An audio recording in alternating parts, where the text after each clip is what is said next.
Chapter 1. There are heroisms all round us. There are heroisms all round us.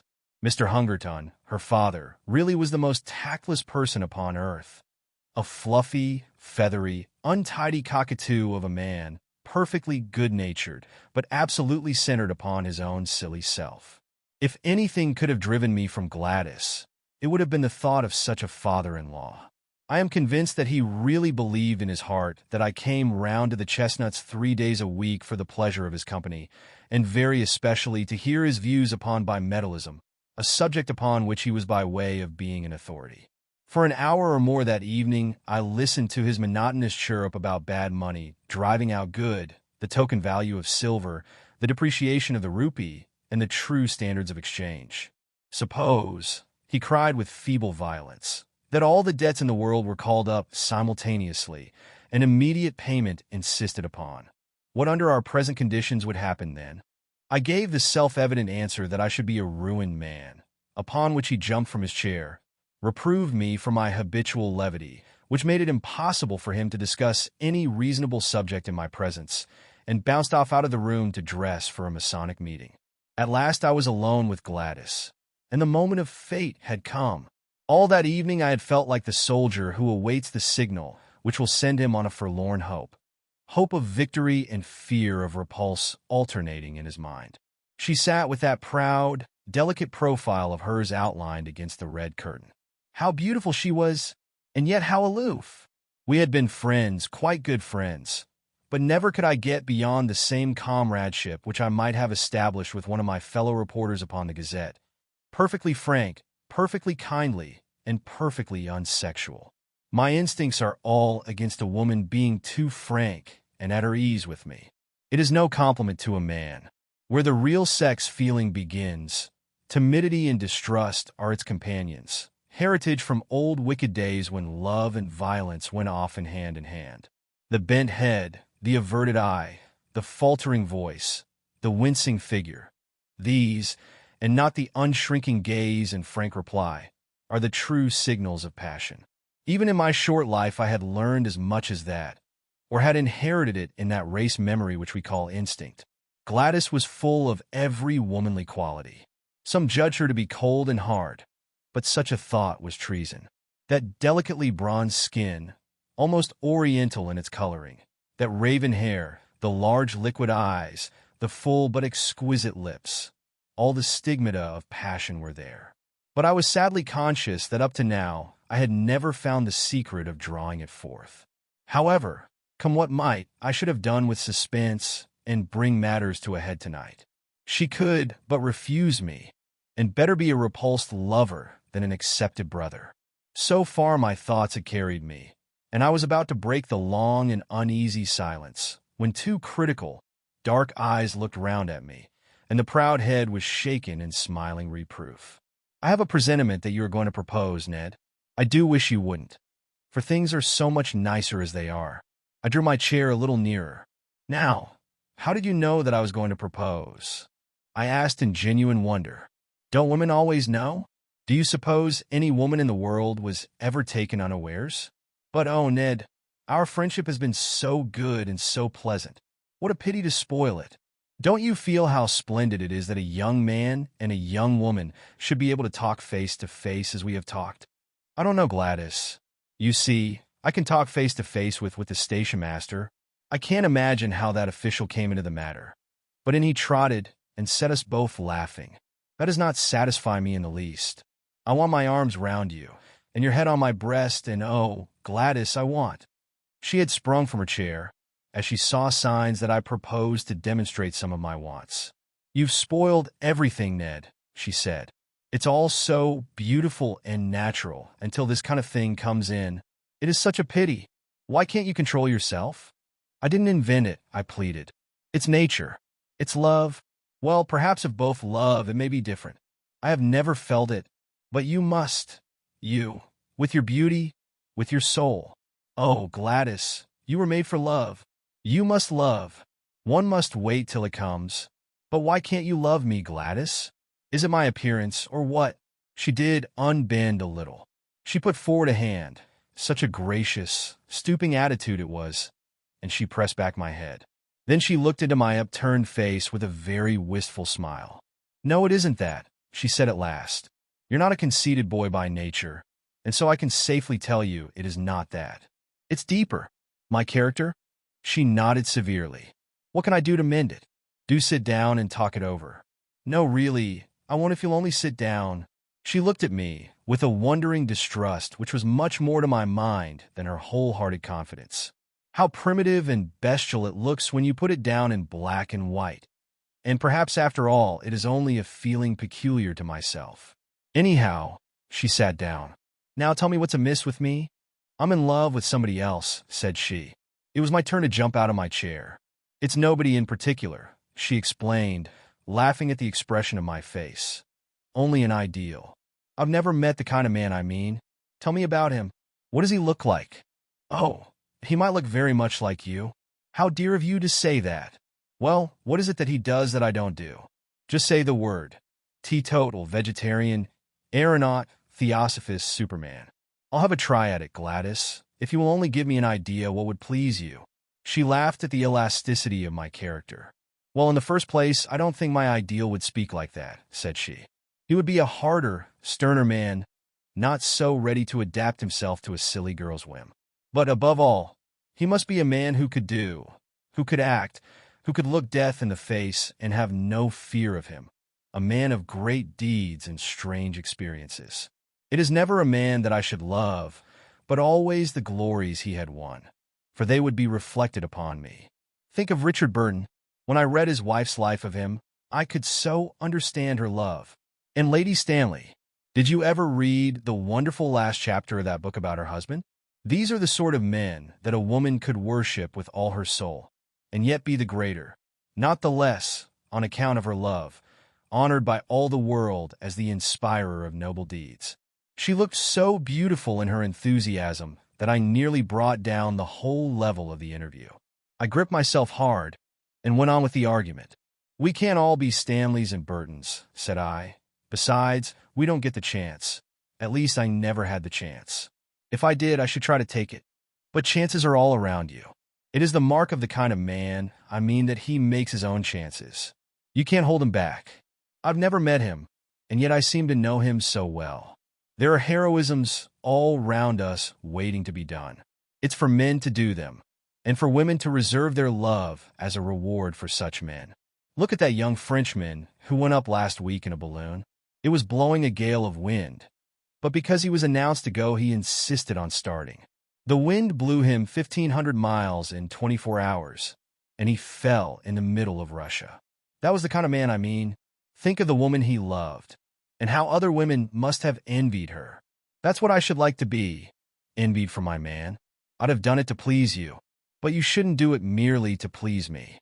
You should do it because you can't help yourself, because it's natural to you, because the man in you is crying out for heroic expression. Now, when you described the Wigan coal explosion last month, could you not have gone down and helped those people, in spite of the choke damp? I did. You never said so. There was nothing worth bucking about.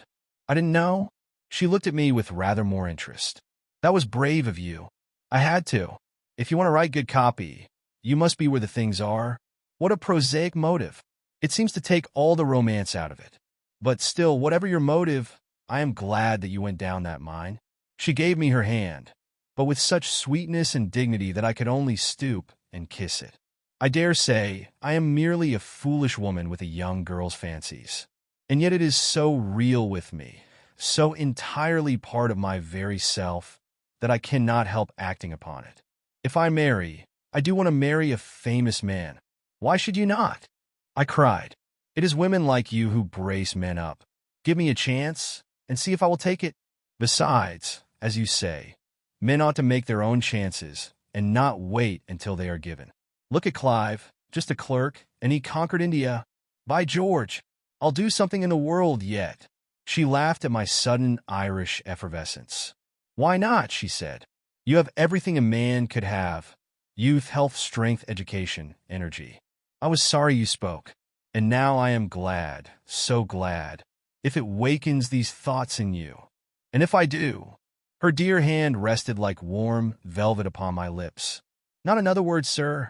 You should have been at the office for evening duty half an hour ago. Only I hadn't the heart to remind you. Someday, perhaps, when you have won your place in the world, we shall talk it over again.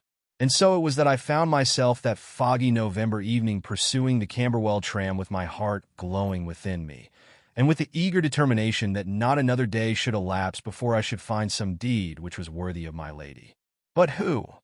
Who in all this wide world could ever have imagined the incredible shape which that deed was to take, or the strange steps by which I was led to the doing of it? And after all, this opening chapter will seem to the reader to have nothing to do with my narrative, and yet there would have been no narrative without it.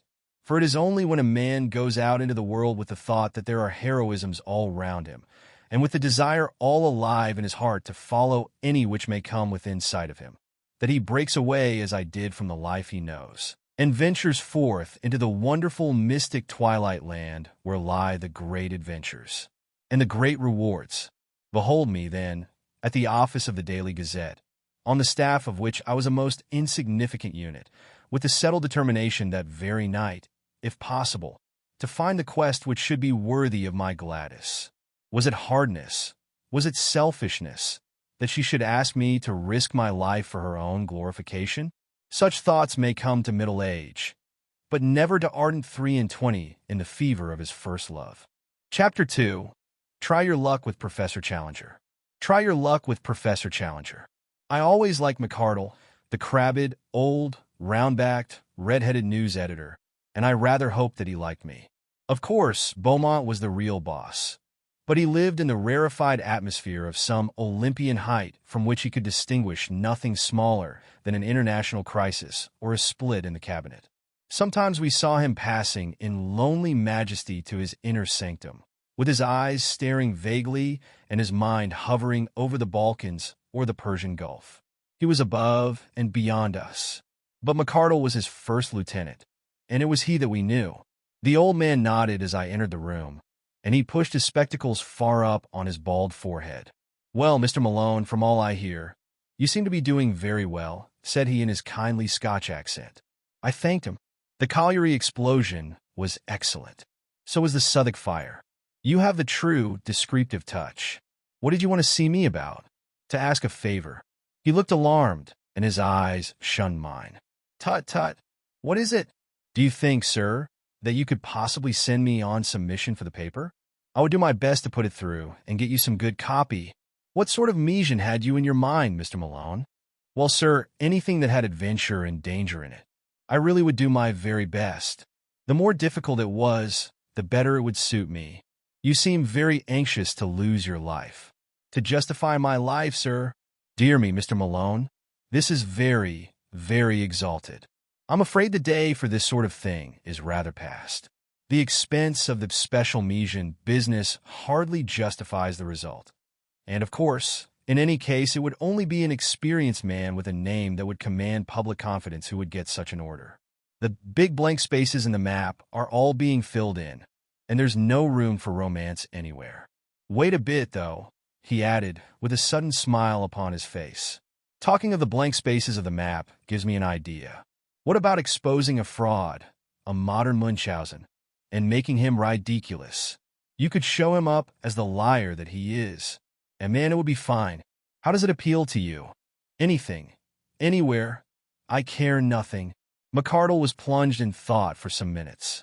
I wonder whether you could get on friendly, or at least on talking terms with the fellow, he said at last. You seem to have a sort of genius for establishing relations with people. Sympathy, I suppose, or animal magnetism, or youthful vitality, or something. I am conscious of it myself. You are very good, sir. So why should you not try your luck with Professor Challenger, of Enmore Park? I dare say I looked a little startled. Challenger, I cried. Professor Challenger, the famous zoologist. Wasn't he the man who broke the skull of Blundell, of the Telegraph? The news editor smiled grimly. Do you mind? Didn't you say it was adventures you were after? It is all in the way of business, sir, I answered. Exactly. I don't suppose he can always be so violent as that. I'm thinking that Blundell got him at the wrong moment, maybe, or in the wrong fashion. You may have better luck, or more tact in handling him. There's something in your line there, I am sure, and the Gazette should work it. I really know nothing about him, said I. I only remember his name in connection with the police court proceedings for striking Blundell. I have a few notes for your guidance, Mr. Malone. I've had my eye on the professor for some little time. He took a paper from a drawer. Here is a summary of his record. I give it you briefly. Challenger, George Edward. Born, Largs, N.B., 1863. EDUC. Largs Academy, Edinburgh University. British Museum Assistant, 1892. Assistant Keeper of Comparative Anthropology Department, 1893. Resigned after acrimonious correspondence same year. Winner of Crayston Medal for Zoological Research. Former member of, well, quite a lot of things, about 2 inches of small type, Société Belge, American Academy of Sciences, La Plata, etc., etc. Ex-President, Paleontological Society. Section H, British Association, so on, so on. Publications. Some observations upon a series of Kalmuck skulls, outlines of vertebrate evolution, and numerous papers, including The Underlying Fallacy of Weismannism, which caused heated discussion at the Zoological Congress of Vienna. Recreations, walking, alpine climbing. Address: Enmore Park, Kensington, W. There, take it with you. I've nothing more for you tonight. I pocketed the slip of paper. One moment, sir, I said, as I realized that it was a pink bald head and not a red face which was fronting me. I am not very clear yet why I am to interview this gentleman. What has he done? The face flashed back again. Went to South America on a solitary expedition 2 years ago. Came back last year. Had undoubtedly been to South America, but refused to say exactly where. Began to tell his adventures in a vague way, but somebody started to pick holes, and he just shut up like an oyster. Something wonderful happened, or the man's a champion liar, which is the more probable supposition. Had some damaged photographs, said to be fakes. Got so touchy that he assaults anyone who asks questions and heaves reporters down the stairs. In my opinion, he's just a homicidal megalomaniac with a turn for science. That's your man, Mr. Malone. Now, off you run and see what you can make of him. You're big enough to look after yourself. Anyway, you're all safe. Employers' Liability Act, you know. A grinning red face turned once more into a pink oval, fringed with gingery fluff. The interview was at an end. I walked across to the Savage Club, but instead of turning into it, I leaned upon the railings of Adelphi Terrace and gazed thoughtfully for a long time at the brown, oily river. I can always think most sanely and clearly in the open air. I took out the list of Professor Challenger's exploits, and I read it over under the electric lamp. Then I had what I can only regard as an inspiration. As a pressman, I felt sure from what I had been told that I could never hope to get into touch with this cantankerous professor. But these recriminations, twice mentioned in his skeleton biography, could only mean that he was a fanatic in science. Was there not an exposed margin thereupon which he might be accessible? I would try. I entered the club. It was just after 11, and the big room was fairly full, though the rush had not yet set in. I noticed a tall, thin, angular man seated in an armchair by the fire. He turned as I drew my chair up to him. It was the man of all others whom I should have chosen. Tarp Henry, of the staff of nature, a thin, dry, leathery creature, who was full, to those who knew him, of kindly humanity. I plunged instantly into my subject. What do you know of Professor Challenger? Challenger? He gathered his brows in scientific disapproval. Challenger was the man who came with some cock-and-bull story from South America. What story? Oh, it was rank nonsense about some queer animals he had discovered. I believe he has retracted since. Anyhow, he has suppressed it all. He gave an interview to Reuters, and there was such a howl that he saw it wouldn't do. It was a discreditable business. There were 1 or 2 folk who were inclined to take him seriously, but he soon choked them off. How? Well, by his insufferable rudeness and impossible behavior. There was poor old Wadley of the Zoological Institute. Wadley sent a message. The president of the Zoological Institute presents his compliments to Professor Challenger and would take it as a personal favor if he would do them the honor to come to their next meeting. The answer was unprintable. You don't say?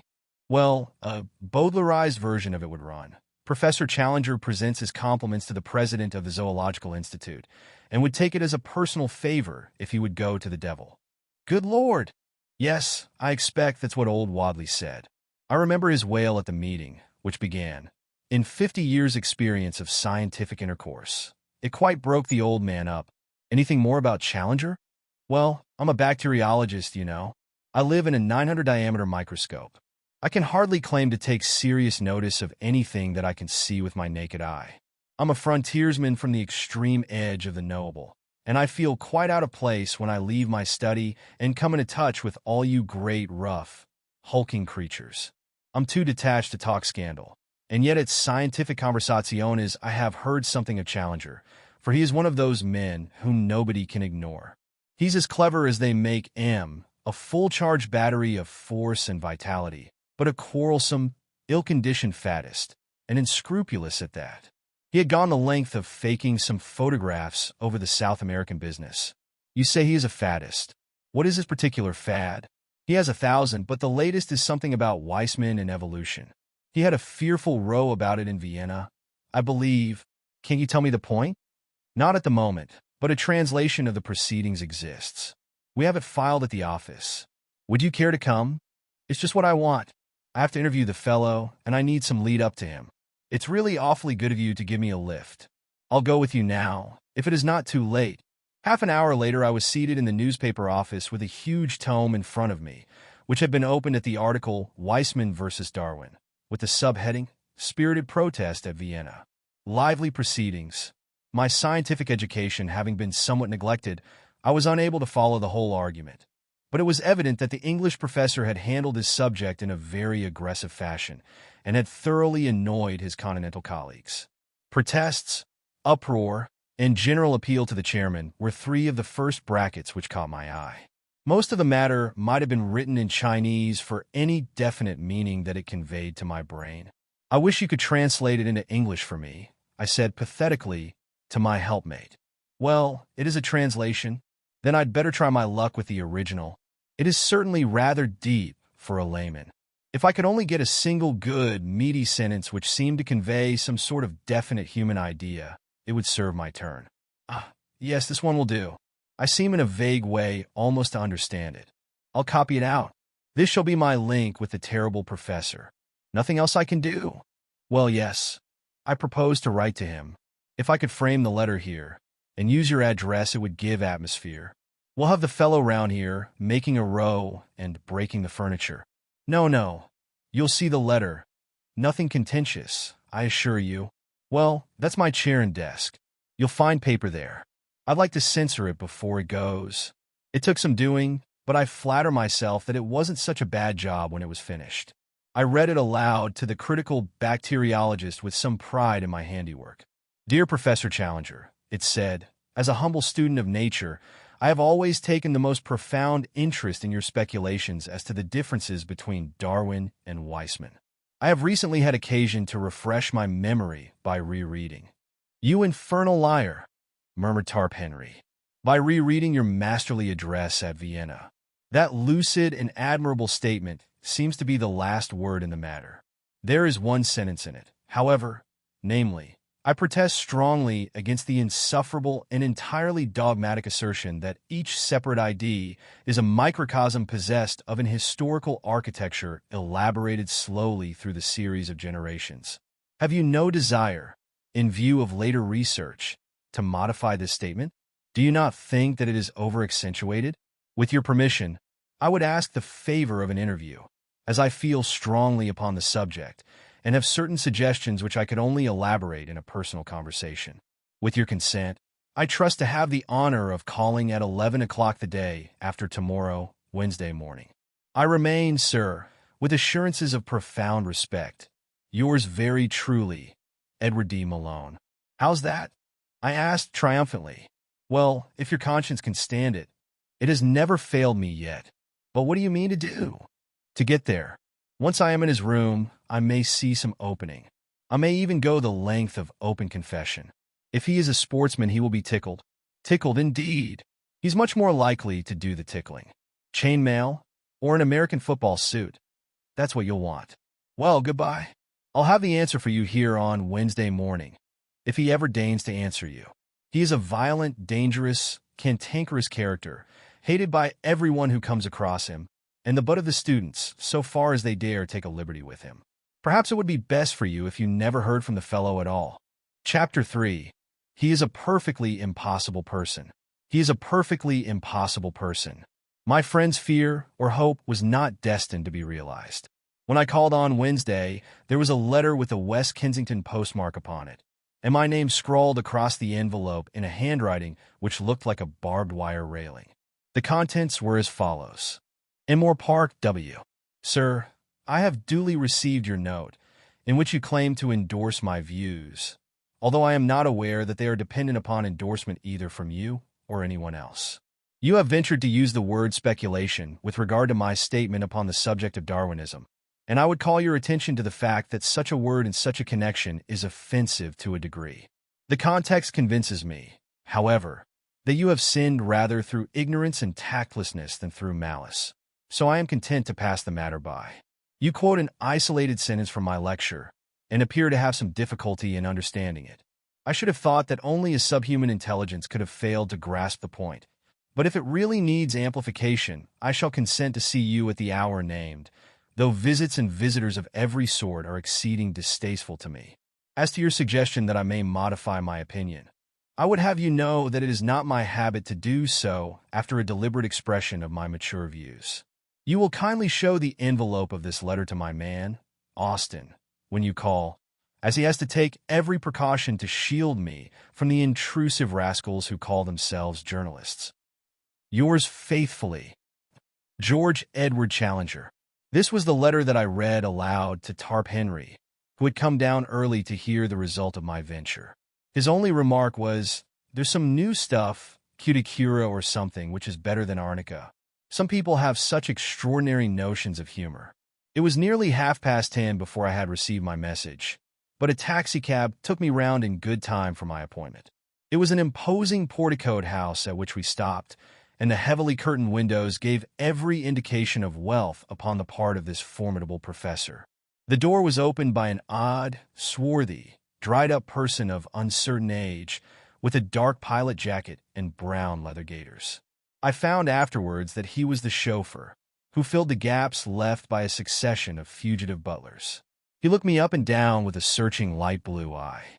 "Expected?" he asked. "An appointment. Got your letter?" I produced the envelope. "Right." He seemed to be a person of few words.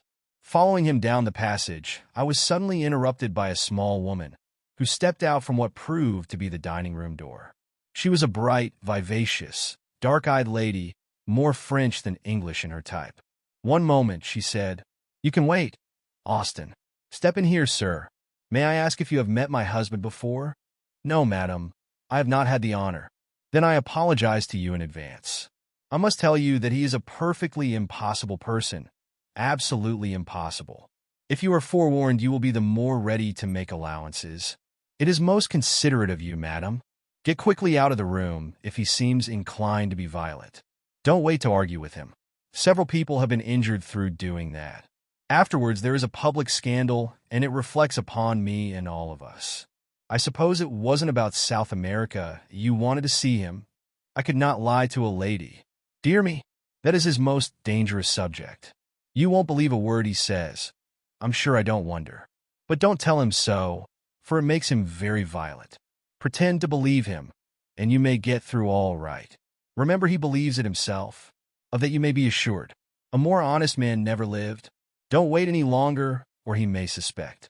If you find him dangerous, really dangerous, ring the bell and hold him off until I come. Even at his worst, I can usually control him." With these encouraging words, the lady handed me over to the taciturn Austin, who had waited like a bronze statue of discretion during our short interview, and I was conducted to the end of the passage. There was a tap at a door, a bull's bellow from within, and I was face to face with the professor. He sat in a rotating chair behind a broad table, which was covered with books, maps, and diagrams. As I entered, his seat spun round to face me. His appearance made me gasp. I was prepared for something strange, but not for so overpowering a personality as this. It was his size which took one's breath away, his size and his imposing presence. His head was enormous, the largest I have ever seen upon a human being. I am sure that his top hat, had I ever ventured to don it, would have slipped over me entirely and rested on my shoulders. He had the face and beard which I associate with an Assyrian bull. The former florid, the latter so black as almost to have a suspicion of blue, spade-shaped, and rippling down over his chest. The hair was peculiar, plastered down in front in a long, curving wisp over his massive forehead. The eyes were blue-gray under great black tufts, very clear, very critical, and very masterful. A huge spread of shoulders and a chest like a barrel were the other parts of him which appeared above the table, save for two enormous hands covered with long black hair. This and a bellowing, roaring, rumbling voice made up my first impression of the notorious Professor Challenger. "Well," said he, with a most insolent stare. "What now? I must keep up my deception for at least a little time longer, otherwise here was evidently an end to the interview." "You were good enough to give me an appointment, sir," said I, humbly, producing his envelope. He took my letter from his desk and laid it out before him. "Oh, you are the young person who cannot understand plain English, are you? My general conclusions you are good enough to approve, as I understand?" "Entirely, sir, entirely." I was very emphatic. "Dear me, that strengthens my position very much. Does it not? Your age and appearance make your support doubly valuable. Well, at least you are better than that herd of swine in Vienna, whose gregarious grunt is, however, not more offensive than the isolated effort of the British hog." He glared at me as the present representative of the beast. "They seem to have behaved abominably," said I. "I assure you that I can fight my own battles, and that I have no possible need of your sympathy. Put me alone, sir, and with my back to the wall. GEC is happiest then. Well, sir, let us do what we can to curtail this visit, which can hardly be agreeable to you, and is inexpressibly irksome to me. You had, as I have been led to believe, some comments to make upon the proposition which I advanced in my thesis. There was a brutal directness about his methods which made evasion difficult. I must still make play and wait for a better opening. It had seemed simple enough at a distance.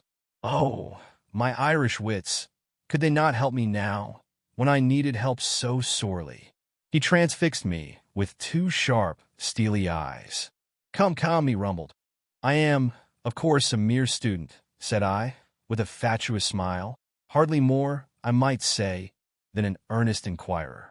At the same time, it seemed to me that you were a little severe upon Weissman in this matter. Has not the general evidence since that date tended to strengthen his position? What evidence? He spoke with a menacing calm. Well, of course, I am aware that there is not any what you might call definite evidence. I alluded merely to the trend of modern thought and the general scientific point of view, if I might so express it. He leaned forward with great earnestness. "I suppose you are aware," said he, checking off points upon his fingers, "that the cranial index is a constant factor?" "Naturally," said I. "And that telegony is still sub judice?" "Undoubtedly." "And that the germ plasm is different from the parthenogenetic egg?" "Why, surely," I cried, and gloried in my own audacity. "But what does that prove?" he asked in a gentle, persuasive voice. "Ah, what indeed?" I murmured. "What does it prove?" "Shall I tell you?" he cooed. "Pray do." "It proves," he roared, with a sudden blast of fury, "that you are the damnedest impostor in London, a vile, crawling journalist, who has no more science than he has decency in his composition." He had sprung to his feet with a mad rage in his eyes. Even at that moment of tension, I found time for amazement at the discovery that he was quite a short man, his head not higher than my shoulder, a stunted Hercules whose tremendous vitality had all run to depth, breadth, and brain. "Gibberish," he cried, leaning forward, with his fingers on the table and his face projecting. "That's what I've been talking to you, sir. Scientific gibberish. Did you think you could match cunning with me? You with your walnut of a brain? You think you are omnipotent, you infernal scribblers, don't you? That your praise can make a man and your blame can break him? We must all bow to you, and try to get a favorable word, must we? This man shall have a leg up, and this man shall have a dressing down. Creeping vermin, I know you. You got out of your station. Time was when your ears were clipped. You've lost your sense of proportion. Swollen gas bags. I'll keep you in your proper place. Yes, sir, You haven't got over GEC. There's one man who is still your master. He warned you off, but if you will come, by the Lord you do it at your own risk. Forfeit, my good Mr. Malone. I claim forfeit. You have played a rather dangerous game, and it strikes me that you have lost it. Look here, sir, said I, backing to the door and opening it. You can be as abusive as you like, but there is a limit. You shall not assault me. Shall I not? He was slowly advancing in a peculiarly menacing way, but he stopped now and put his big hands into the side pockets of a rather boyish short jacket which he wore. I have thrown several of you out of the house. You will be the fourth or fifth. £3.15 each, that is how it averaged. Expensive, but very necessary. Now, sir, why should you not follow your brethren? I rather think you must.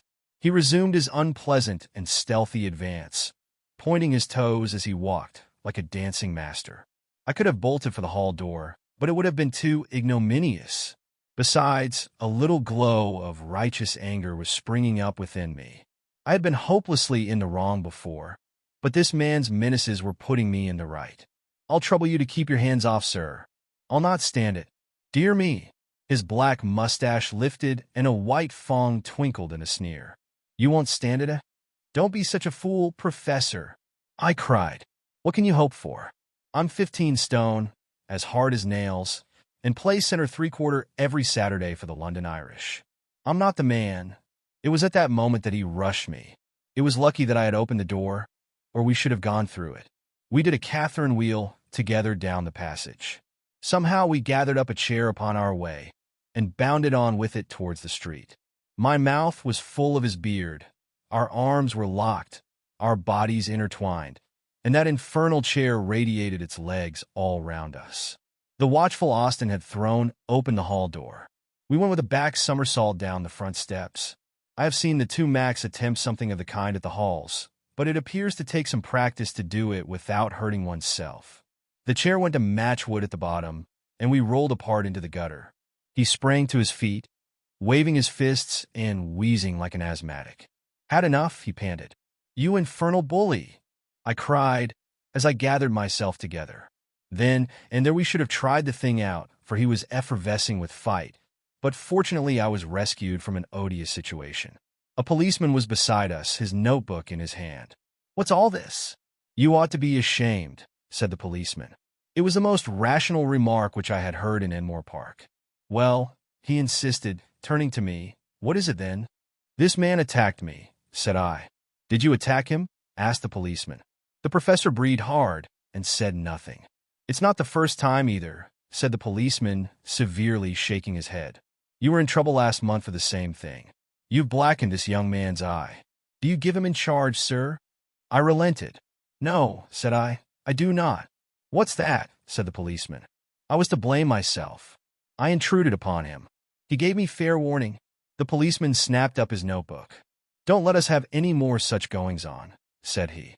Now then, move on there, move on. This to a butcher's boy, a maid, and one or two loafers who had collected. He clumped heavily down the street, driving this little flock before him. The professor looked at me, and there was something humorous at the back of his eyes. Come in, said he. I've not done with you yet. The speech had a sinister sound, but I followed him none the less into the house. The manservant, Austin, like a wooden image, closed the door behind us. Chapter 4. It's just the very biggest thing in the world. It's just the very biggest thing in the world. Hardly was it shut when Mrs. Challenger darted out from the dining room. The small woman was in a furious temper. She barred her husband's way like an enraged chicken in front of a bulldog. It was evident that she had seen my exit, but had not observed my return. You brute, George, she screamed. You've hurt that nice young man. He jerked backwards with his thumb. Here he is, safe and sound behind me. She was confused, but not unduly so. I am so sorry I didn't see you. I assure you, madam, that it is all right. He has marked your poor face. Oh, George, what a brute you are. Nothing but scandals from one end of the week to the other. Everyone hating and making fun of you. You've finished my patience. This ends it. Dirty linen, he rumbled. It's not a secret, she cried. Do you suppose that the whole street, the whole of London, for that matter? Get away, Austin, we don't want you here. Do you suppose they don't all talk about you? Where is your dignity? You, a man who should have been Regius Professor at a great university with 1,000 students all revering you. Where is your dignity, George? How about yours, my dear? You try me too much. A ruffian, a common brawling ruffian. That's what you have become. Be good, Jesse. A roaring, raging bully. That's done it. Stool of penance, said he. To my amazement, he stooped, picked her up, and placed her sitting upon a high pedestal of black marble in the angle of the hall. It was at least 7 feet high, and so thin that she could hardly balance upon it. A more absurd object than she presented cocked up there with her face convulsed with anger, her feet dangling, and her body rigid for fear of an upset. I could not imagine. "Let me down," she wailed. "Say, please. You brute, George. Let me down this instant. Come into the study, Mr. Malone." "Really, sir," said I, looking at the lady. "Here's Mr. Malone pleading for you, Jesse. Say please, and down you come. Oh, you brute. Please, please." He took her down as if she had been a canary. "You must behave yourself, dear. Mr. Malone is a pressman. He will have it all in his rag tomorrow, and sell an extra dozen among our neighbors." Strange story of high life. You felt fairly high on that pedestal, did you not? Then a subtitle. Glimpse of a singular menage. He's a foul feeder, is Mr. Malone, a carrion eater, like all of his kind. Porcus ex grege diaboli, a swine from the devil's herd. That's it, Malone, what? You are really intolerable, said I, hotly. He bellowed with laughter. We shall have a coalition presently, he boomed, looking from his wife to me and puffing out his enormous chest. Then, suddenly altering his tone, "Excuse this frivolous family badinage, Mr. Malone.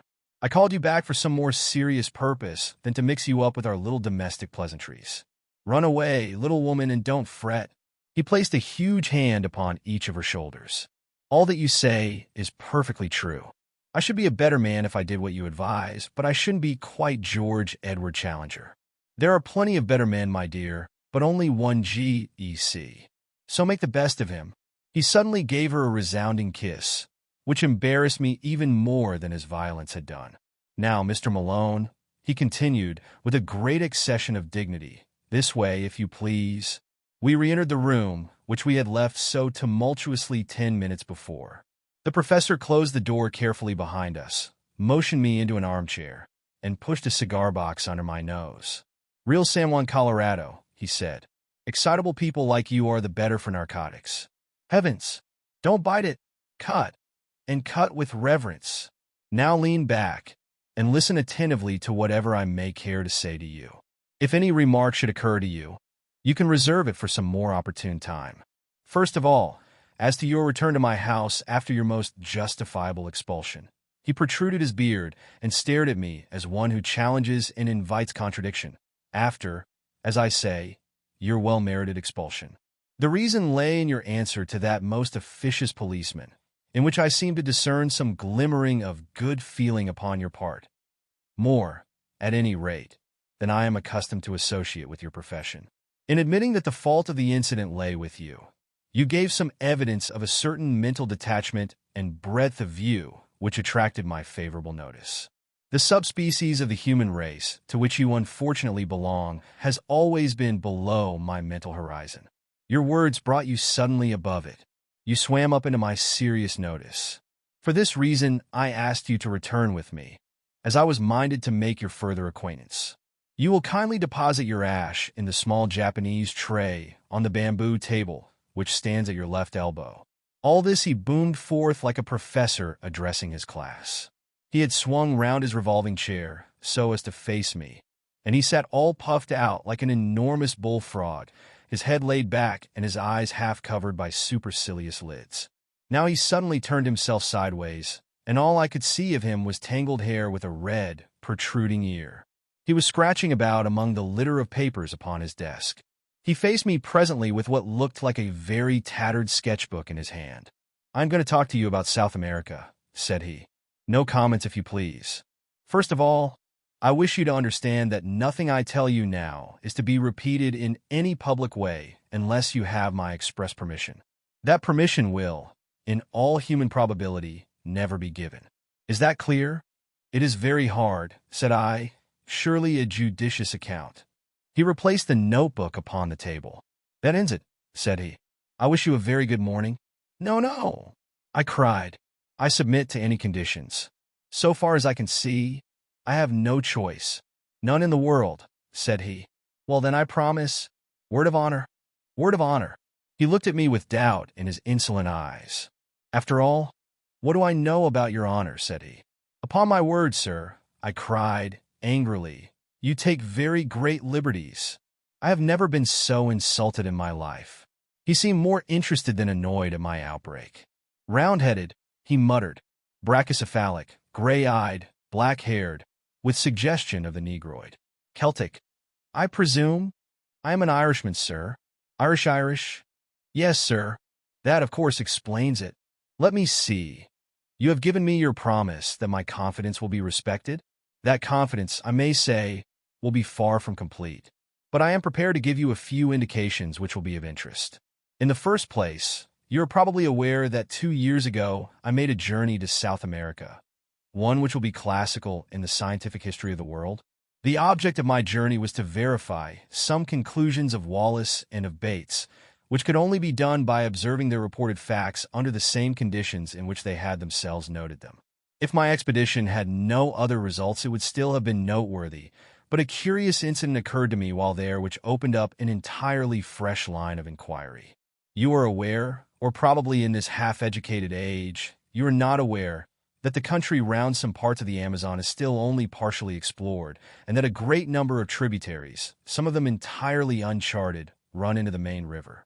It was my business to visit this little-known back country and to examine its fauna, which furnished me with the materials for several chapters for that great and monumental work upon zoology, which will be my life's justification. I was returning, my work accomplished, when I had occasion to spend a night at a small Indian village at a point where a certain tributary, the name and position of which I withhold, opens into the main river. The natives were Kukuma Indians, an amiable but degraded race, with mental powers hardly superior to the average Londoner. I had effected some cures among them upon my way up the river, and had impressed them considerably with my personality, so that I was not surprised to find myself eagerly awaited upon my return. I gathered from their signs that someone had urgent need of my medical services, and I followed the chief to one of his huts. When I entered, I found that the sufferer to whose aid I had been summoned had that instant expired. He was, to my surprise, no Indian, but a white man. Indeed, I may say a very white man, for he was flaxen-haired and had some characteristics of an albino. He was clad in rags, was very emaciated, and bore every trace of prolonged hardship. So far as I could understand the account of the natives, he was a complete stranger to them, and had come upon their village through the woods alone and in the last stage of exhaustion. The man's knapsack lay beside the couch, and I examined the contents. His name was written upon a tab within it. Maple White, Lake Avenue, Detroit, Michigan. It is a name to which I am prepared always to lift my hat. It is not too much to say that it will rank level with my own when the final credit of this business comes to be apportioned. From the contents of the knapsack, it was evident that this man had been an artist and poet in search of effects. There were scraps of verse. I do not profess to be a judge of such things, but they appeared to me to be singularly wanting in merit. There were also some rather commonplace pictures of river scenery, a paint box, a box of colored chalks, some brushes, that curved bone which lies upon my inkstand, a volume of Baxter's Moths and Butterflies, a cheap revolver, and a few cartridges. Of personal equipment, he either had none or he had lost it in his journey. Such were the total effects of this strange American bohemian. I was turning away from him when I observed that something projected from the front of his ragged jacket. It was this sketchbook, which was as dilapidated then as you see it now. Indeed, I can assure you that a first folio of Shakespeare could not be treated with greater reverence than this relic has been since it came into my possession. I hand it to you now, and I ask you to take it page by page and to examine the contents. He helped himself to a cigar and leaned back with a fiercely critical pair of eyes, taking note of the effect which this document would produce. I had opened the volume with some expectation of a revelation, though of what nature I could not imagine. The first page was disappointing, however, as it contained nothing but the picture of a very fat man in a pea jacket, with the legend, Jimmy Culver on the mailboat, written beneath it. There followed several pages which were filled with small sketches of Indians and their ways. Then came a picture of a cheerful and corpulent ecclesiastic in a shovel hat, sitting opposite a very thin European, and the inscription, Lunch with Fra Cristoforo at Rosario.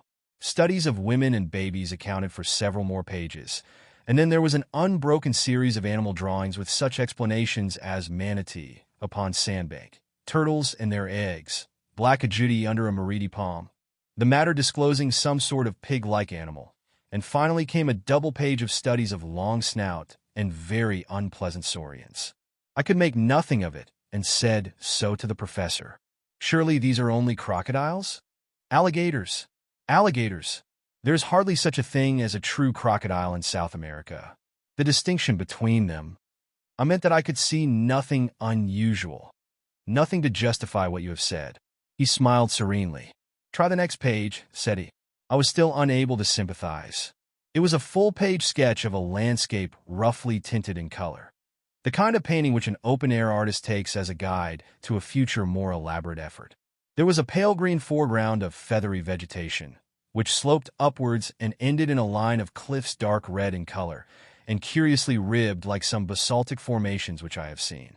They extended in an unbroken wall right across the background. At one point was an isolated pyramidal rock, crowned by a great tree, which appeared to be separated by a cleft from the main crag. Behind it all, a blue tropical sky. A thin green line of vegetation fringed the summit of the ruddy cliff. Well, he asked. It is no doubt a curious formation, said I, but I am not geologist enough to say that it is wonderful. Wonderful, he repeated. It is unique. It is incredible. No one on earth has ever dreamed of such a possibility. Now the next. I turned it over and gave an exclamation of surprise. There was a full-page picture of the most extraordinary creature that I had ever seen. It was the wild dream of an opium smoker, a vision of delirium. The head was like that of a fowl, the body that of a bloated lizard. The trailing tail was furnished with upward-turned spikes, and the curved back was edged with a high serrated fringe, which looked like a dozen cock's wattles placed behind each other. In front of this creature was an absurd mannequin, or dwarf, in human form, who stood staring at it. Well, what do you think of that? Cried the professor, rubbing his hands with an air of triumph. It is monstrous, grotesque. But what made him draw such an animal? Trade gin, I should think. Oh, that's the best explanation you can give, is it? Well, sir, what is yours? The obvious one that the creature exists. That is actually sketched from the life. I should have laughed, only that I had a vision of our doing another Catherine wheel down the passage. No doubt, said I, no doubt, as one humors an imbecile. I confess, however, I added, that this tiny human figure puzzles me. If it were an Indian, we could set it down as evidence of some pygmy race in America, but it appears to be a European in a sun hat. The professor snorted like an angry buffalo. You really touch the limit, said he. You enlarge my view of the possible. Cerebral paresis. Mental inertia. Wonderful. He was too absurd to make me angry. Indeed, it was a waste of energy, for if you were going to be angry with this man, you would be angry all the time. I contented myself with smiling wearily. It struck me that the man was small, said I. Look here, he cried, leaning forward and dabbing a great hairy sausage of a finger onto the picture. You see that plant behind the animal. I suppose you thought it was a dandelion or a Brussels sprout. What? Well, it is a vegetable ivory palm, and they run to about 50 or 60 feet. Don't you see that the man is put in for a purpose? He couldn't really have stood in front of that brute and lived to draw it. He sketched himself in to give a scale of heights. He was, we will say, over 5 feet high. The tree is 10 times bigger, which is what one would expect. Good heavens! I cried. Then you think the beast was... Why, Charing Cross Station would hardly make a kennel for such a brute. Apart from exaggeration, he is certainly a well-grown specimen, said the professor, complacently. But, I cried, surely the whole experience of the human race is not to be set aside on account of a single sketch. I had turned over the leaves and ascertained that there was nothing more in the book. A single sketch by a wandering American artist who may have done it under hashish, or in the delirium of fever, or simply in order to gratify a freakish imagination. You can't, as a man of science, defend such a position as that. For answer, the professor took a book down from a shelf. This is an excellent monograph by my gifted friend, Ray Lancaster, said he. There is an illustration here which would interest you. Ah, yes, here it is. The inscription beneath it runs, "Probable appearance in life of the Jurassic dinosaur Stegosaurus. The hind leg alone is twice as tall as a full-grown man." Well, what do you make of that? He handed me the open book. I started as I looked at the picture. In this reconstructed animal of a dead world, there was certainly a very great resemblance to the sketch of the unknown artist. That is certainly remarkable, said I. But you won't admit that it is final? Surely it might be a coincidence. Or this American may have seen a picture of the kind and carried it in his memory. It would be likely to recur to a man in a delirium. Very good, said the professor, indulgently. We leave it at that. I will now ask you to look at this bone. He handed over the one which he had already described as part of the dead man's possessions. It was about 6 inches long and thicker than my thumb, with some indications of dried cartilage at one end of it. To what known creature does that bone belong? Asked the professor. I examined it with care and tried to recall some half-forgotten knowledge. It might be a very thick human collarbone, I said. My companion waved his hand in contemptuous deprecation. The human collarbone is curved. This is straight. There is a groove upon its surface, showing that a great tendon played across it, which could not be the case with a clavicle. Then I must confess that I don't know what it is. You need not be ashamed to expose your ignorance, for I don't suppose the whole South Kensington staff could give a name to it. He took a little bone the size of a bean out of a pillbox. So far as I am a judge, this human bone is the analog of the one which you hold in your hand. That will give you some idea of the size of the creature. You will observe from the cartilage that this is no fossil specimen, but recent. What do you say to that? Surely in an elephant. He winced as if in pain. Don't talk of elephants in South America, even in these days of board schools. Well, I interrupted, any large South American animal, a tapir, for example. You may take it, young man, that I am versed in the elements of my business. This is not a conceivable bone either of a tapir or of any other creature known to zoology. It belongs to a very large, a very strong, and by all analogy, a very fierce animal which exists upon the face of the earth, but has not yet come under the notice of science. You are still unconvinced? I am at least deeply interested. Then your case is not hopeless. I feel that there is reason lurking in you somewhere, so we will patiently grope round for it. We will now leave the dead American and proceed with my narrative. You can imagine that I could hardly come away from the Amazon without probing deeper into the matter. There were indications as to the direction from which the dead traveler had come. Indian legends would alone have been my guide, for I found that rumors of a strange land were common among all the riverine tribes. You have heard, no doubt, of Kurupuri? Never. Kurupuri is the spirit of the woods, something terrible, something malevolent, something to be avoided. None can describe its shape or nature, but it is a word of terror along the Amazon. Now all tribes agree as to the direction in which Kurupuri lives. It was the same direction from which the American had come. Something terrible lay that way. It was my business to find out what it was. What did you do? My flippancy was all gone. This massive man compelled one's attention and respect. I overcame the extreme reluctance of the natives, a reluctance which extends even to talk upon the subject, and by judicious persuasion and gifts, aided, I will admit, by some threats of coercion, I got 2 of them to act as guides. After many adventures which I need not describe, and after traveling a distance which I will not mention, in a direction which I withhold, we came at last to a tract of country which has never been described, nor indeed visited save by my unfortunate predecessor. Would you kindly look at this? He handed me a photograph, half-plate size. The unsatisfactory appearance of it is due to the fact, said he, that on descending the river the boat was upset, and the case which contained the undeveloped films was broken, with disastrous results. Nearly all of them were totally ruined. an irreparable loss. This is one of the few which partially escaped. This explanation of deficiencies or abnormalities you will kindly accept. There was talk of faking. I'm not in a mood to argue such a point. The photograph was certainly very off-colored. An unkind critic might easily have misinterpreted that dim surface. It was a dull gray landscape, and as I gradually deciphered the details of it, I realized that it represented a long and enormously high line of cliffs exactly like an immense cataract seen in the distance, with a sloping, tree-clad plain in the foreground. I believe it is the same place as the painted picture, said I. It is the same place, the professor answered. I found traces of the fellow's camp.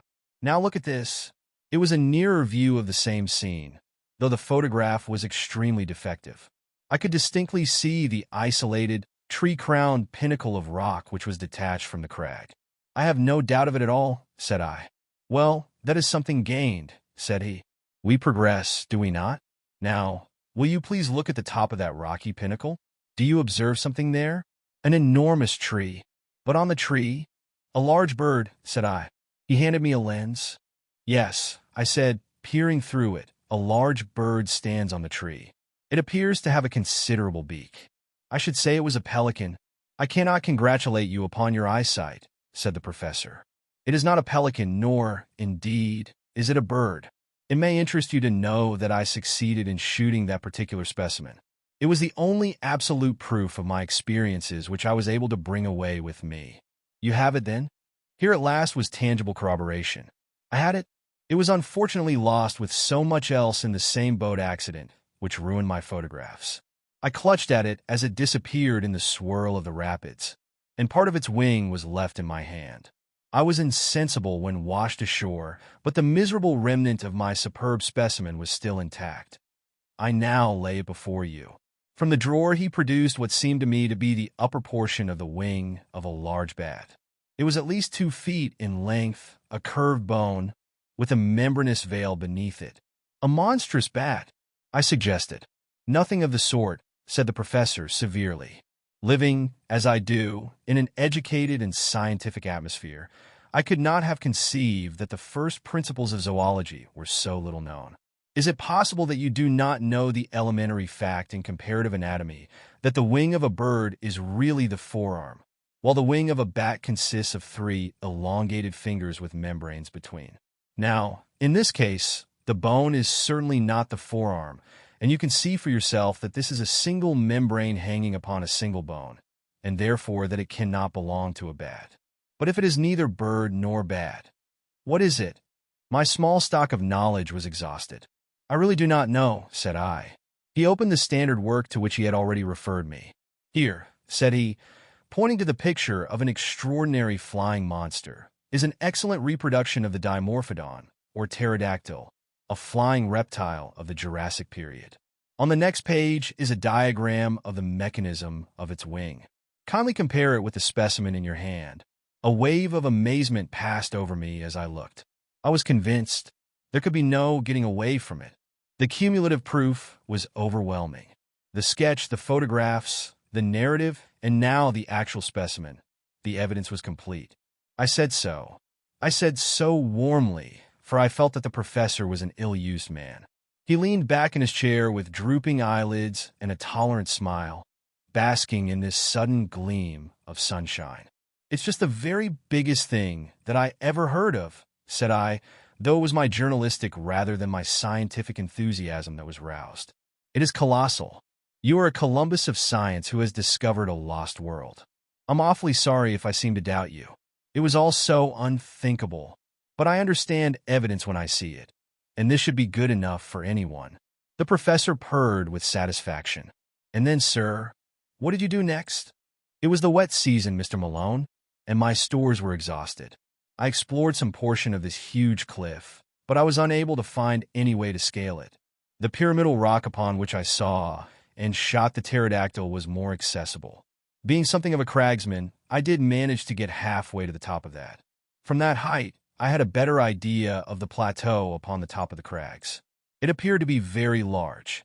Neither to east nor to west could I see any end to the vista of green-capped cliffs.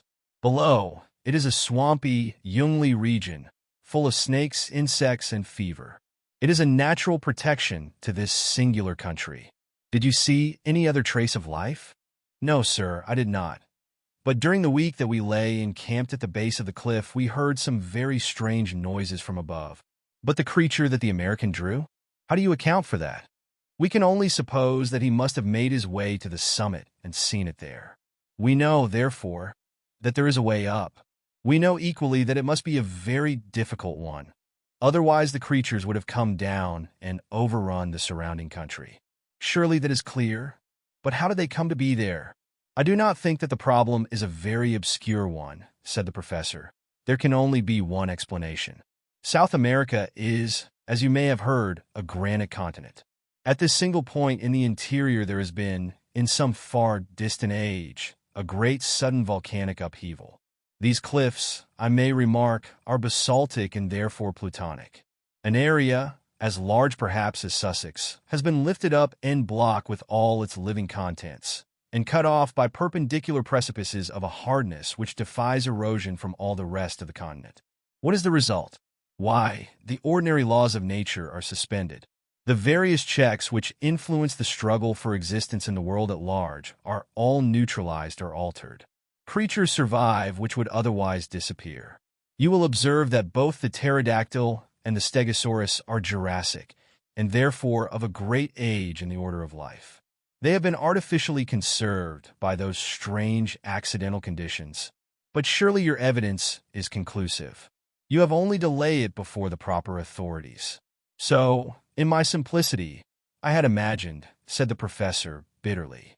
I can only tell you that it was not so, that I was met at every turn by incredulity, born partly of stupidity and partly of jealousy. It is not my nature, sir, to cringe to any man, or to seek to prove a fact if my word has been doubted. After the first, I have not condescended to show such corroborative proofs as I possess. The subject became hateful to me. I would not speak of it. When men like yourself, who represent the foolish curiosity of the public, came to disturb my privacy, I was unable to meet them with dignified reserve. By nature I am, I admit, somewhat fiery, and under provocation I am inclined to be violent. I fear you may have remarked it. I nursed my eye and was silent. My wife has frequently remonstrated with me upon the subject, and yet I fancy that any man of honor would feel the same.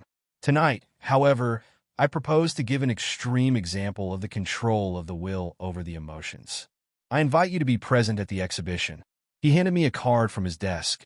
You will perceive that Mr. Percival Waldron, a naturalist of some popular repute, is announced to lecture at 8:30 at the Zoological Institute's hall upon the record of the ages. I have been specially invited to be present upon the platform and to move a vote of thanks to the lecturer. While doing so, I shall make it my business, with infinite tact and delicacy, to throw out a few remarks which may arouse the interest of the audience and cause some of them to desire to go more deeply into the matter. Nothing contentious, you understand, but only an indication that there are greater deeps beyond. I shall hold myself strongly in leash, and see whether by this self-restraint I attain a more favorable result. And I may come? I asked eagerly. Why, surely, he answered cordially. He had an enormously massive, genial manner, which was almost as overpowering as his violence. His smile of benevolence was a wonderful thing, when his cheeks would suddenly bunch into two red apples between his half-closed eyes and his great black beard. By all means come. It will be a comfort to me to know that I have one ally in the hall, however inefficient and ignorant of the subject he may be. I fancy there will be a large audience, for Waldron, though an absolute charlatan, has a considerable popular following. Now, Mr. Malone, I have given you rather more of my time than I had intended. The individual must not monopolize what is meant for the world. I shall be pleased to see you at the lecture tonight. In the meantime, you will understand that no public use is to be made of any of the material that I have given you. But Mr. McCardle, my news editor, will want to know what I have done. Tell him what you like. You can say, among other things, that if he sends anyone else to intrude upon me, I shall call upon him with a riding whip. But I leave it to you that nothing of all this appears in print. Very good. Then the Zoological Institute's hall at 8:30 tonight. I had a last impression of red cheeks, blue rippling beard, and intolerant eyes as he waved me out of the room. Chapter 5. Question. What with the physical shocks incidental to my first interview with Professor Challenger and the mental ones which accompanied the second, I was a somewhat demoralized journalist by the time I found myself in Enmore Park once more. In my aching head, the one thought was throbbing that there really was truth in this man's story, that it was of tremendous consequence, and that it would work up in an inconceivable copy for the Gazette when I could obtain permission to use it. A taxicab was waiting at the end of the road, so I sprang into it and drove down to the office. McArdle was at his post, as usual. "Well," he cried expectantly, "what may it run to?" "I'm thinking, young man, you have been in the wars. Don't tell me that he assaulted you. We had a little difference at first. What a man it is! What did you do?" "Well, he became more reasonable, and we had a chat. But I got nothing out of him. Nothing for publication." "I'm not so sure about that. You got a black eye out of him, and that's for publication. We can't have this reign of terror, Mr. Malone. We must bring the man to his bearings. I'll have a leaderette on him tomorrow that will raise a blister. Just give me the material, and I will engage to brand the fellow forever. Professor Munchausen. How's that for an inset headline? Sir John Mandeville Redivivus, Cagliostro, all the impostors and bullies in history. I'll show him up for the fraud he is." "I wouldn't do that, sir." "Why not?" "Because he is not a fraud at all." "What?" roared McArdle. "You don't mean to say you really believe this stuff of his about mammoths and mastodons and great sea serpents?" "Well, I don't know about that. I don't think he makes any claims of that kind. But I do believe he has got something new." "Then for heaven's sake, man, write it up." "I'm longing to, but all I know he gave me in confidence and on condition that I didn't." I condensed into a few sentences the professor's narrative. "That's how it stands." McArdle looked deeply incredulous. "Well, Mr. Malone," he said at last, "about this scientific meeting tonight. There could be no privacy about that, anyhow. I don't suppose any paper will want to report it, for Waldron has been reported already a dozen times, and no one is aware that Challenger will speak. We may get a scoop if we are lucky. You'll be there in any case, so you'll just give us a pretty full report. I'll keep space up to midnight. My day was a busy one, and I had an early dinner at the Savage Club with Tarp Henry, to whom I gave some account of my adventures. He listened with a skeptical smile on his gaunt face, and roared with laughter on hearing that the professor had convinced me. My dear chap, things don't happen like that in real life. People don't stumble upon enormous discoveries and then lose their evidence. Leave that to the novelists. The fellow is as full of tricks as the monkey house at the zoo. It's all bosh. But the American poet? He never existed. I saw his sketchbook. Challenger's sketchbook.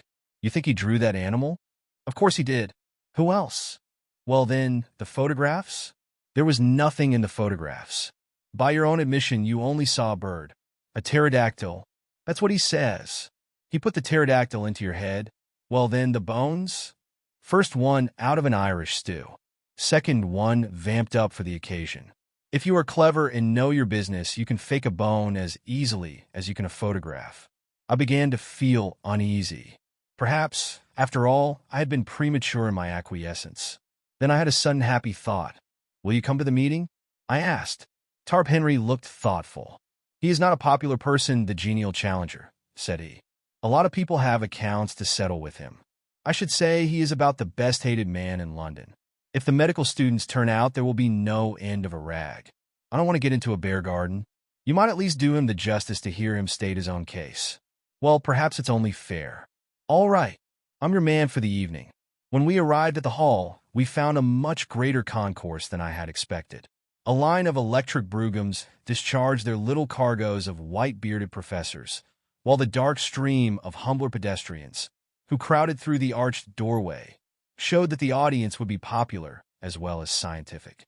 Indeed, it became evident to us as soon as we had taken our seats that a youthful and even boyish spirit was abroad in the gallery and the back portions of the hall.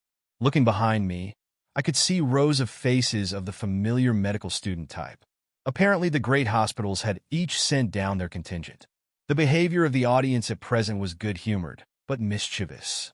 Scraps of popular songs were chorused with an enthusiasm which was a strange prelude to a scientific lecture, and there was already a tendency to personal chaff which promised a jovial evening to others, however embarrassing it might be to the recipients of these dubious honors.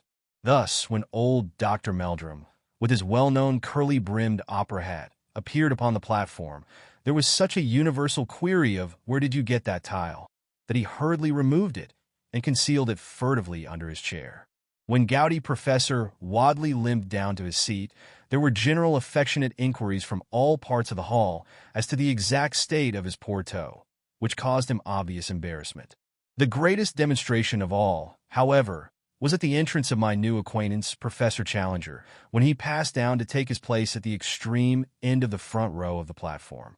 Such a yell of welcome broke forth when his black beard first protruded round the corner that I began to suspect Tarp Henry was right in his surmise, and that this assemblage was there not merely for the sake of the lecture, but because it had got rumored abroad that the famous professor would take part in the proceedings.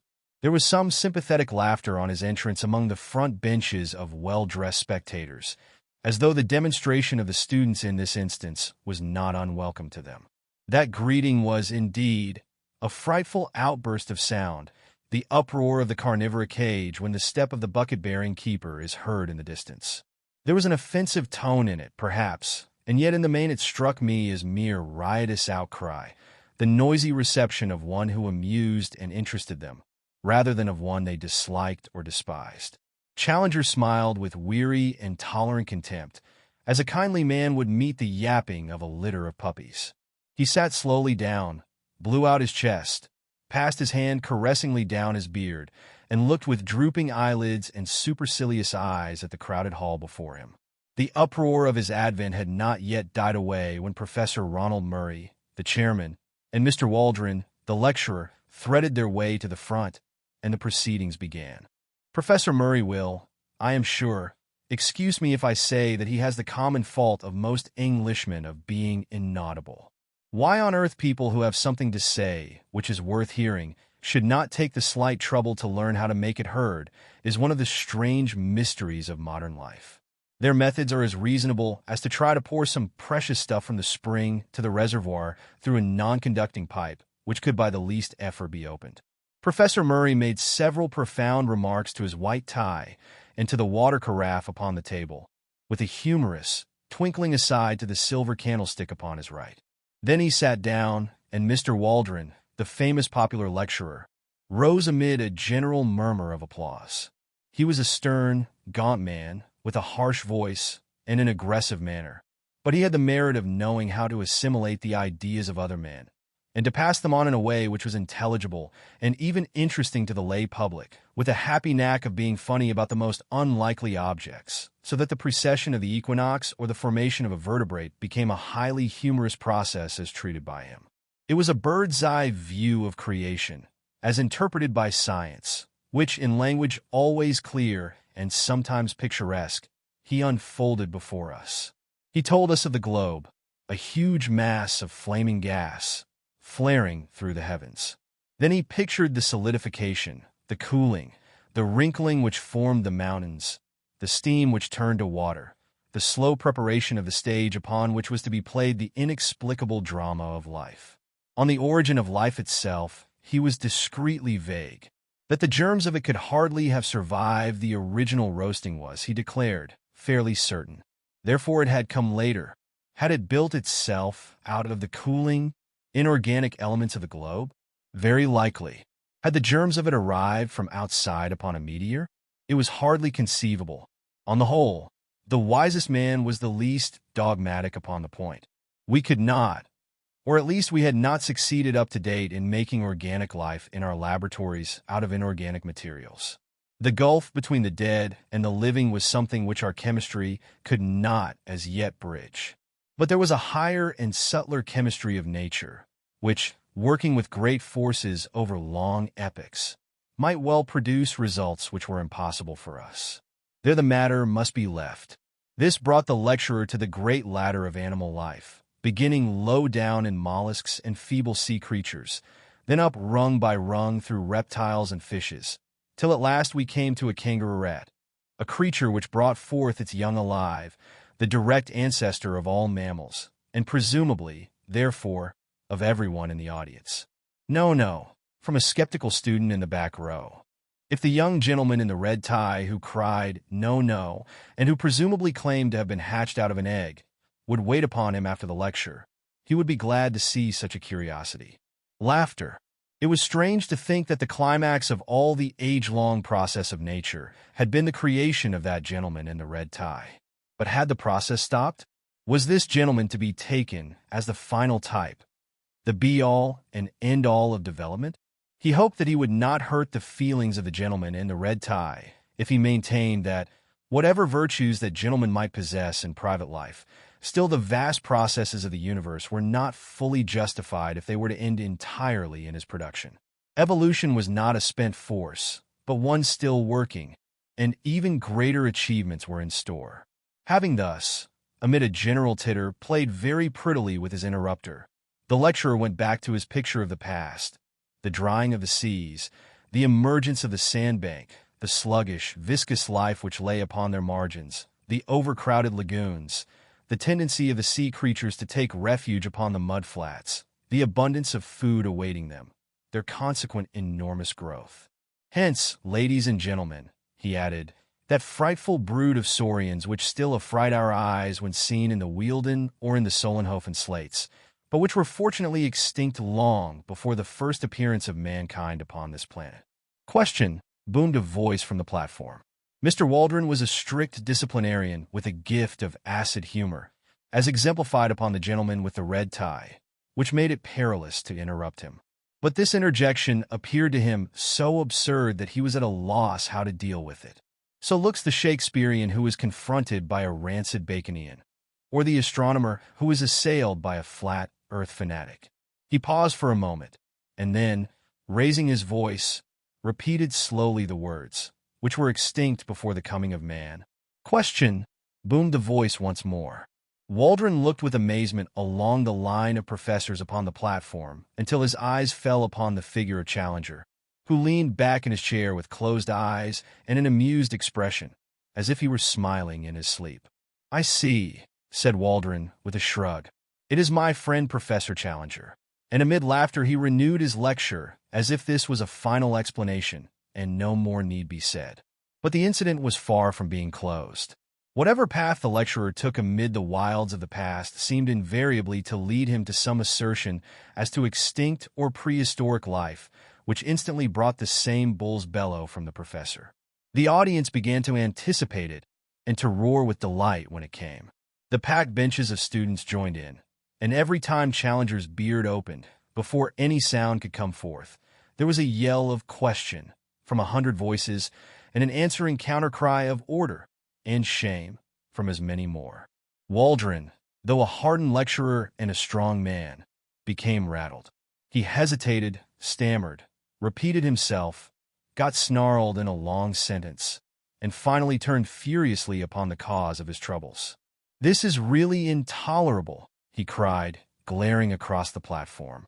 "I must ask you, Professor Challenger, to cease these ignorant and unmannerly interruptions."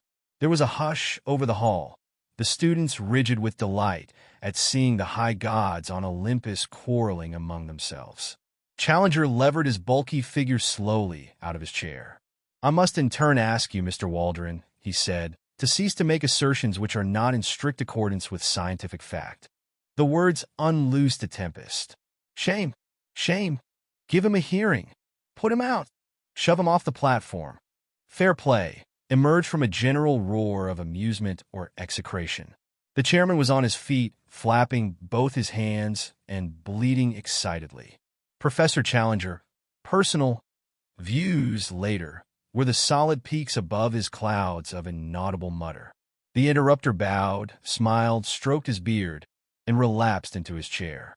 Waldron, very flushed and warlike, continued his observations. Now and then, as he made an assertion, he shot a venomous glance at his opponent, who seemed to be slumbering deeply, with the same broad, happy smile upon his face. At last the lecture came to an end. I am inclined to think that it was a premature one, as the peroration was hurried and disconnected. The thread of the argument had been rudely broken, and the audience was restless and expectant. Waldron sat down, and, after a chirrup from the chairman, Professor Challenger rose and advanced to the edge of the platform. In the interests of my paper, I took down his speech verbatim. "Ladies and gentlemen," he began, amid a sustained interruption from the back. "I beg pardon, ladies, gentlemen, and children.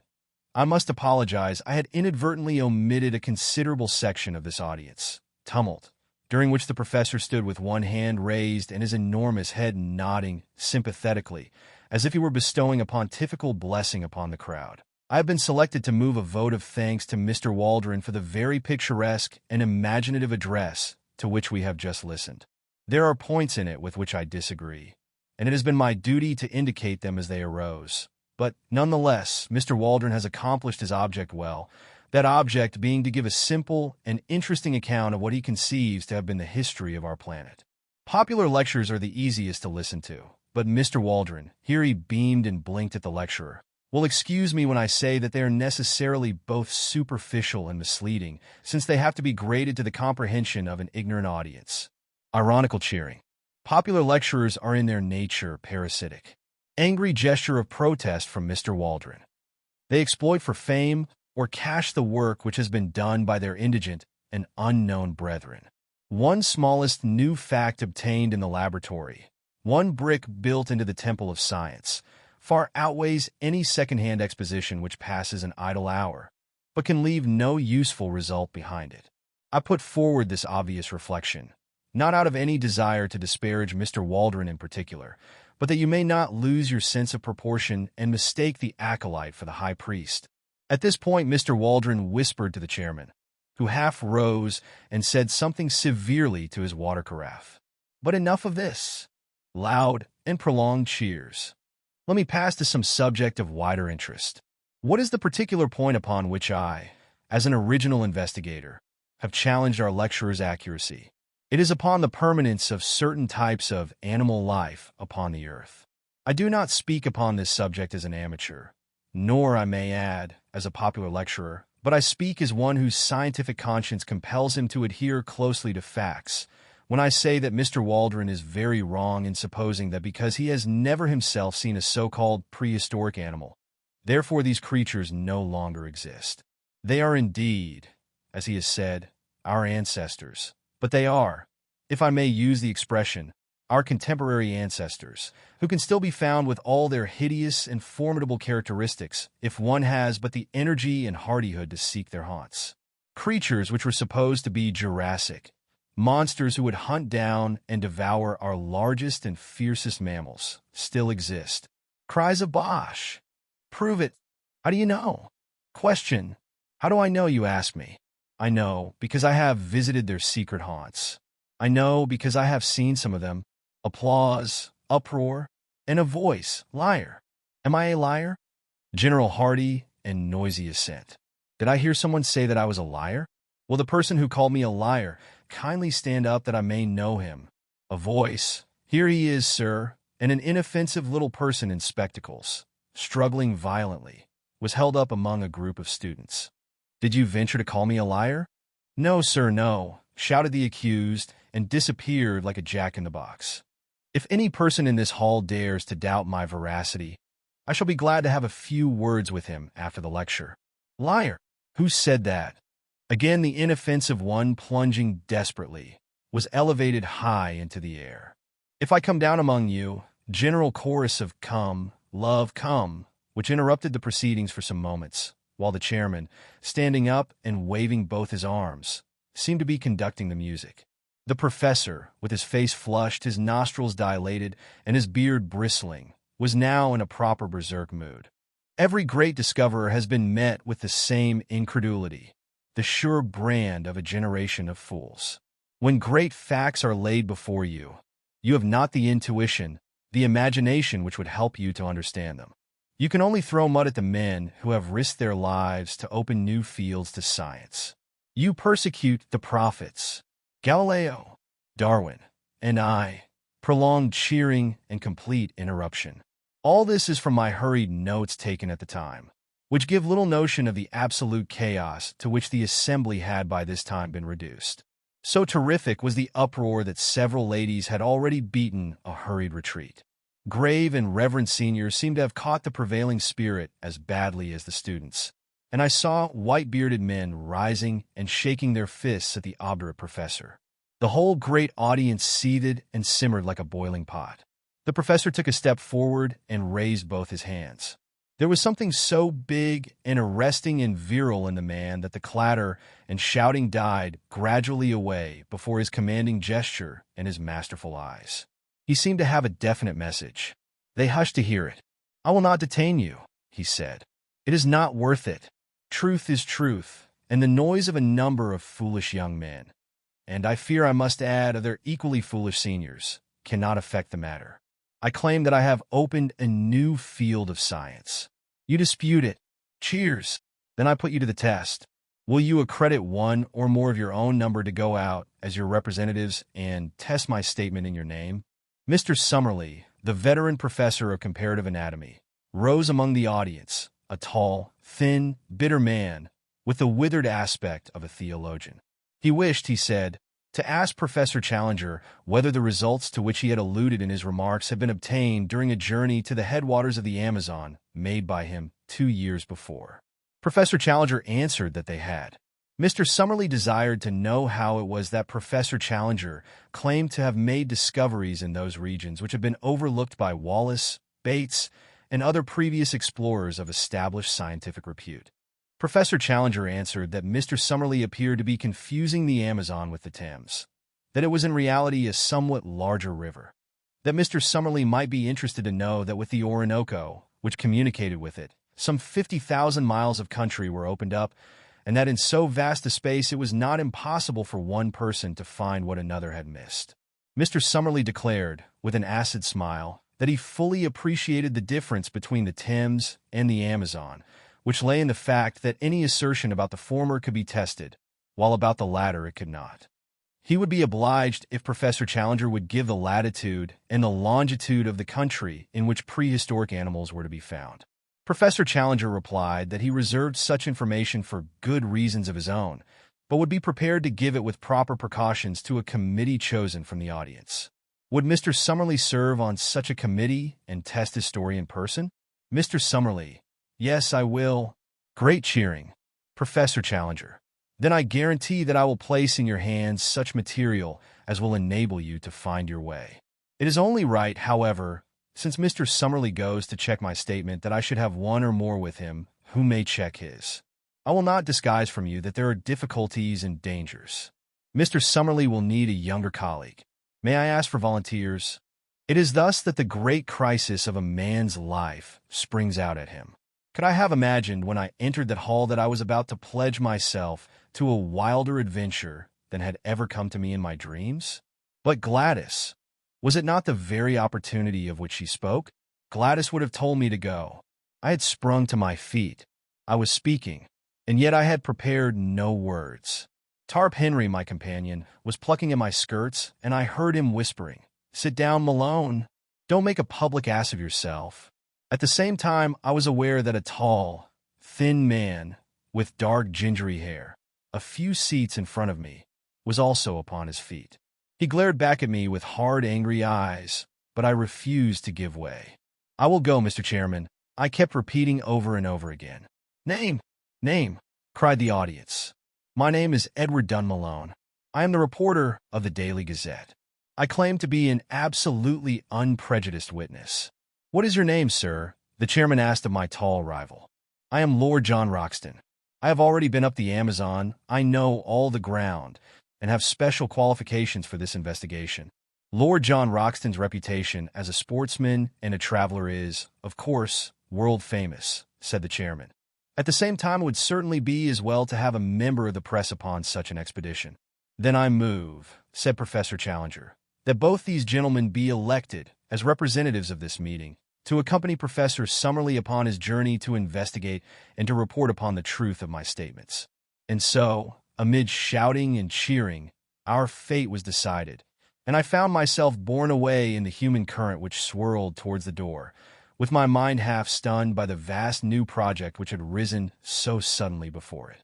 As I emerged from the hall, I was conscious for a moment of a rush of laughing students down the pavement, and of an arm wielding a heavy umbrella, which rose and fell in the midst of them. Then, amid a mixture of groans and cheers, Professor Challenger's electric brougham slid from the curb, and I found myself walking under the silvery lights of Regent Street, full of thoughts of Gladys and of wonder as to my future.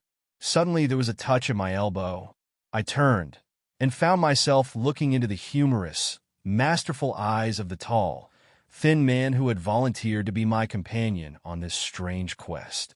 "Mr. Malone, I understand," said he. "We are to be companions." "What?" "My rooms are just over the road, in the Albany. Perhaps you would have the kindness to spare me half an hour, for there are one or two things that I badly want to say to you." Chapter 6. I was the flail of the Lord. I was the flail of the Lord. Lord John Roxton and I turned down Vigo Street together and through the dingy portals of the famous aristocratic rookery. At the end of a long drab passage, my new acquaintance pushed open a door and turned on an electric switch. A number of lamps, shining through tinted shades, bathed the whole great room before us in a ruddy radiance. Standing in the doorway and glancing round me, I had a general impression of extraordinary comfort and elegance combined with an atmosphere of masculine virility. Everywhere there were mingled the luxury of the wealthy man of taste and the careless untidiness of the bachelor. Rich furs and strange iridescent mats from some oriental bazaar were scattered upon the floor. Pictures and prints which even my unpracticed eyes could recognize as being of great price and rarity hung thick upon the walls. Sketches of boxers, of ballet girls, and of racehorses alternated with a sensuous Fragonard, a Marshal Girardet, and a dreamy Turner. But amid these varied ornaments there were scattered the trophies which brought back strongly to my recollection the fact that Lord John Roxton was one of the great all-round sportsmen and athletes of his day.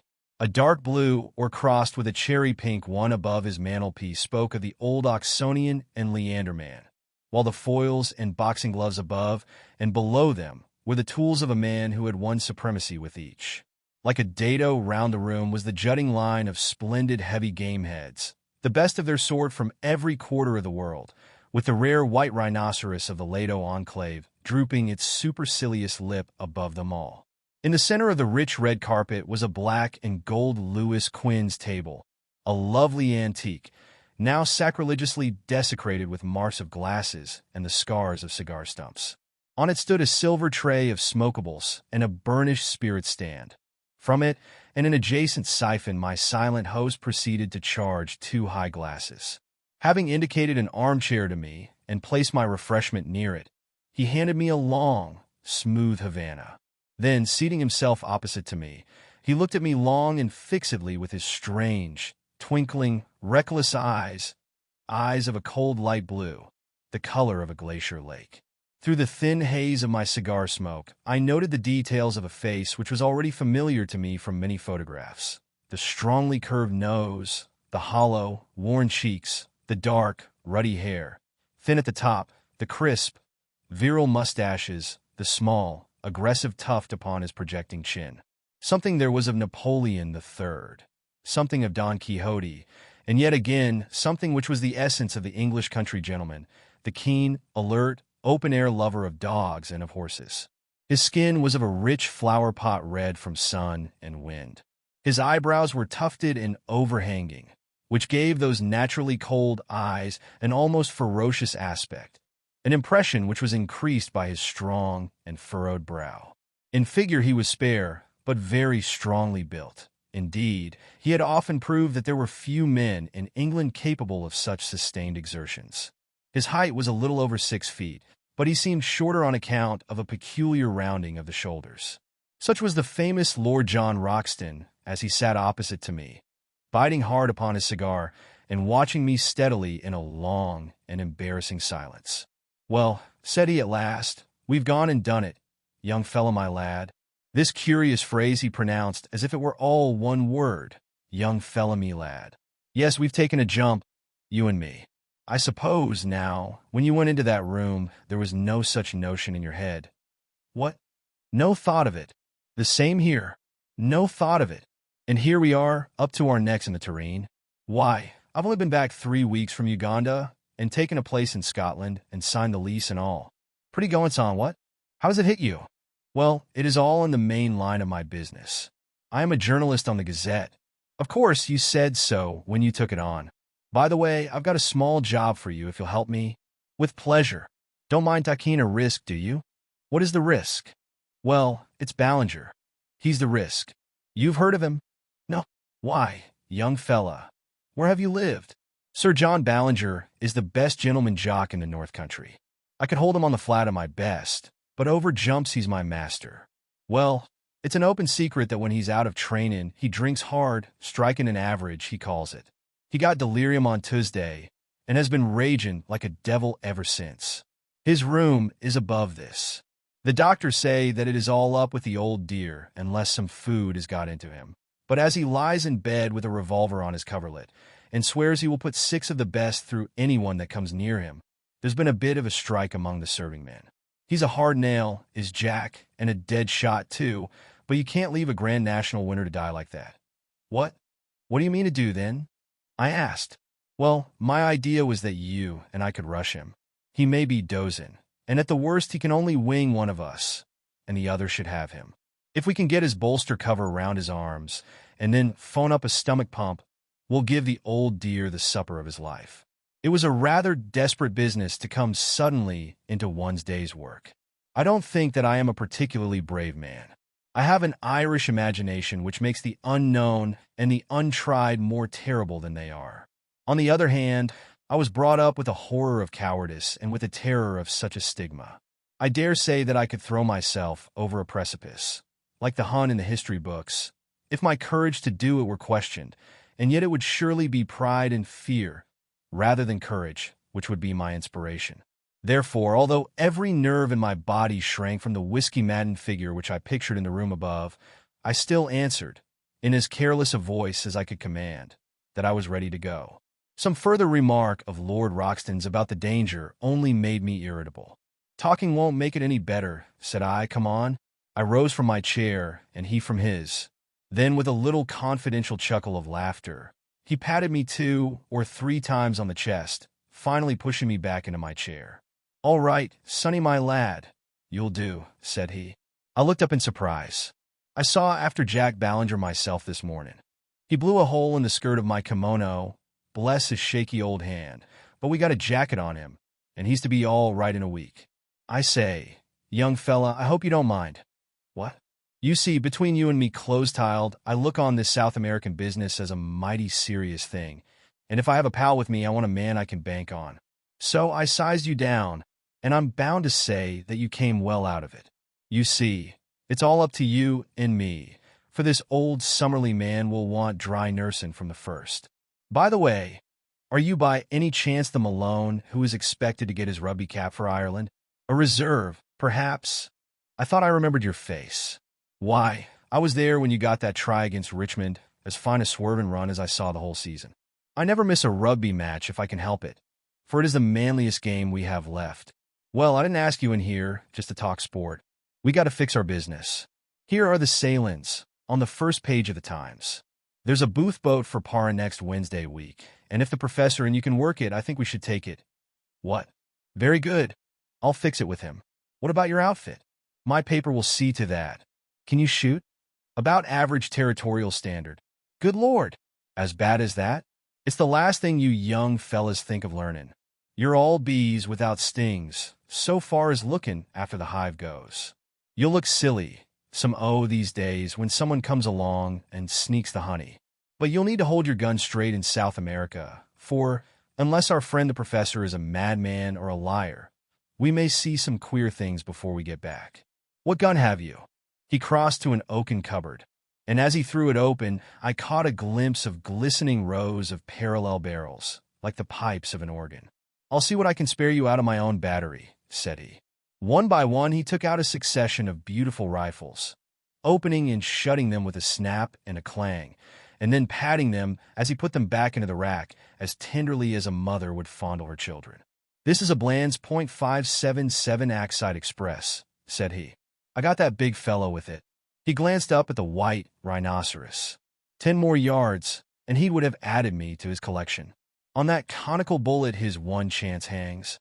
'Tis the weak one's advantage fair. Hope you know your Gordon, for he's the poet of the horse and the gun and the man that handles both. Now, here's a useful tool. .470, telescopic sight, double ejector, point blank up to 350. That's the rifle I used against the Peruvian slave drivers 3 years ago. I was the flail of the Lord up in those parts. I may tell you, though you won't find it in any blue book. There are times, young fella, when every one of us must make a stand for human right and justice, or you never feel clean again. That's why I made a little war on my own. Declared it myself, waged it myself, ended it myself.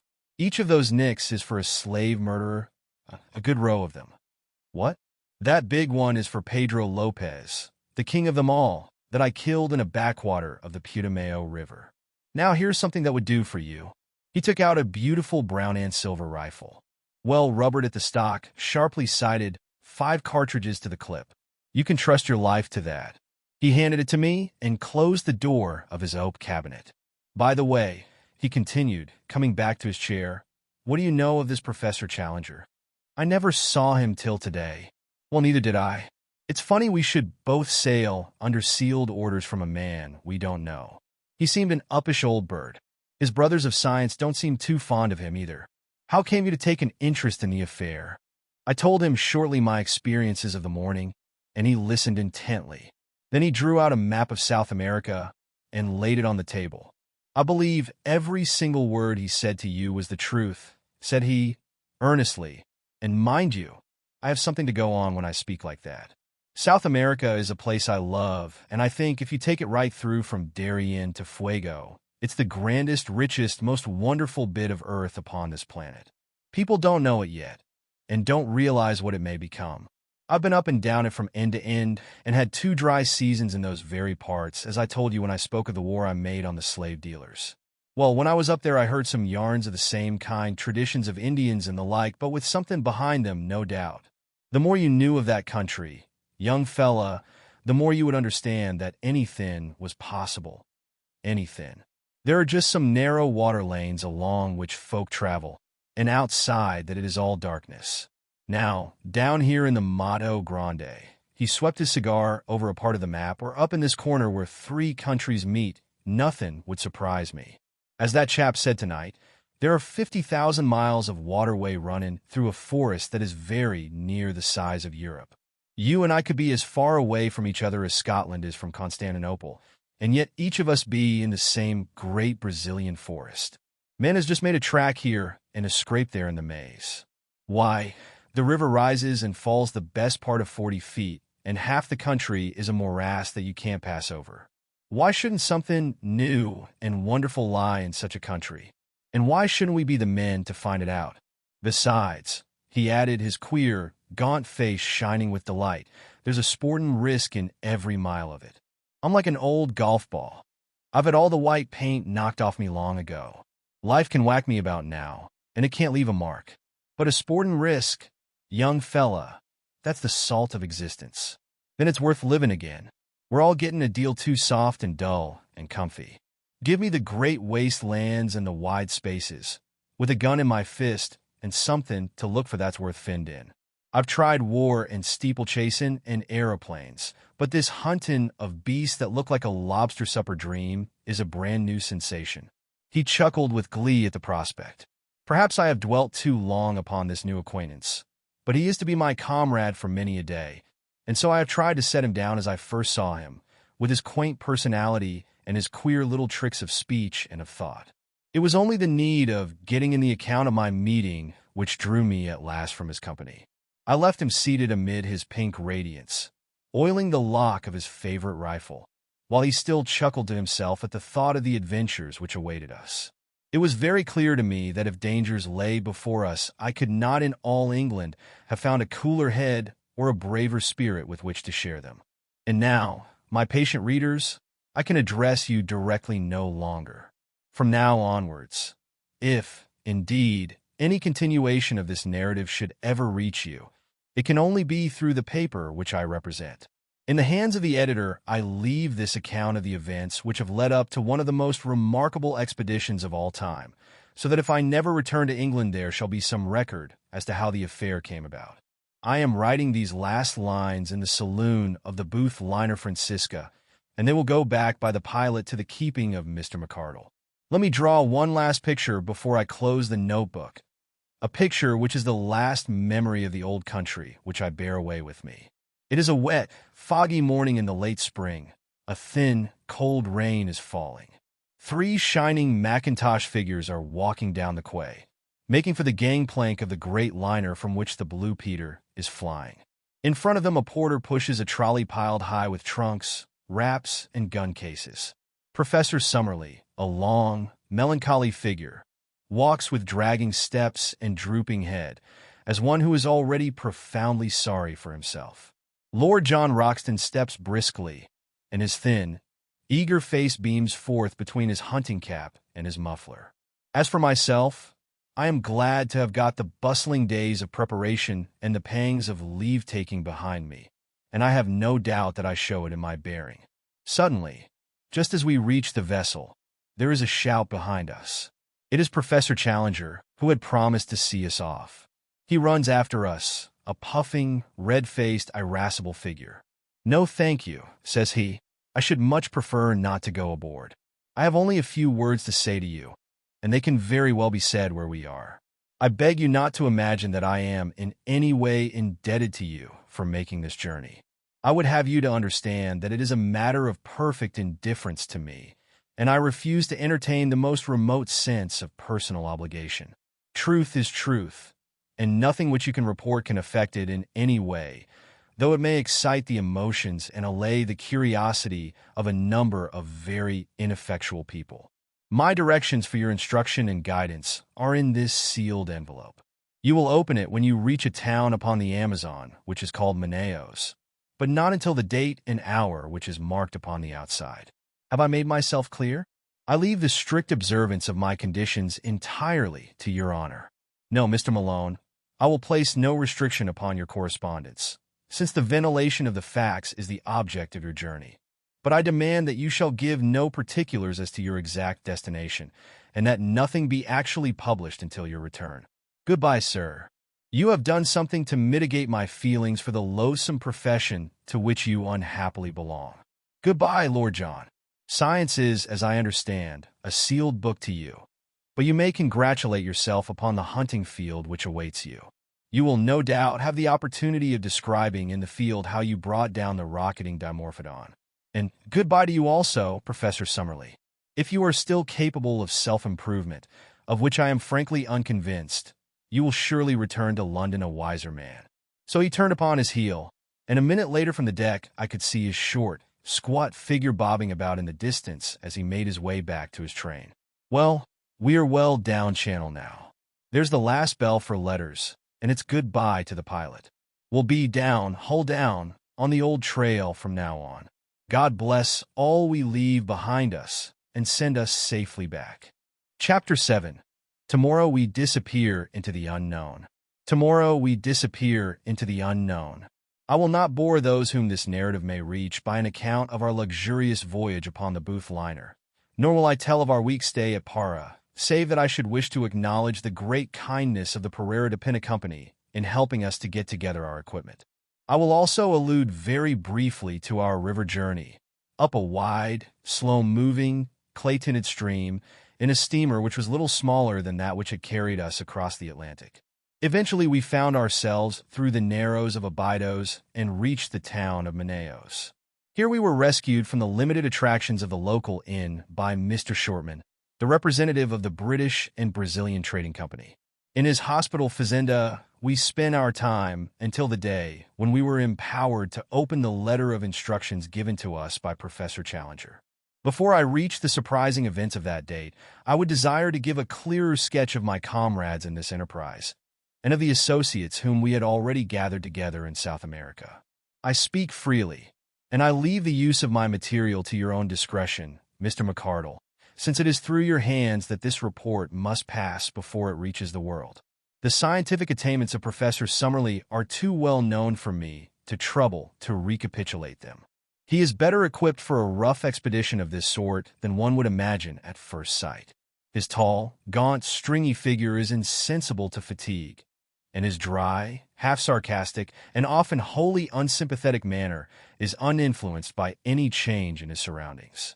Though in his 66th year, I have never heard him express any dissatisfaction at the occasional hardships which we have had to encounter.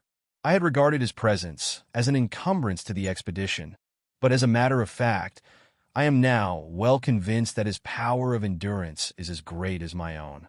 In temper, he is naturally acid and skeptical. From the beginning, he has never concealed his belief that Professor Challenger is an absolute fraud, that we are all embarked upon an absurd wild goose chase, and that we are likely to reap nothing but disappointment and danger in South America, and corresponding ridicule in England. Such are the views which, with much passionate distortion of his thin features and wagging of his thin, goat-like beard, he poured into our ears all the way from Southampton to Manaos.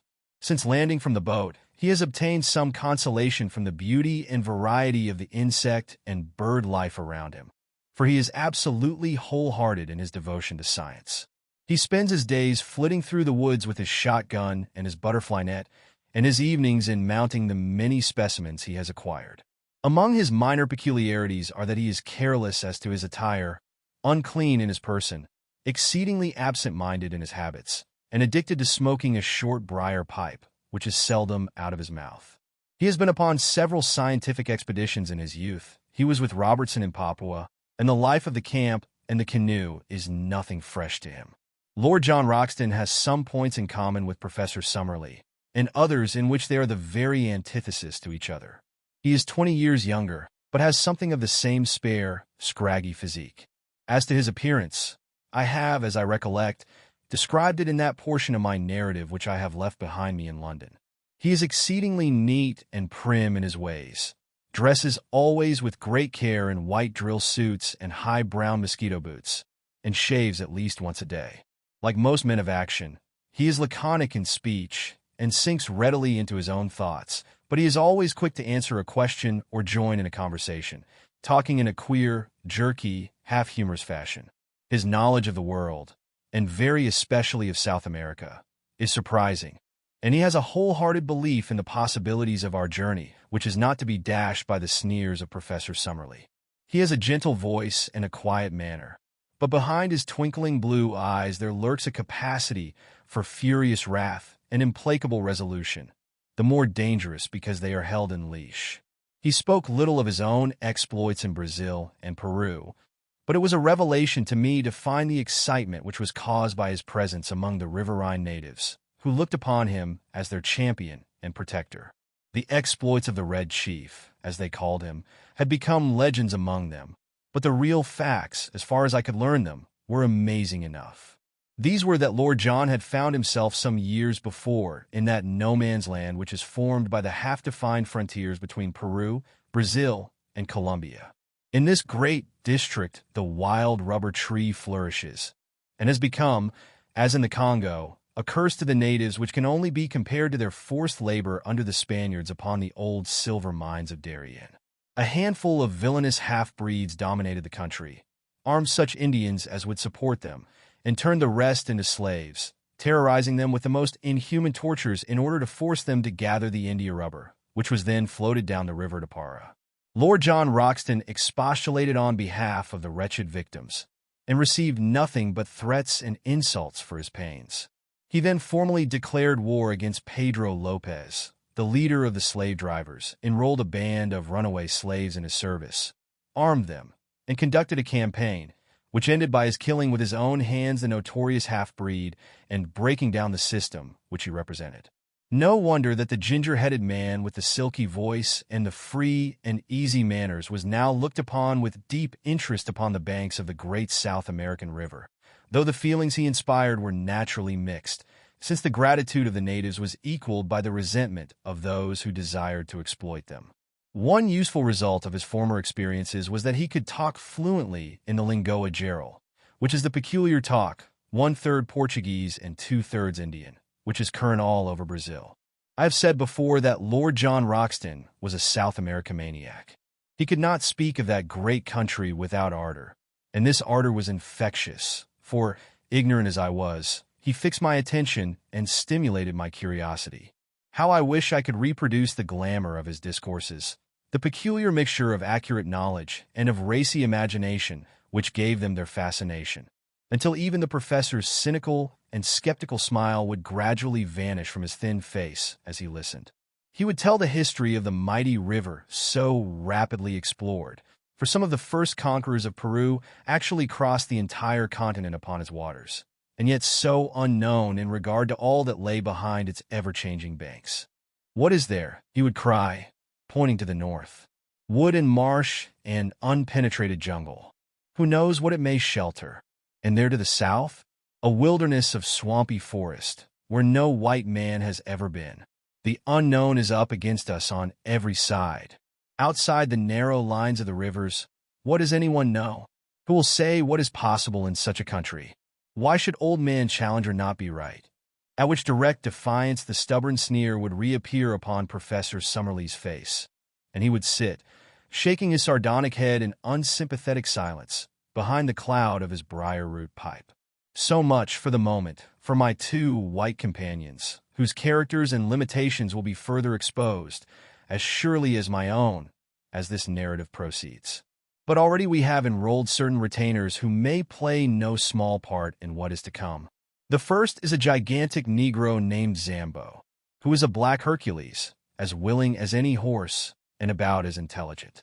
Him we enlisted at Para, on the recommendation of the steamship company, on whose vessels he had learned to speak a halting English. It was at Para also that we engaged Gomez and Manuel, two half-breeds from up the river, just come down with a cargo of redwood. They were swarthy fellows, bearded and fierce, as active and wiry as panthers. Both of them had spent their lives in those upper waters of the Amazon, which we were about to explore, and it was this recommendation which had caused Lord John to engage them. One of them, Gomez, had the further advantage that he could speak excellent English. These men were willing to act as our personal servants, to cook, to row, or to make themselves useful in any way at a payment of $15 a month. Besides these, we had engaged 3 Mojo Indians from Bolivia, who are the most skillful at fishing and boat work of all the river tribes.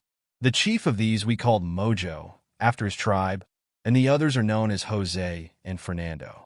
3 white men, then 2 half-breeds, 1 Negro, and 3 Indians made up the personnel of the little expedition which lay waiting for its instructions at Manaos before starting upon its singular quest. At last, after a weary week, the day had come and the hour. I ask you to picture the shaded sitting room of the Fazenda San Ignacio, 2 miles inland from the town of Manaos. Outside lay the yellow, brassy glare of the sunshine, with the shadows of the palm trees as black and definite as the trees themselves. The air was calm, full of the eternal hum of insects, a tropical chorus of many octaves, from the deep drone of the bee to the high, keen pipe of the mosquito.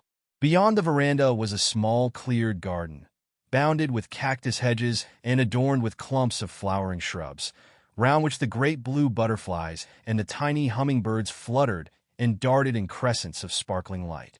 Within we were seated round the cane table, on which lay a sealed envelope. Inscribed upon it, in the jagged handwriting of Professor Challenger, were the words, "Instructions to Lord John Roxton and party. To be opened at Manaos upon July 15th, at 12 o'clock precisely." Lord John had placed his watch upon the table beside him. "We have 7 more minutes," said he. "The old dear is very precise." Professor Summerlee gave an acid smile as he picked up the envelope in his gaunt hand. "What can it possibly matter whether we open it now or in 7 minutes?" said he.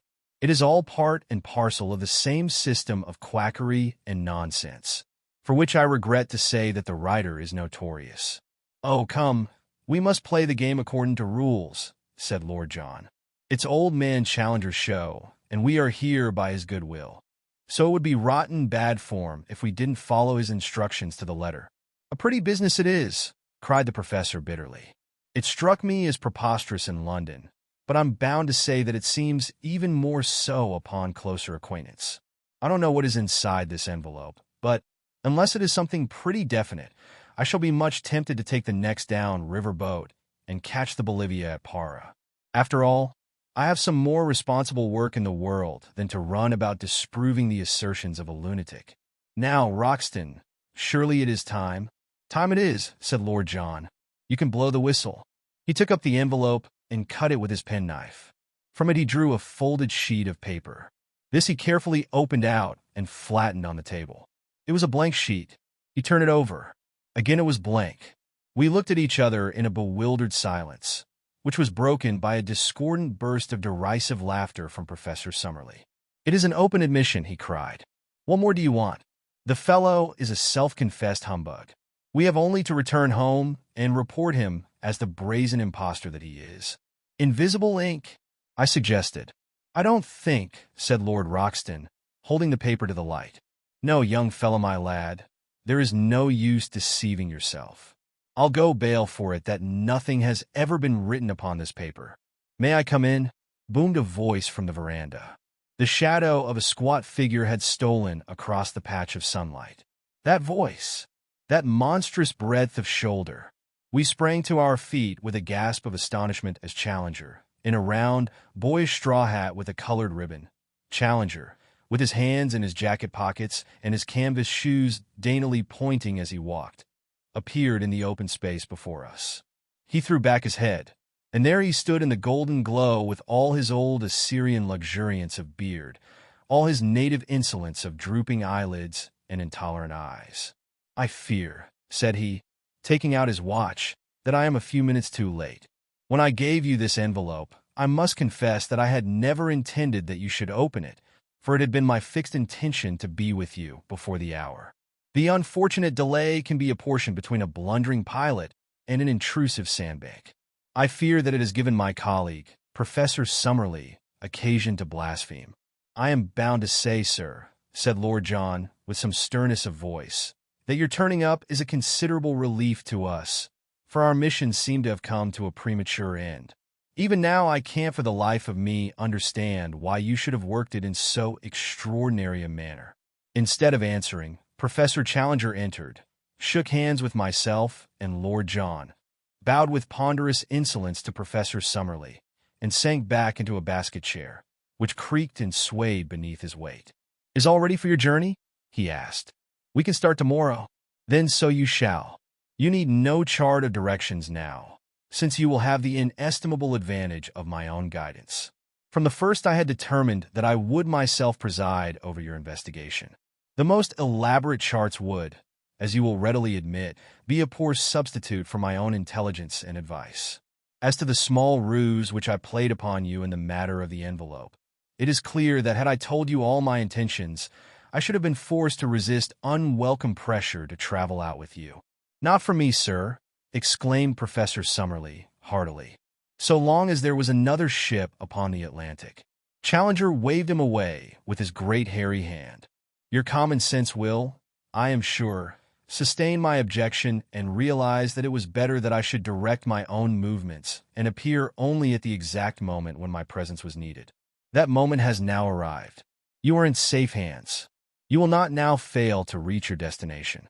From henceforth, I take command of this expedition, and I must ask you to complete your preparations tonight so that we may be able to make an early start in the morning. My time is of value, and the same thing may be said, no doubt, in a lesser degree of your own. I propose, therefore, that we push on as rapidly as possible until I have demonstrated what you have come to see. Lord John Roxton has chartered a large steam launch, the Esmeralda, which was to carry us up the river. So far as climate goes, it was immaterial what time we chose for our expedition, as the temperature ranges from 75 to 90 degrees both summer and winter, with no appreciable difference in heat. In moisture, however, it is otherwise. From December to May is the period of the rains, and during this time the river slowly rises until it attains a height of nearly 40 feet above its low water mark. It floods the banks, extends in great lagoons over a monstrous waste of country, and forms a huge district called locally the Gapo, which is for the most part too marshy for foot travel and too shallow for boating. About June the waters begin to fall, and are at their lowest at October or November. Thus our expedition was at the time of the dry season, when the great river and its tributaries were more or less in a normal condition.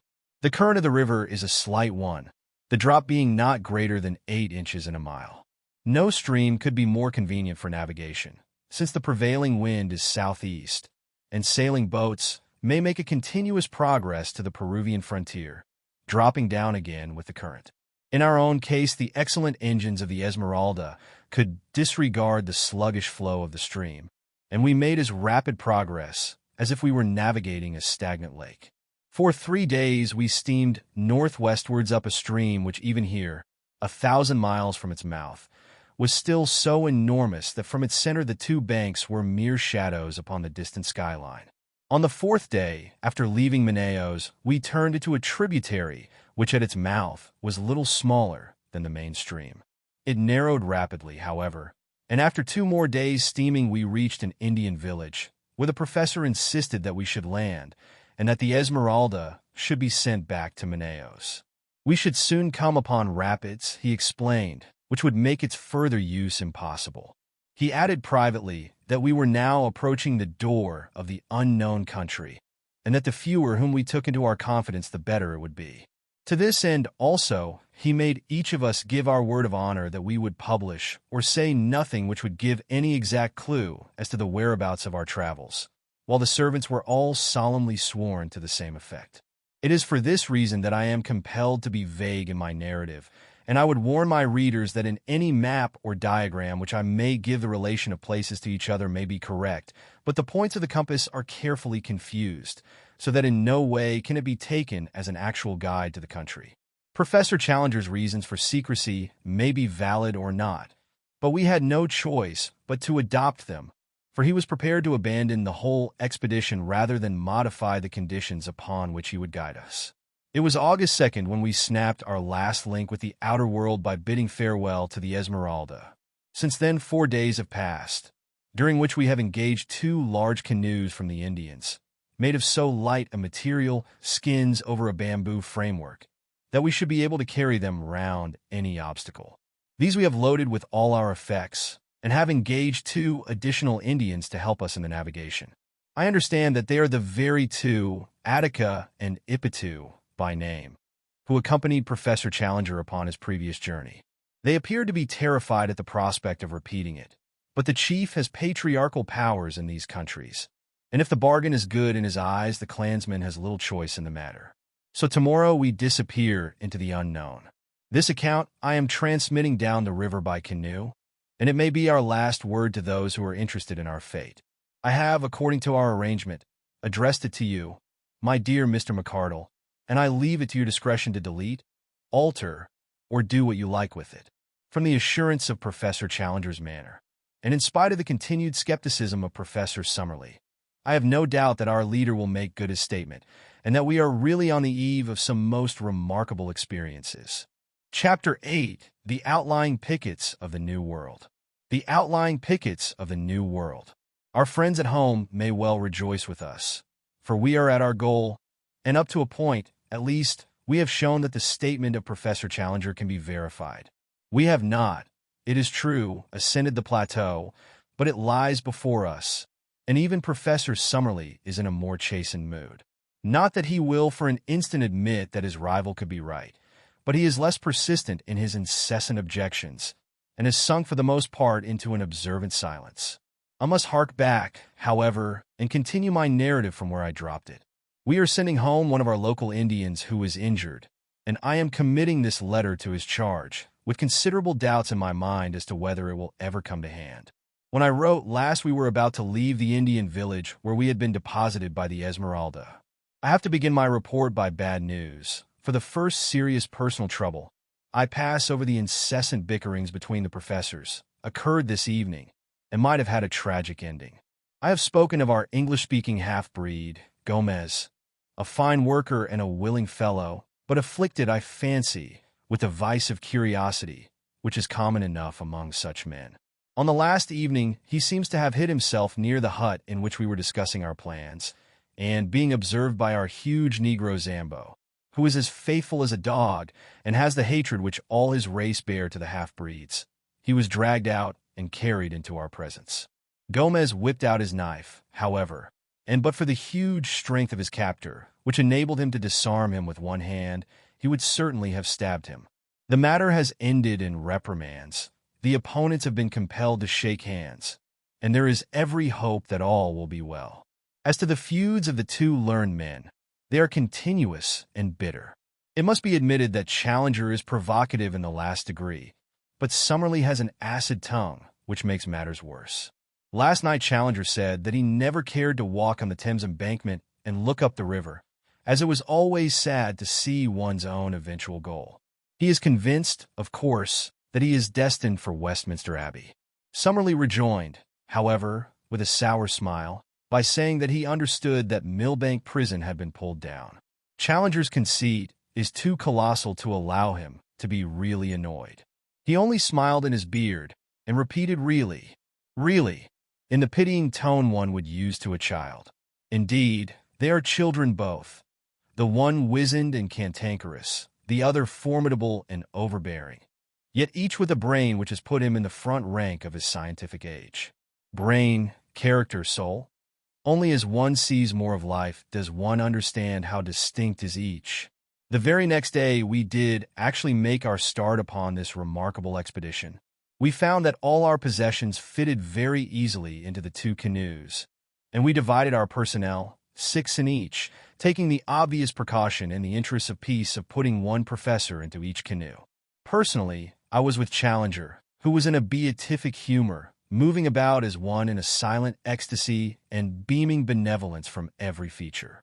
I have had some experience of him in other moods, however, and shall be the less surprised when the thunderstorms suddenly come up amidst the sunshine. If it is impossible to be at your ease, it is equally impossible to be dull in his company, for one is always in a state of half-tremulous doubt as to what sudden turn his formidable temper may take.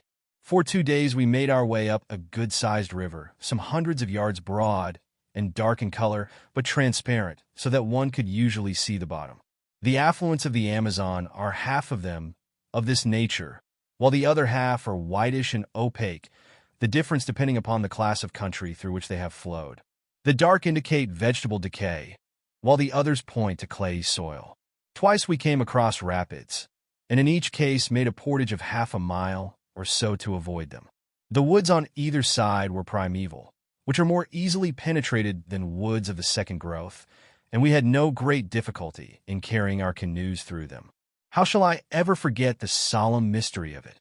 The height of the trees and the thickness of the boles exceeded anything which I in my town-bred life could have imagined, shooting upwards in magnificent columns until, at an enormous distance above our heads, we could dimly discern the spot where they threw out their side branches in a Gothic upward curves which coalesced to form one great matted roof of verdure, through which only an occasional golden ray of sunshine shot downwards to trace a thin, dazzling line of light amidst the majestic obscurity. As we walked noiselessly amid the thick, soft carpet of decaying vegetation, the hush fell upon our souls which comes upon us in the twilight of the Abbey, and even Professor Challenger's full-chested notes sank into a whisper. Alone, I should have been ignorant of the names of these giant growths, but our men of science pointed out the cedars, the great silk cotton trees, and the redwood trees, with all that profusion of various plants which has made this continent the chief supplier to the human race of those gifts of nature which depend upon the vegetable world, while it is the most backward in those products which come from animal life. Vivid orchids and wonderful colored lichens smoldered upon the swarthy tree trunks, and where a wandering shaft of light fell full upon the golden alamanda, the scarlet star clusters of the taxonia, or the rich deep blue of ipomoea, the effect was as a dream of fairyland. In these great wastes of forest life, which abhors darkness, struggles ever upwards to the light. Every plant, even the smaller ones, curls and writhes to the green surface, twining itself round its stronger and taller brethren in the effort. Climbing plants are monstrous and luxuriant, but others which have never been known to climb elsewhere learn the art as an escape from that somber shadow, so that the common nettle, the jasmine, and even the jassatara palm tree can be seen circling the stems of the cedars and striving to reach their crowns.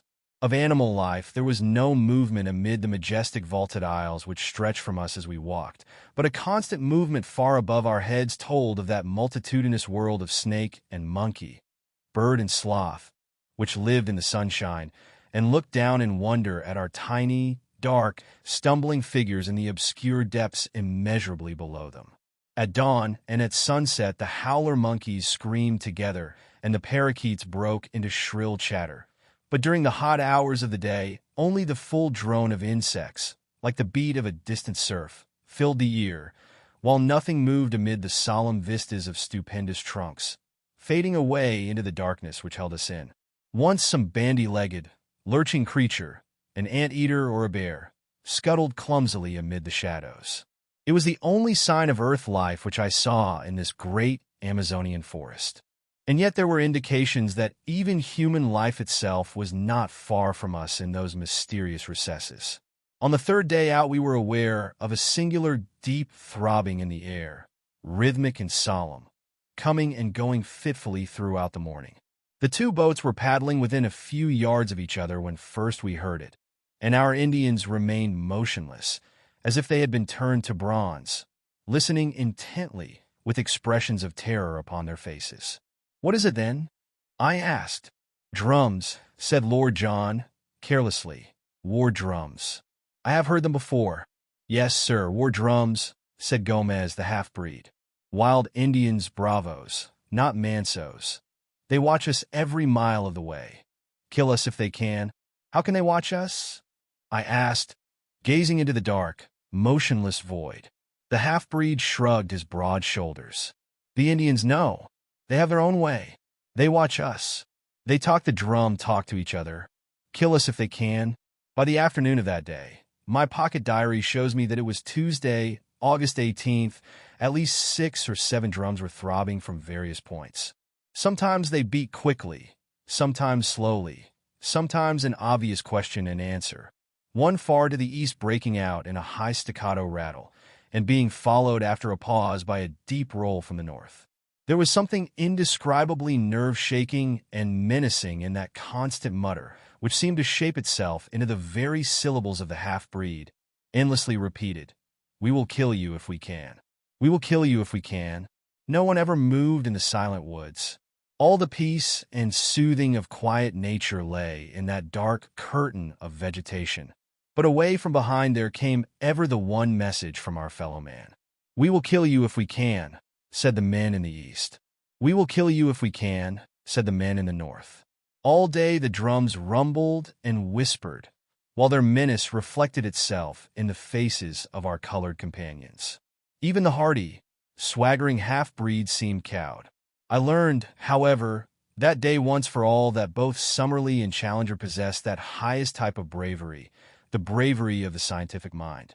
Theirs was the spirit which upheld Darwin among the gauchos of the Argentine, or Wallace among the headhunters of Malaya. It is decreed by a merciful nature that the human brain cannot think of two things simultaneously, so that if it be steeped in curiosity as to science, it has no room for merely personal considerations. All day amid that incessant and mysterious menace, our two professors watched every bird upon the wing, and every shrub upon the bank, with many a sharp, wordy contention, when the snarl of Summerlee came quick upon the deep growl of Challenger, but with no more sense of danger and no more reference to drum-beating Indians than if they were seated together in the smoking room of the Royal Society's Club in St. James's Street. Once only did they condescend to discuss them. "Maranya or Amajica cannibals," said Challenger, jerking his thumb towards the reverberating wood. "No doubt, sir," Summerlee answered. "Like all such tribes, I shall expect to find them of polysynthetic speech and of Mongolian type." "Polysynthetic, certainly," said Challenger, indulgently. "I am not aware that any other type of language exists in this continent, and I have notes of more than 100. The Mongolian theory I regard with deep suspicion. I should have thought that even a limited knowledge of comparative anatomy would have helped to verify it," said Summerlee bitterly. Challenger thrust out his aggressive chin until he was all beard and hat rim. "No doubt, sir, a limited knowledge would have that effect. When one's knowledge is exhaustive, one comes to other conclusions." They glared at each other in mutual defiance, while all round rose the distant whisper, "We will kill you. We will kill you if we can." That night we moored our canoes with heavy stones for anchors in the center of the stream, and made every preparation for a possible attack. Nothing came, however, and with the dawn we pushed upon our way, the drum beating dying out behind us. About 3 o'clock in the afternoon, we came to a very steep rapid, more than a mile long, the very one in which Professor Challenger had suffered disaster upon his first journey. I confess that the sight of it consoled me, for it was really the first direct corroboration, slight as it was, of the truth of his story. The Indians carried first our canoes and then our stores through the brushwood, which is very thick at this point, while we four whites, our rifles on our shoulders, walked between them and any danger coming from the woods. Before evening we had successfully passed the rapids and made our way some 10 miles above them, where we anchored for the night. At this point I reckoned that we had come not less than 100 miles up the tributary from the main stream. It was in the early forenoon of the next day that we made the great departure. Since dawn, Professor Challenger had been acutely uneasy, continually scanning each bank of the river. Suddenly, he gave an exclamation of satisfaction and pointed to a single tree, which projected at a peculiar angle over the side of the stream. "What do you make of that?" he asked. "It is surely an acai palm," said Summerlee. "Exactly. It was an acai palm which I took for my landmark. The secret opening is half a mile onwards upon the other side of the river. There is no break in the trees. That is the wonder and the mystery of it. There where you see light green rushes instead of dark green undergrowth. There between the great cotton woods. That is my private gate into the unknown. Push through, and you will understand. It was indeed a wonderful place." Having reached the spot marked by a line of light green rushes, we pulled out 2 canoes through them for some hundreds of yards, and eventually emerged into a placid and shallow stream, running clear and transparent over a sandy bottom. It may have been 20 yards across, and was banked in on each side by most luxuriant vegetation. No one who had not observed that for a short distance reeds had taken the place of shrubs could possibly have guessed the existence of such a stream or dreamed of the fairyland beyond. For 3 days we made our way up this tunnel of hazy green sunshine. On the longer stretches one could hardly tell, as one looked ahead, where the distant green water ended and the distant green archway began. The deep peace of this strange waterway was unbroken by any sign of man. "No Indian here. Too much afraid." "Curupuri," said Gomez. "Curupuri is the spirit of the woods," Lord John explained. "It's a name for any kind of devil. The poor beggars think that there is something fearsome in this direction, and therefore they avoid it."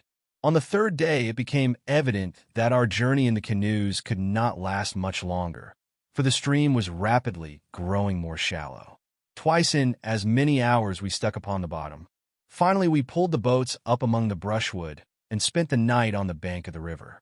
In the morning Lord John and I made our way for a couple of miles through the forest, keeping parallel with the stream. But as it grew ever shallower, we returned and reported what Professor Challenger had already suspected, that we had reached the highest point to which the canoes could be brought. We drew them up, therefore, and concealed them among the bushes, blazing a tree with our axes, so that we should find them again.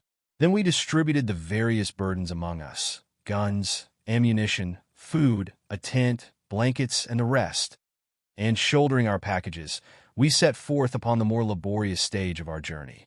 An unfortunate quarrel between our pepper pots marked the outset of our new stage. Challenger had from the moment of joining us issued directions to the whole party, much to the evident discontent of Summerlee.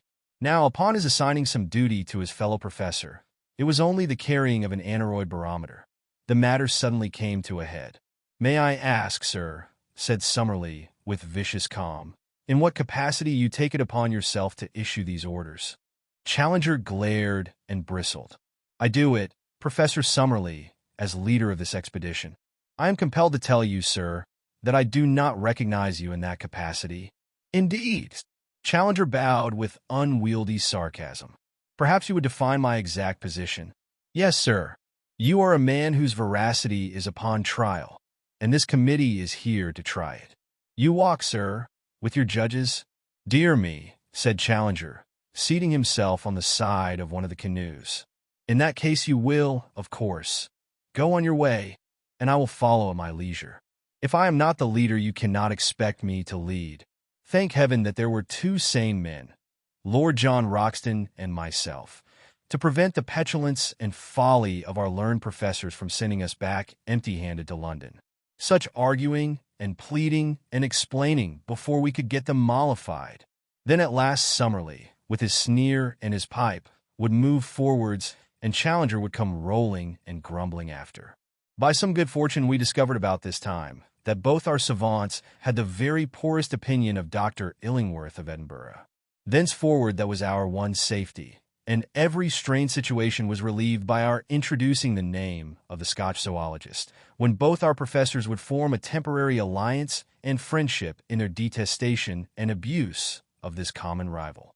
Advancing in single file along the bank of the stream, we soon found that it narrowed down to a mere brook, and finally that it lost itself in a great green morass of sponge-like mosses, into which we sank up to our knees. The place was horribly haunted by clouds of mosquitoes and every form of flying pest, so we were glad to find solid ground again and to make a circuit among the trees, which enabled us to outflank this pestilent morass, which droned like an organ in the distance, so loud was it with insect life.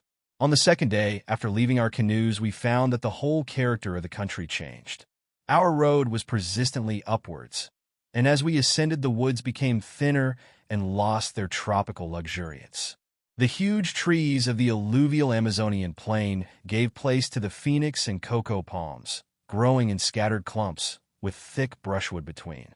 In the damper hollows, the Mauritia palms threw out their graceful, drooping fronds.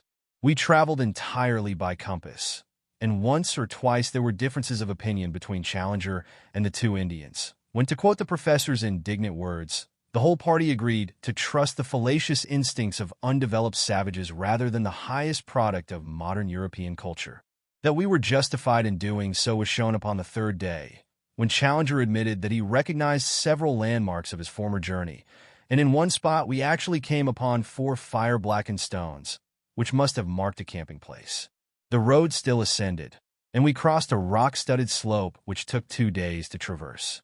The vegetation had again changed, and only the vegetable ivory tree remained, with a great profusion of wonderful orchids, among which I learned to recognize the rare Natonia vexillaria and the glorious pink and scarlet blossoms of Cattleya and Odontoglossum.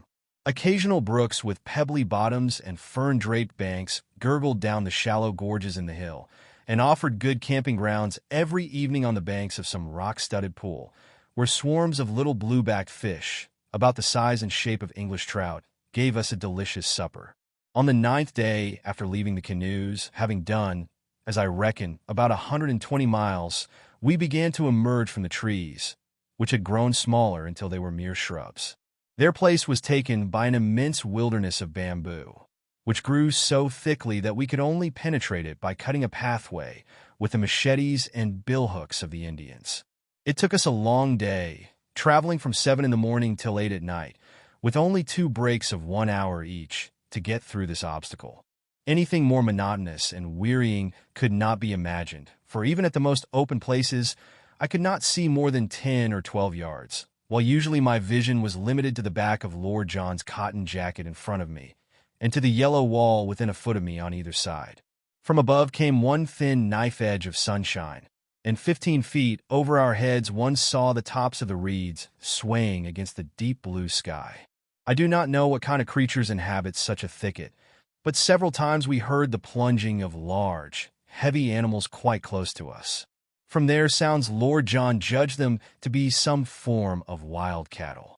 Just as night fell, we cleared the belt of bamboos, and at once formed our camp, exhausted by the interminable day. Early next morning we were again afoot, and found that the character of the country had changed once again. Behind us was the wall of bamboo, as definite as if it marked the course of a river. In front was an open plain, sloping slightly upwards and dotted with clumps of tree ferns, the whole curving before us until it ended in a long, whale-backed ridge.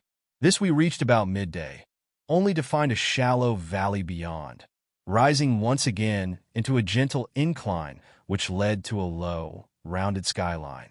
It was here, while we crossed the first of these hills, that an incident occurred which may or may not have been important.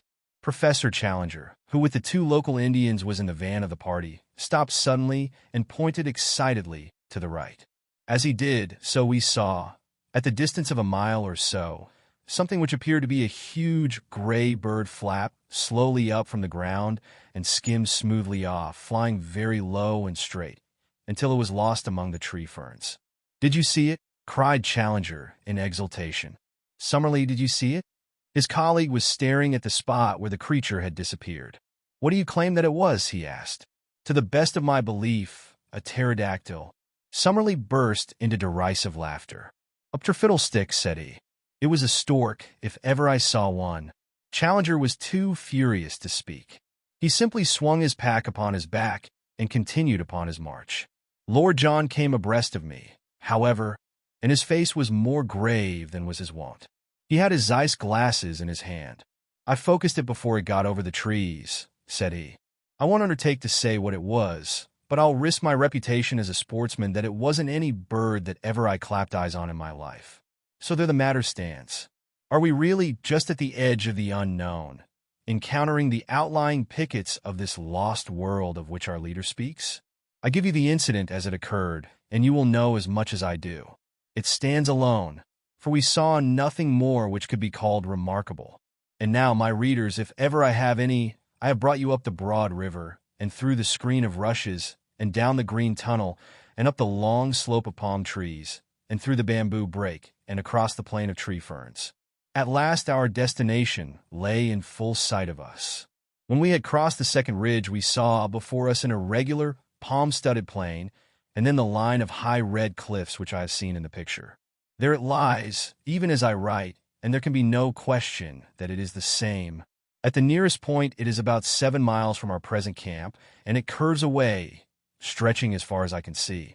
Challenger struts about like a prize peacock, and Summerlee is silent but still skeptical. Another day should bring some of our doubts to an end. Meanwhile, as Jose, whose arm was pierced by a broken bamboo, insists upon returning, I send this letter back in his charge, and only hope that it may eventually come to hand. I will write again as the occasion serves. I have enclosed with this a rough chart of our journey, which may have the effect of making the account rather easier to understand. Chapter 9. Who could have foreseen it? Who could have foreseen it? A dreadful thing has happened to us. Who could have foreseen it? I cannot foresee any end to our troubles. It may be that we are condemned to spend our whole lives in this strange, inaccessible place. I am still so confused that I can hardly think clearly of the facts of the present or of the chances of the future. To my astounded senses, the one seems most terrible and the other as black as night. No men have ever found themselves in a worse position, nor is there any use in disclosing to you our exact geographical situation and asking our friends for a relief party. Even if they could send one, our fate will in all human probability be decided long before it could arrive in South America. We are, in truth, as far from any human aid as if we were in the moon. If we are to win through, it is only our own qualities which can save us. I have as companions 3 remarkable men of great brain power and of unshaken courage. There lies our one and only hope. It is only when I look upon the untroubled faces of my comrades that I see some glimmer through the darkness. Outwardly, I trust that I appear as unconcerned as they. Inwardly, I am filled with apprehension. Let me give you, with as much detail as I can, the sequence of events which have led us to this catastrophe. When I finished my last letter, I stated that we were within 7 miles from an enormous line of ruddy cliffs, which encircled, beyond all doubt, the plateau of which Professor Challenger spoke. Their height, as we approached them, seemed to me in some places to be greater than he had stated, running up in parts to at least 1,000 feet. And they were curiously striated, in a manner which is, I believe, characteristic of basaltic upheavals. Something of the sort is to be seen in Salisbury Crags at Edinburgh. The summit showed every sign of a luxuriant vegetation, with bushes near the edge, and farther back many high trees. There was no indication of any life that we could see. That night we pitched our camp immediately under the cliff, a most wild and desolate spot. The crags above us were not merely perpendicular, but curved outwards at the top, so that ascent was out of the question. Close to us was the high, thin pinnacle of rock, which I believe I mentioned earlier in this narrative. It is like a broad red church spire, the top of it being level with the plateau, but a great chasm gaping between. On the summit of it there grew one high tree. Both pinnacle and cliff were comparatively low, some 500 or 600 feet, I should think. It was on that, said Professor Challenger, pointing to this tree, that the pterodactyl was perched. I climbed halfway up the rock before I shot him. I am inclined to think that a good mountaineer like myself could ascend the rock to the top, though he would, of course, be no nearer to the plateau when he had done so. As Challenger spoke of his pterodactyl, I glanced at Professor Summerlee, and for the first time I seemed to see some signs of a dawning credulity and repentance. There was no sneer upon his thin lips, but on the contrary, a gray, drawn look of excitement and amazement. Challenger saw it, too, and reveled in the first taste of victory. "Of course," said he, with his clumsy and ponderous sarcasm, "Professor Summerlee will understand that when I speak of a pterodactyl, I mean a stork. Only it is the kind of stork which has no feathers, a leathery skin, membranous wings, and teeth in its jaws." He grinned and blinked and bowed until his colleague turned and walked away. In the morning, after a frugal breakfast of coffee and manioc, we had to be economical of our stores. We held a council of war as to the best method of ascending to the plateau above us. Challenger presided with a solemnity as if he were the Lord Chief Justice on the bench. Picture him seated upon a rock, his absurd boyish straw hat tilted on the back of his head, his supercilious eyes dominating us from under his drooping lids, his great black beard wagging as he slowly defined our present situation and our future movements. Beneath him you might have seen the three of us, myself, sunburnt, young, and vigorous after our open-air tramp, Summerlee, solemn but still critical, behind his eternal pipe, Lord John, as keen as a razor edge, with his supple, alert figure leaning upon his rifle, and his eager eyes fixed eagerly upon the speaker. Behind us were grouped the two swarthy half-breeds and the little knot of Indians, while in front and above us towered those huge, ruddy ribs of rocks which kept us from our goal. "I need not say," said our leader, "that on the occasion of my last visit I exhausted every means of climbing the cliff, and where I failed I do not think that anyone else is likely to succeed, for I am something of a mountaineer. I had none of the appliances of a rock climber with me, but I have taken the precaution to bring them now. With their aid I am positive I could climb that detached pinnacle to the summit, but so long as the main cliff overhangs, it is vain to attempt ascending that. I was hurried upon my last visit by the approach of the rainy season and by the exhaustion of my supplies. These considerations limited my time, and I can only claim that I have surveyed about 6 miles of the cliff to the east of US, finding no possible way up. What, then, shall we now do? There seems to be only one reasonable course, said Professor Summerlee. If you have explored the east, we should travel along the base of the cliff to the west, and seek for a practicable point for our ascent. That's it, said Lord John. The odds are that this plateau is of no great size, and we shall travel round it until we either find an easy way up it, or come back to the point from which we started. I have already explained to our young friend here, said Challenger. He has a way of alluding to me as if I were a school child 10 years old, that it is quite impossible that there should be an easy way up anywhere, for the simple reason that if there were the summit would not be isolated, and those conditions would not obtain which have affected so singular an interference with the general laws of survival. Yet I admit that there may very well be places where an expert human climber may reach the summit, and yet a cumbrous and heavy animal be unable to descend. It is certain that there is a point where an ascent is possible. How do you know that, sir? Asked Summerlee sharply. Because my predecessor, the American Maple White, actually made such an ascent. How otherwise could he have seen the monster which he sketched in his notebook? There you reason somewhat ahead of the proved facts, said the stubborn Summerlee. I admit your plateau, because I have seen it, but I have not as yet satisfied myself that it contains any form of life whatever. What you admit, sir, or what you do not admit, is really of inconceivably small importance. I am glad to perceive that the plateau itself has actually obtruded itself upon your intelligence." He glanced up at it, and then, to our amazement, he sprang from his rock and, seizing Summerlee by the neck, he tilted his face into the air.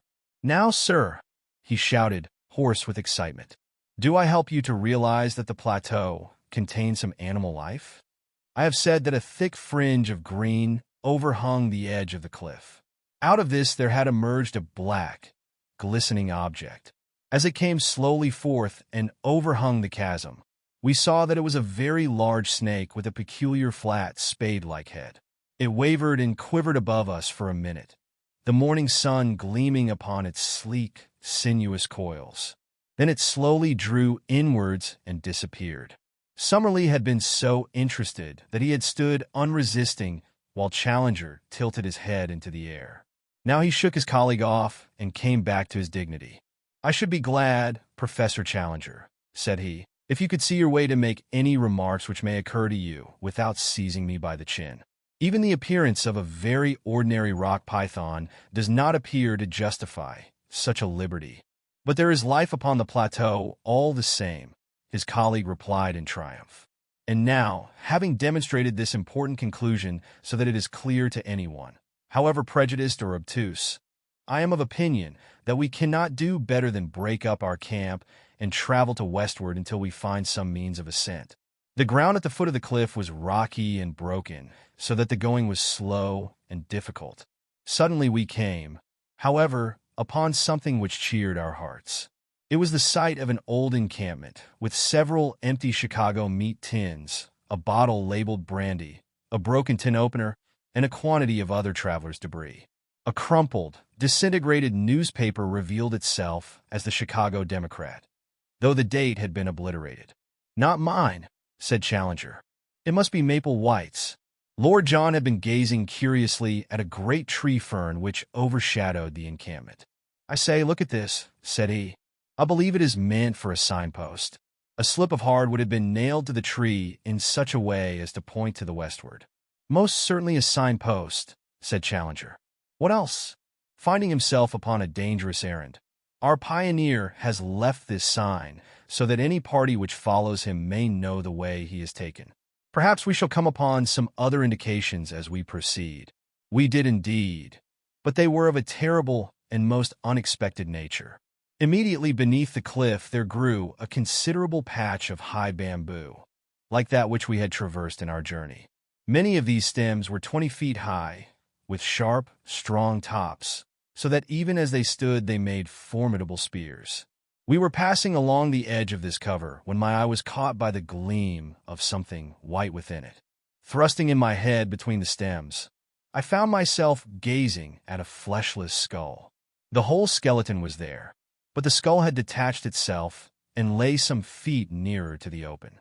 With a few blows from the machetes of our Indians, we cleared the spot and were able to study the details of this old tragedy.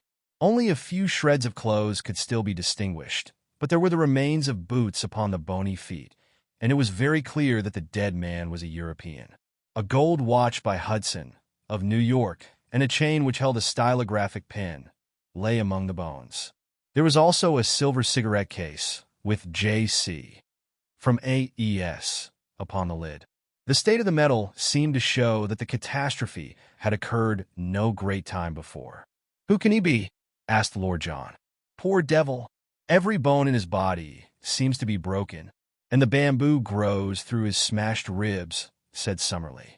"It is a fast-growing plant, but it is surely inconceivable that this body could have been here while the canes grew to be 20 feet in length." "As to the man's identity," said Professor Challenger, "I have no doubt whatever upon that point. As I made my way up the river, before I reached you at the fazenda, I instituted very particular inquiries about Maple White. At Para they knew nothing. Fortunately, I had a definite clue, for there was a particular picture in his sketchbook which showed him taking lunch with a certain ecclesiastic at Rosario. This priest I was able to find, and though he proved a very argumentative fellow, who took it absurdly amiss that I should point out to him the corrosive effect which modern science must have upon his beliefs, he nonetheless gave me some positive information. Maple White passed Rosario 4 years ago, or 2 years before I saw his dead body. He was not alone at the time, but there was a friend, an American named James Culver, who remained in the boat and did not meet this ecclesiastic. I think, therefore, that there can be no doubt that we are now looking upon the remains of this James Culver. Nor, said Lord John, is there much doubt as to how he met his death. He has fallen or been chucked from the top and so been impaled. How else could he come by his broken bones? And how could he have been stuck through by these canes with their points so high above our heads? A hush came over us as we stood round these shattered remains and realized the truth of Lord John Roxton's words. The beetling head of the cliff projected over the canebrake. Undoubtedly, he had fallen from above. But had he fallen? Had it been an accident? Or already ominous and terrible possibilities began to form round that unknown land. We moved off in silence and continued to coast round the line of cliffs, which were as even and unbroken as some of those monstrous Antarctic ice fields which I have seen depicted as stretching from horizon to horizon and towering high above the mastheads of the exploring vessel. In 5 miles we saw no rift or break, and then suddenly we perceived something which filled us with new hope. In a hollow of the rock, protected from rain, there was drawn a rough arrow in chalk, pointing still to the westwards. "Maple White again," said Professor Challenger. He had some presentiment that worthy footsteps would follow close behind him. He had chalk then? A box of colored chalks was among the effects I found in his knapsack. I remember that the white one was worn to a stump. "That is certainly good evidence," said Summerlee. "We can only accept his guidance and follow on to the westward." We had proceeded some 5 more miles when again we saw a white arrow upon the rocks.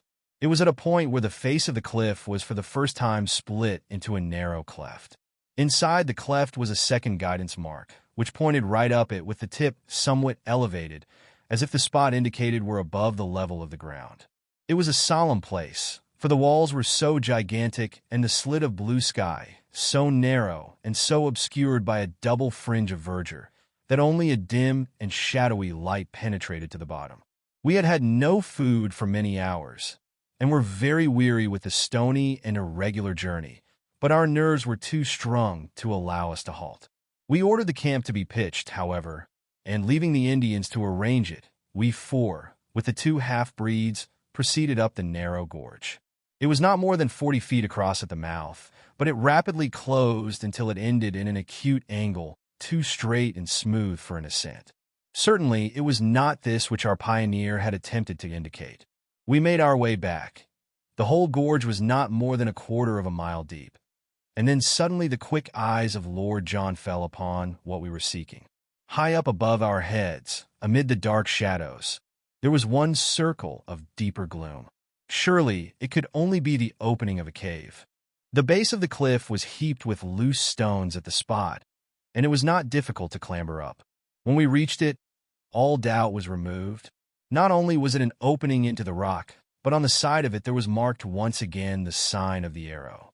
Here was the point, and this the means by which Maple White and his ill-fated comrade had made their ascent. We were too excited to return to the camp, but must make our first exploration at once. Lord John had an electric torch in his knapsack, and this had to serve us as light. He advanced, throwing his little clear circlet of yellow radiance before him, while in single file we followed at his heels. The cave had evidently been water-worn, the sides being smooth and the floor covered with rounded stones. It was of such a size that a single man could just fit through by stooping. For 50 yards it ran almost straight into the rock, and then it ascended at an angle of 45. Presently this incline became even steeper, and we found ourselves climbing upon hands and knees among loose rubble, which slid from beneath us. Suddenly, an exclamation broke from Lord Roxton. "It's blocked," said he. Clustering behind him, we saw in the yellow field of light a wall of broken basalt, which extended to the ceiling. "The roof has fallen in." In vain we dragged out some of the pieces. The only effect was that the larger ones became detached and threatened to roll down the gradient and crush us. It was evident that the obstacle was far beyond any efforts which we could make to remove it. The road by which Maple White had ascended was no longer available. Too much cast down to speak, We stumbled down the dark tunnel and made our way back to the camp. One incident occurred, however, before we left the gorge, which is of importance in view of what came afterwards. We had gathered in a little group at the bottom of the chasm, some 40 feet beneath the mouth of the cave, when a huge rock rolled suddenly downwards and shot past us with tremendous force. It was the narrowest escape for one or all of us. We could not ourselves see whence the rock had come, but our half-breed servants, who were still at the opening of the cave, said that it had flown past them and must therefore have fallen from the summit. Looking upwards, we could see no sign of movement above us amidst the green jungle which topped the cliff. There could be little doubt, however, that the stone was aimed at us, so the incident surely pointed to humanity, and malevolent humanity, upon the plateau. We withdrew hurriedly from the chasm, our minds full of this new development and its bearing upon our plans. The situation was difficult enough before, but if the obstructions of nature were increased by the deliberate opposition of man, then our case was indeed a hopeless one. And yet, as we looked up at that beautiful fringe of verdure only a few hundreds of feet above our heads, there was not one of us who could conceive the idea of returning to London until we had explored it to its depths. On discussing the situation, we determined that our best course was to continue to coast round the plateau in the hope of finding some other means of reaching the top. The line of cliffs, which had decreased considerably in height, had already begun to trend from west to north, and if we could take this as representing the arc of a circle, the whole circumference could not be very great. At the worst, then, we should be back in a few days at our starting point. We made a march that day, which totaled some 22 miles, without any change in our prospects. I may mention that our aneroid shows us that in the continual incline which we have ascended since we abandoned our canoes, we have risen to no less than 3,000 feet above sea level. Hence, there is a considerable change both in the temperature and in the vegetation. We have shaken off some of that horrible insect life which is the bane of tropical travel. A few palms still survive, and many tree ferns, but the Amazonian trees have been all left behind. It was pleasant to see the convolvulus, the passion flower, and the begonia, all reminding me of home, here among these inhospitable rocks. There was a red begonia, just the same color as one that is kept in a pot in the window of a certain villa in Streatham. But I am drifting into private reminiscence. That night, I am still speaking of the first day of our circumnavigation of the plateau. A great experience awaited us, and one which forever set at rest any doubt which we could have had as to the wonders so near us. You will realize as you read it, my dear Mr. McArdle, and possibly for the first time, that the paper has not sent me on a wild goose chase, and that there is inconceivably fine copy waiting for the world whenever we have the professor's leave to make use of it. I shall not dare to publish these articles unless I can bring back my proofs to England, or I shall be hailed as the journalistic Munchausen of all time. I have no doubt that you feel the same way yourself, and that you would not care to stake the whole credit of the Gazette upon this adventure until we can meet the chorus of criticism and skepticism which such articles must of necessity elicit. So this wonderful incident, which would make such a headline for the old paper, must still wait its turn in the editorial drawer. And yet it was all over in a flash, and there was no sequel to it, save in our own convictions. What occurred was this. Lord John had shot an ajouti, which is a small, pig-like animal, and half of it having been given to the Indians, we were cooking the other half upon our fire. There is a chill in the air after dark, and we had all drawn close to the blaze. The night was moonless, but there were some stars, and one could see for a little distance across the plain. Well, suddenly out of the darkness, out of the night, there swooped something with a swish like an aeroplane. The whole group of us were covered for an instant by a canopy of leathery wings, and I had a momentary vision of a long, snake-like neck, a fierce, red, greedy eye, and a great snapping beak filled, to my amazement, with little, gleaming teeth. The next instant it was gone, and so was our dinner. A huge black shadow, 20 feet across, skimmed up into the air. For an instant the monster wings blotted out the stars, and then it vanished over the brow of the cliff above us. We all sat in amazed silence round the fire, like the heroes of Virgil when the harpies came down upon them. It was Summerlee who was the first to speak. "Professor Challenger," said he in a solemn voice, which quavered with emotion, I owe you an apology. Sir, I am very much in the wrong, and I beg that you will forget what is past." It was handsomely said, and the two men for the first time shook hands. So much we have gained by this clear vision of our first pterodactyl. It was worth a stolen supper to bring two such men together. But if prehistoric life existed upon the plateau, it was not superabundant, for we had no further glimpse of it during the next 3 days. During this time we traversed a barren and forbidding country, which alternated between stony desert and desolate marshes full of many wildfowl, upon the north and east of the cliffs. From that direction the place is really inaccessible, and were it not for a hardish ledge which runs at the very base of the precipice, we should have had to turn back. Many times we were up to our waists in the slime and blubber of an old, semi-tropical swamp. To make matters worse, the place seemed to be a favorite breeding place of the Jaracaca snake, the most venomous and aggressive in South America. Again and again these horrible creatures came writhing and springing towards us across the surface of this putrid bog, and it was only by keeping our shotguns forever ready that we could feel safe from them. One funnel-shaped depression in the morass, of a livid green in color from some lichen which festered in it, will always remain as a nightmare memory in my mind. It seems to have been a special nest of these vermins, and the slopes were alive with them, all writhing in our direction, for it is a peculiarity of the Jaracaca that he will always attack man at first sight. There were too many for us to shoot, so we fairly took to our heels and ran until we were exhausted. I shall always remember, as we looked back, how far behind we could see the heads and necks of our horrible pursuers rising and falling amid the reeds. Jaracaca Swamp, we named it in the map which we were constructing. The cliffs upon the farther side had lost their ruddy tint, being chocolate brown in color. The vegetation was more scattered along the top of them, and they had sunk to 300 or 400 feet in height, but in no place did we find any point where they could be ascended. If anything, they were more impossible than at the first point where we had met them. Their absolute steepness is indicated in the photograph which I took over the stony desert. "Surely," said I, as we discussed the situation, "the rain must find its way down somehow.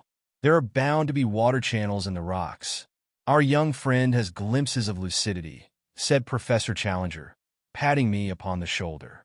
"The rain must go somewhere," I repeated. "He keeps a firm grip upon actuality.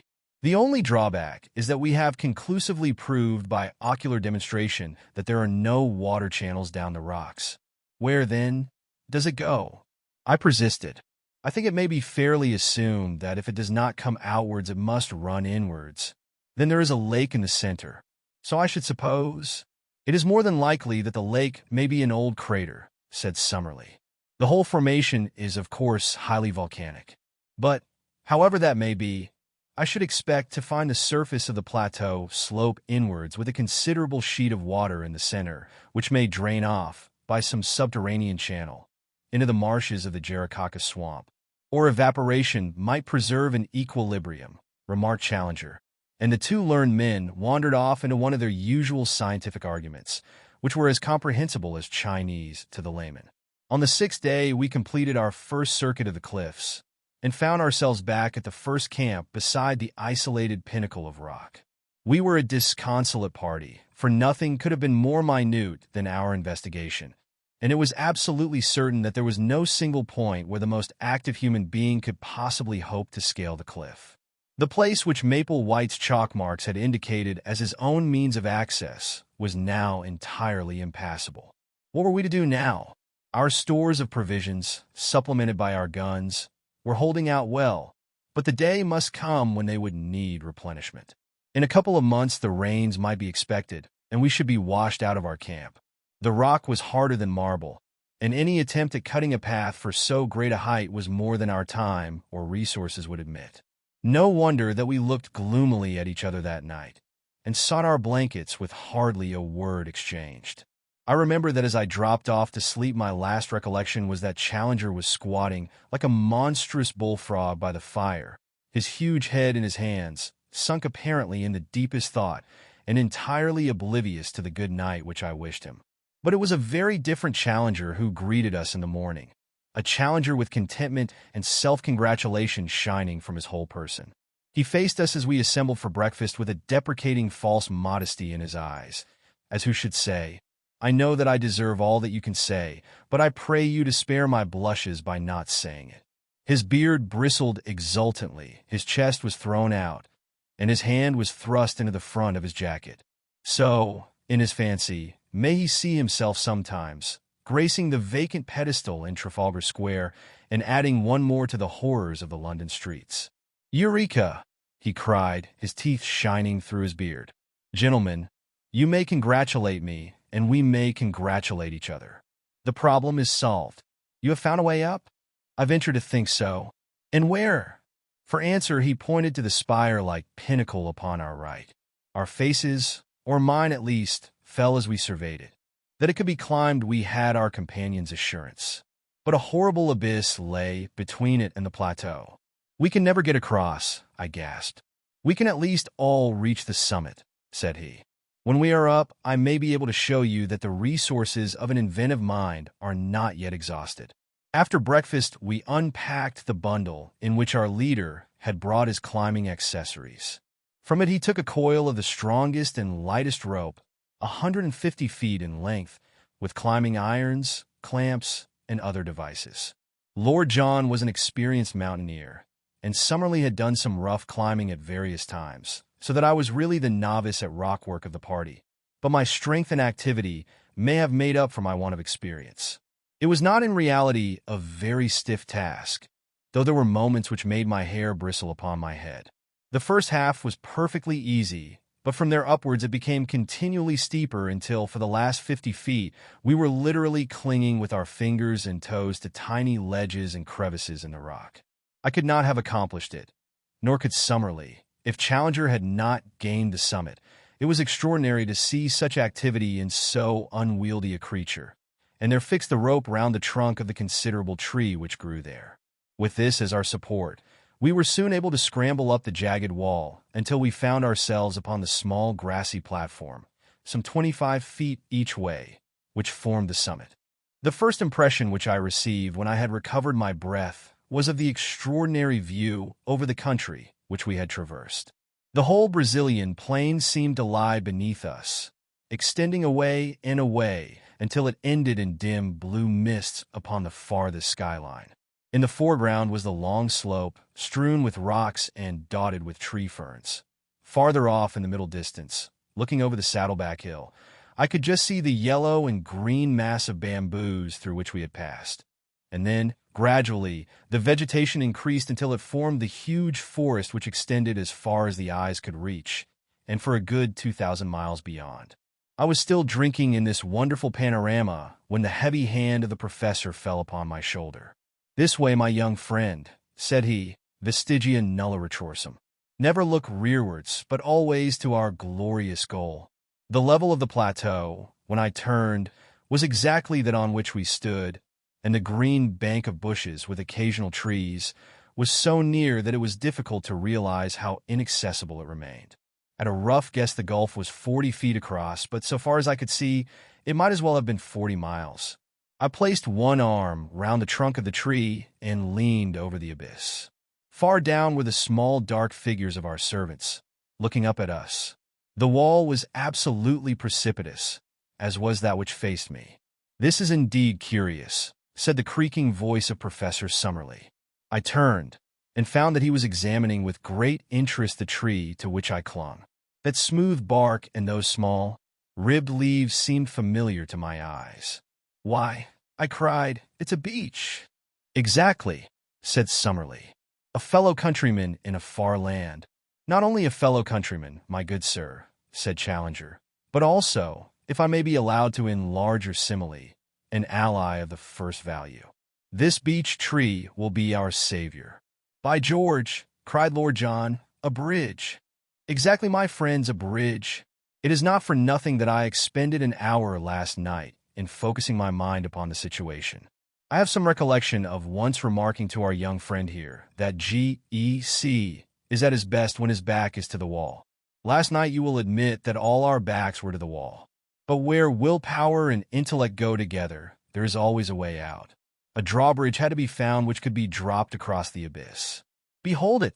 It was certainly a brilliant idea. The tree was a good 60 feet in height, and if it only fell the right way, it would easily cross the chasm. Challenger had slung the camp axe over his shoulder when he ascended. Now he handed it to me. "Our young friend has the thews and sinews," said he. "I think he will be the most useful at this task. I must beg, however, that you will kindly refrain from thinking for yourself, and that you will do exactly what you are told." Under his direction, I cut such gashes in the sides of the trees as would ensure that it should fall as we desired. It had already a strong, natural tilt in the direction of the plateau, so that the matter was not difficult. Finally, I set to work in earnest upon the trunk, taking turn and turn with Lord John. In a little over an hour, there was a loud crack. The tree swayed forward, and then crashed over, burying its branches among the bushes on the farther side. The severed trunk rolled to the very edge of our platform, and for one terrible second we all thought it was over. It balanced itself, however, a few inches from the edge, and there was our bridge to the unknown. All of us, without a word, shook hands with Professor Challenger, who raised his straw hat and bowed deeply to each in turn. "I claim the honor," said he, "to be the first to cross to the unknown land, a fitting subject, no doubt, for some future historical painting." He had approached the bridge when Lord John laid his hand upon his coat. "My dear chap," said he, "I really cannot allow it." "Cannot allow it, sir?" The head went back and the beard forward. "When it is a matter of science, don't you know I follow your lead because you are by way of being a man of science. But it's up to you to follow me when you come into my department." "Your department, sir?" "We all have our professions, and soldiering is mine. We are, according to my ideas, invading a new country, which may or may not be chock full of enemies of sorts. To barge blindly into it for want of a little common sense and patience isn't my notion of management." The remonstrance was too reasonable to be disregarded. Challenger tossed his head and shrugged his heavy shoulders. "Well, sir, what do you propose? For all I know, there may be a tribe of cannibals waiting for lunchtime among those very bushes," said Lord John, looking across the bridge. "It's better to learn wisdom before you get into a cooking pot. So we will content ourselves with hoping that there is no trouble waiting for us, and at the same time we will act as if there were. Malone and I will go down again, therefore, and we will fetch up the 4 rifles, together with Gomez and the other. One man can then go across, and the rest will cover him with guns, until he sees that it is safe for the whole crowd to come along." Challenger sat down upon the cut stump and groaned his impatience. But Summerlee and I were of one mind that Lord John was our leader when such practical details were in question. The climb was a more simple thing now that the rope dangled down the face of the worst part of the ascent. Within an hour we had brought up the rifles and a shotgun. The half-breeds had ascended also, and under Lord John's orders they had carried up a bale of provisions in case our first exploration should be a long one. We had each bandoliers of cartridges. "Now, Challenger, if you really insist upon being the first man in," said Lord John, when every preparation was complete. "I am much indebted to you for your gracious permission," said the angry professor, "for never was a man so intolerant of every form of authority. Since you are good enough to allow it, I shall most certainly take it upon myself to act as pioneer upon this occasion." Seating himself with a leg overhanging the abyss on each side, and his hatchet slung upon his back, Challenger hopped his way across the trunk and was soon at the other side. He clambered up and waved his arms in the air. "At last!" he cried. "At last!" I gazed anxiously at him, with a vague expectation that some terrible fate would dart at him from the curtain of green behind him. But all was quiet, save that a strange, many-colored bird flew up from under his feet and vanished among the trees. Summerlee was the second. His wiry energy is wonderful in so frail a frame. He insisted upon having 2 rifles slung upon his back, so that both professors were armed when he had made his transit. I came next, and tried hard not to look down into the horrible gulf over which I was passing. Summerlee held out the butt end of his rifle, and an instant later I was able to grasp his hand. As to Lord John, he walked across. Actually walked without support. He must have nerves of iron.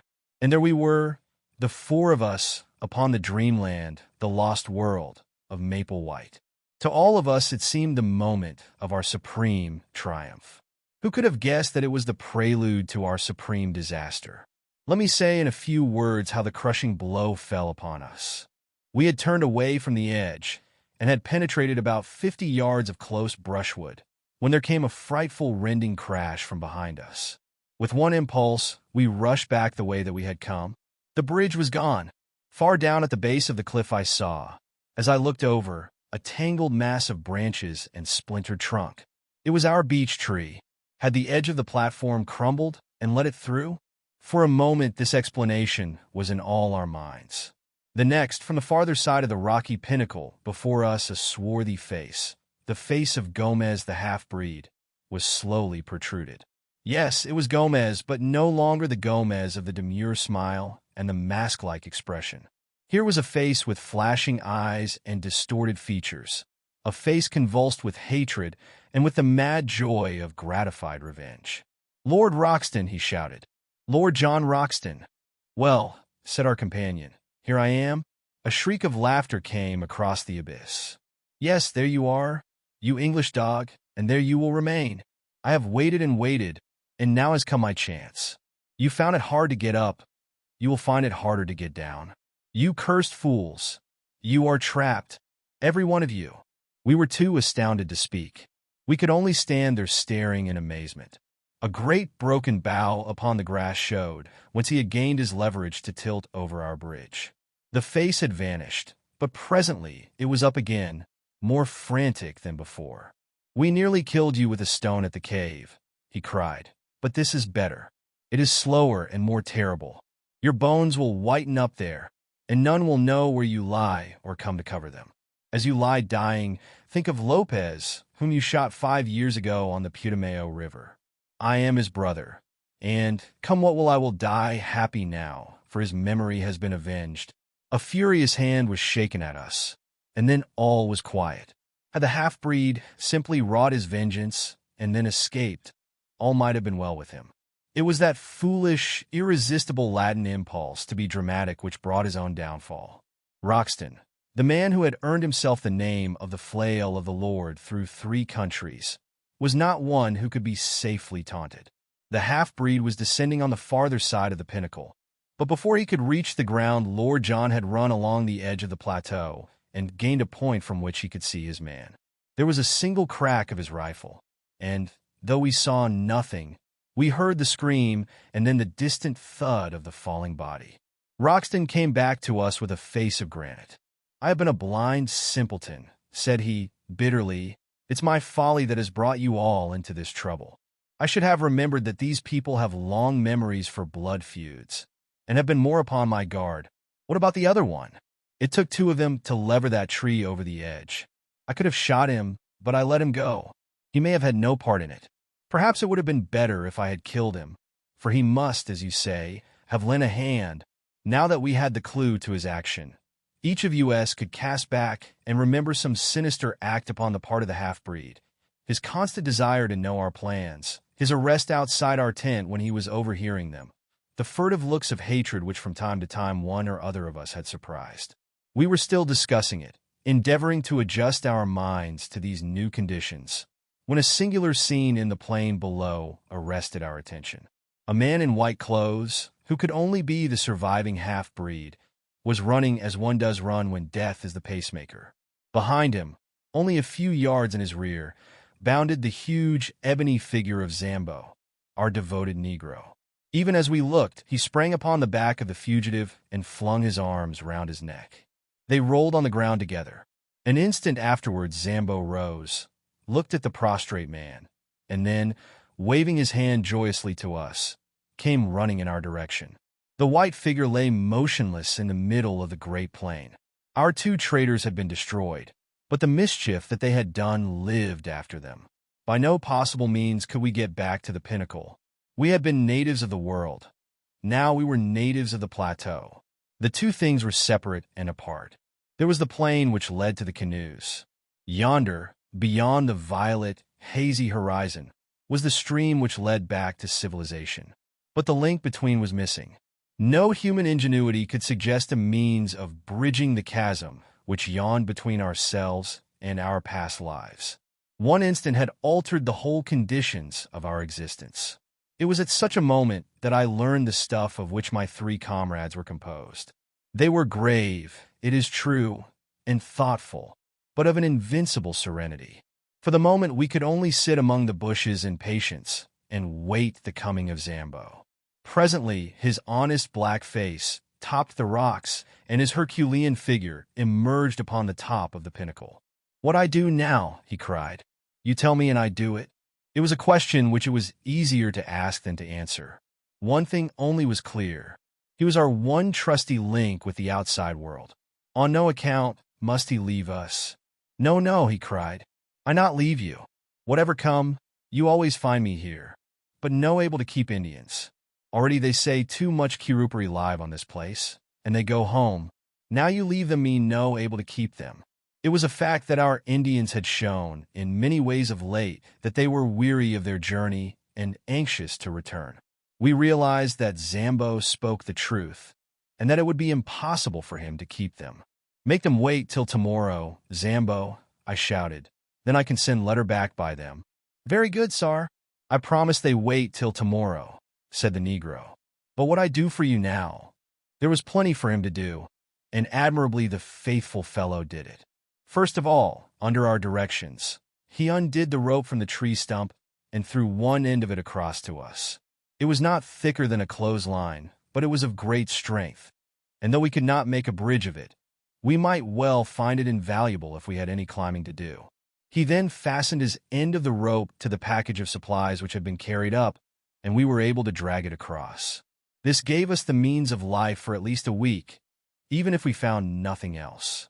Finally, he descended and carried up 2 other packets of mixed goods, a box of ammunition, and a number of other things, all of which we got across by throwing our rope to him and hauling it back. It was evening when he at last climbed down, with a final assurance that he would keep the Indians till next morning. And so it is that I have spent nearly the whole of this our first night upon the plateau, writing up our experiences by the light of a single candle lantern. We supped and camped at the very edge of the cliff, quenching our thirst with 2 bottles of Apollinaris which were in one of the cases. It is vital to us to find water, but I think even Lord John himself had had adventures enough for one day, and none of us felt inclined to make the first push into the unknown. We forbore to light a fire or to make any unnecessary sound.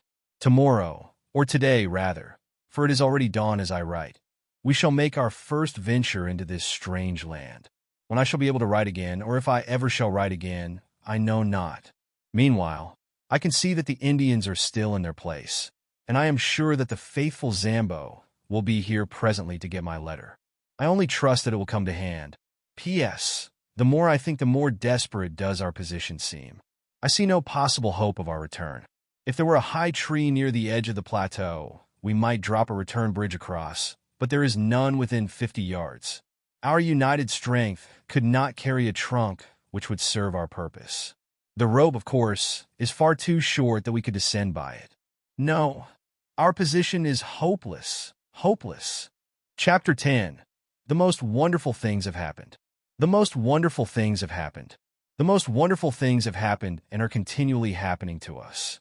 All the paper that I possess consists of 5 old notebooks and a lot of scraps, and I have only the one stylographic pencil. But so long as I can move my hand, I will continue to set down our experiences and impressions, for since we are the only men of the whole human race to see such things, it is of enormous importance that I should record them whilst they are fresh in my memory, and before that fate which seems to be constantly impending does actually overtake us. Whether Zambo can at last take these letters to the river, or whether I shall myself in some miraculous way carry them back with me, or finally, whether some daring explorer, coming upon our tracks with the advantage, perhaps, of a perfected monoplane, should find this bundle of manuscript. In any case, I can see that what I am writing is destined to immortality as a classic of true adventure. On the morning after our being trapped upon the plateau by the villainous Gomez, we began a new stage in our experiences. The first incident in it was not such as to give me a very favorable opinion of the place to which we had wandered. As I roused myself from a short nap after day had dawned, my eyes fell upon a most singular appearance upon my own leg. My trouser had slipped up, exposing a few inches of my skin above my sock. On this there rested a large, purplish grape. Astonished at the sight, I leaned forward to pick it off, when, to my horror, it burst between my finger and thumb, squirting blood in every direction. My cry of disgust had brought the two professors to my side. "Most interesting," said Summerlee, bending over my shin. "An enormous blood tick, as yet, I believe, unclassified. The first fruits of our labors," said Challenger in his booming, pedantic fashion. "We cannot do less than call it Ixodes Maloney. The very small inconvenience of being bitten, my young friend, cannot, I am sure, weigh with you as against the glorious privilege of having your name inscribed in the deathless roll of zoology. Unhappily, you have crushed this fine specimen at the moment of satiation." "Filthy vermin!" I cried. Professor Challenger raised his great eyebrows in protest and placed a soothing paw upon my shoulder. "You should cultivate the scientific eye and the detached scientific mind," said he. "To a man of philosophic temperament like myself, the blood tick, with its lancet-like proboscis and its distending stomach, is as beautiful a work of nature as the peacock or, for that matter, the aurora borealis. It pains me to hear you speak of it in so unappreciative a fashion. No doubt, with due diligence, we can secure some other specimen." "There can be no doubt of that," said Summerlee grimly, "for one has just disappeared behind your shirt collar." Challenger sprang into the air, bellowing like a bull, and tore frantically at his coat and shirt to get them off. Summerlee and I laughed so that we could hardly help him. At last we exposed that monstrous torso, 54 inches, by the tailor's tape. His body was all matted with black hair, out of which jungle we picked the wandering tick before it had bitten him. But the bushes round were full of the horrible pests, and it was clear that we must shift our camp. But first of all it was necessary to make our arrangements with the faithful Negro, who appeared presently on the pinnacle with a number of tins of cocoa and biscuits, which he tossed over to us. Of the stores which remained below, he was ordered to retain as much as would keep him for 2 months. The Indians were to have the remainder as a reward for their services and as payment for taking our letters back to the Amazon. Some hours later we saw them in single file far out upon the plain, each with a bundle on his head, making their way back along the path we had come. Zambo occupied our little tent at the base of the pinnacle, and there he remained, our one link with the world below. And now we had to decide upon our immediate movements. We shifted our position from among the tick-laden bushes until we came to a small clearing thickly surrounded by trees upon all sides. There were some flat slabs of rock in the center, with an excellent well close by, and there we sat in cleanly comfort while we made our first plans for the invasion of this new country. Birds were calling among the foliage, especially one with a peculiar whooping cry, which was new to us. But beyond these sounds there were no signs of life. Our first care was to make some sort of list of our own stores, so that we might know what we had to rely upon. What with the things we had ourselves brought up and those which Zambo had sent across on the rope, we were fairly well supplied. Most important of all, in view of the dangers which might surround us, we had our 4 rifles and 1,300 rounds, also a shotgun, but not more than 150 medium pellet cartridges. In the matter of provisions, we had enough to last for several weeks, with a sufficiency of tobacco and a few scientific implements, including a large telescope and a good field glass. All these things we collected together in the clearing, and as a first precaution, we cut down with our hatchet and knives a number of thorny bushes, which we piled round in a circle some 15 yards in diameter. This was to be our headquarters for the time, our place of refuge against sudden danger, and the guardhouse for our stores. Fort Challenger, we called it. It was midday before we had made ourselves secure, but the heat was not oppressive, and the general character of the plateau, both in its temperature and in its vegetation, was almost temperate. The beech, the oak, and even the birch were to be found among the tangle of trees which girt us in. One huge ginkgo tree, topping all the others, shot its great limbs and maidenhair foliage over the fort which we had constructed. In its shade we continued our discussion, while Lord John, who had quickly taken command in the hour of action, gave us his views. "So long as neither man nor beast has seen or heard us, we are safe," said he. From the time they know we are here, our troubles begin. There are no signs that they have found us out as yet. So our game surely is to lie low for a time and spy out the land. We want to have a good look at our neighbors before we get on visiting terms. But we must advance, I ventured to remark. By all means, Sonny my boy, we will advance, but with common sense. We must never go so far that we can't get back to our base. Above all, we must never, unless it is life or death, fire off our guns. But you fired yesterday, said Summerlee. Well, it couldn't be helped. However, the wind was strong and blew outwards. It is not likely that the sound could have traveled far into the plateau. By the way, what shall we call this place? I suppose it is up to us to give it a name. There were several suggestions, more or less happy, but Challenger's was final. It can only have one name, said he. It is called after the pioneer who discovered it. It is Maple White Land. Maple White Land it became, and so it is named in that chart which has become my special task. So it will, I trust, appear in the atlas of the future. The peaceful penetration of Maple White Land was the pressing subject before us. We had the evidence of our own eyes that the place was inhabited by some unknown creatures, and there was that of Maple White's sketchbook to show that more dreadful and more dangerous monsters might still appear. That there might also prove to be human occupants, and that they were of a malevolent character was suggested by the skeleton impaled upon the bamboos, which could not have got there had it not been dropped from above. Our situation, stranded without possibility of escape in such a land, was clearly full of danger, and our reasons endorsed every measure of caution which Lord John's experience could suggest. Yet it was surely impossible that we should halt on the edge of this world of mystery when our very souls were tingling with impatience to push forward and to pluck the heart from it. We therefore blocked the entrance to our zareba by filling it up with several thorny bushes, and left our camp with the stores entirely surrounded by this protecting hedge. We then slowly and cautiously set forth into the unknown, following the course of the little stream which flowed from our spring, as it should always serve us as a guide on our return. Hardly had we started when we came across signs that there were indeed wonders awaiting us. After a few hundred yards of thick forest, containing many trees which were quite unknown to me, but which Summerlee, who was the botanist of the party, recognized as forms of conifera and of cycadaceous plants which have long passed away in the world below, we entered a region where the stream widened out and formed a considerable bog. High reeds of a peculiar type grew thickly before us, which were pronounced to be equisitacea, or mare's tails, with tree ferns scattered amongst them, all of them swaying in a brisk wind. Suddenly Lord John, who was walking first, halted with uplifted hand. "Look at this," said he. "By George, this must be the trail of the father of all birds." An enormous three-toed track was imprinted in the soft mud before us. The creature, whatever it was, had crossed the swamp and had passed on into the forest. We all stopped to examine that monstrous spoor. If it were indeed a bird, and what animal could leave such a mark? Its foot was so much larger than an ostrich's that its height upon the same scale must be enormous.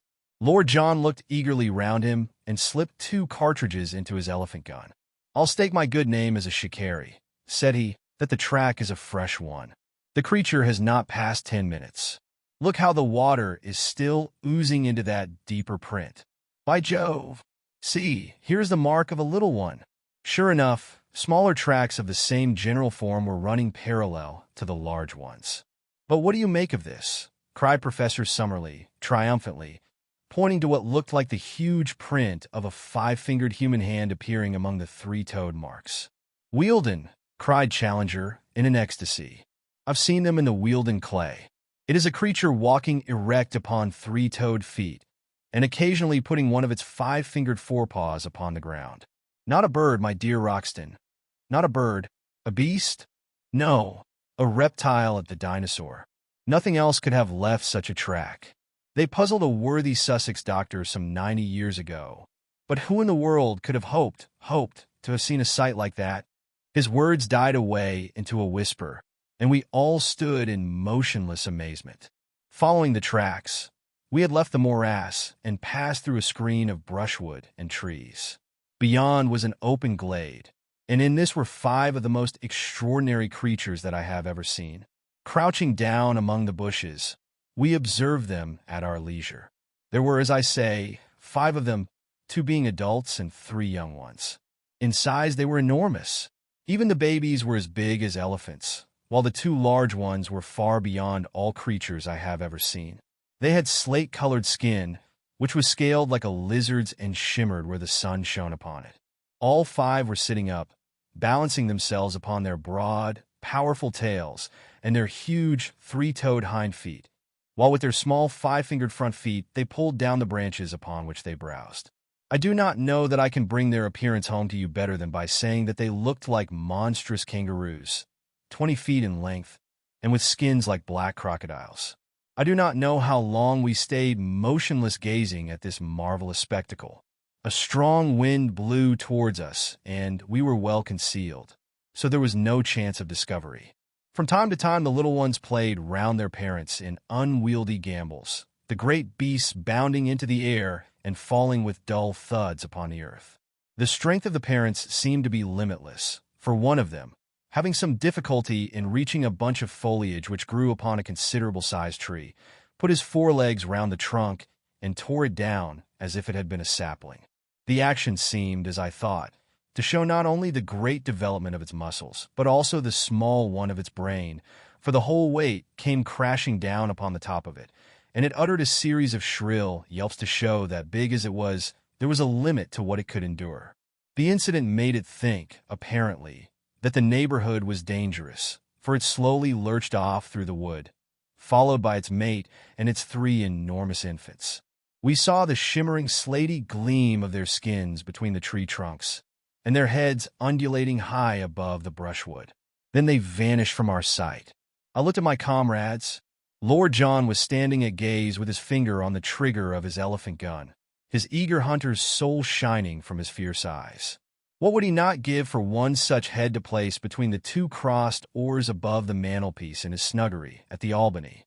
And yet his reason held him in, for all our exploration of the wonders of this unknown land depended upon our presence being concealed from its inhabitants. The 2 professors were in silent ecstasy. In their excitement, they had unconsciously seized each other by the hand and stood like 2 little children in the presence of a marvel. Challenger's cheeks bunched up into a seraphic smile, and Summerlee's sardonic face softening for the moment into wonder and reverence. "No, Dimmitus," he cried at last. "What will they say in England of this?" "My dear Summerlee, I will tell you with great confidence exactly what they will say in England," said Challenger. "They will say that you are an infernal liar and a scientific charlatan, exactly as you and others said of me." "In the face of photographs?" "Faked, Summerlee. Clumsily faked." "In the face of specimens?" "Ah, there we may have them. Malone and his filthy Fleet Street crew may be all yelping our praises yet." August the 28th, the day we saw 5 live iguanodons in a glade of maple whiteland. Put it down in your diary, my young friend, and send it to your rag. "And be ready to get the toe end of the editorial boot in return," said Lord John. "Things look a bit different from the latitude of London, young fellow my lad. There's many a man who never tells his adventures, for he can't hope to be believed. Who's to blame them? For this will seem a bit of a dream to ourselves in a month or 2.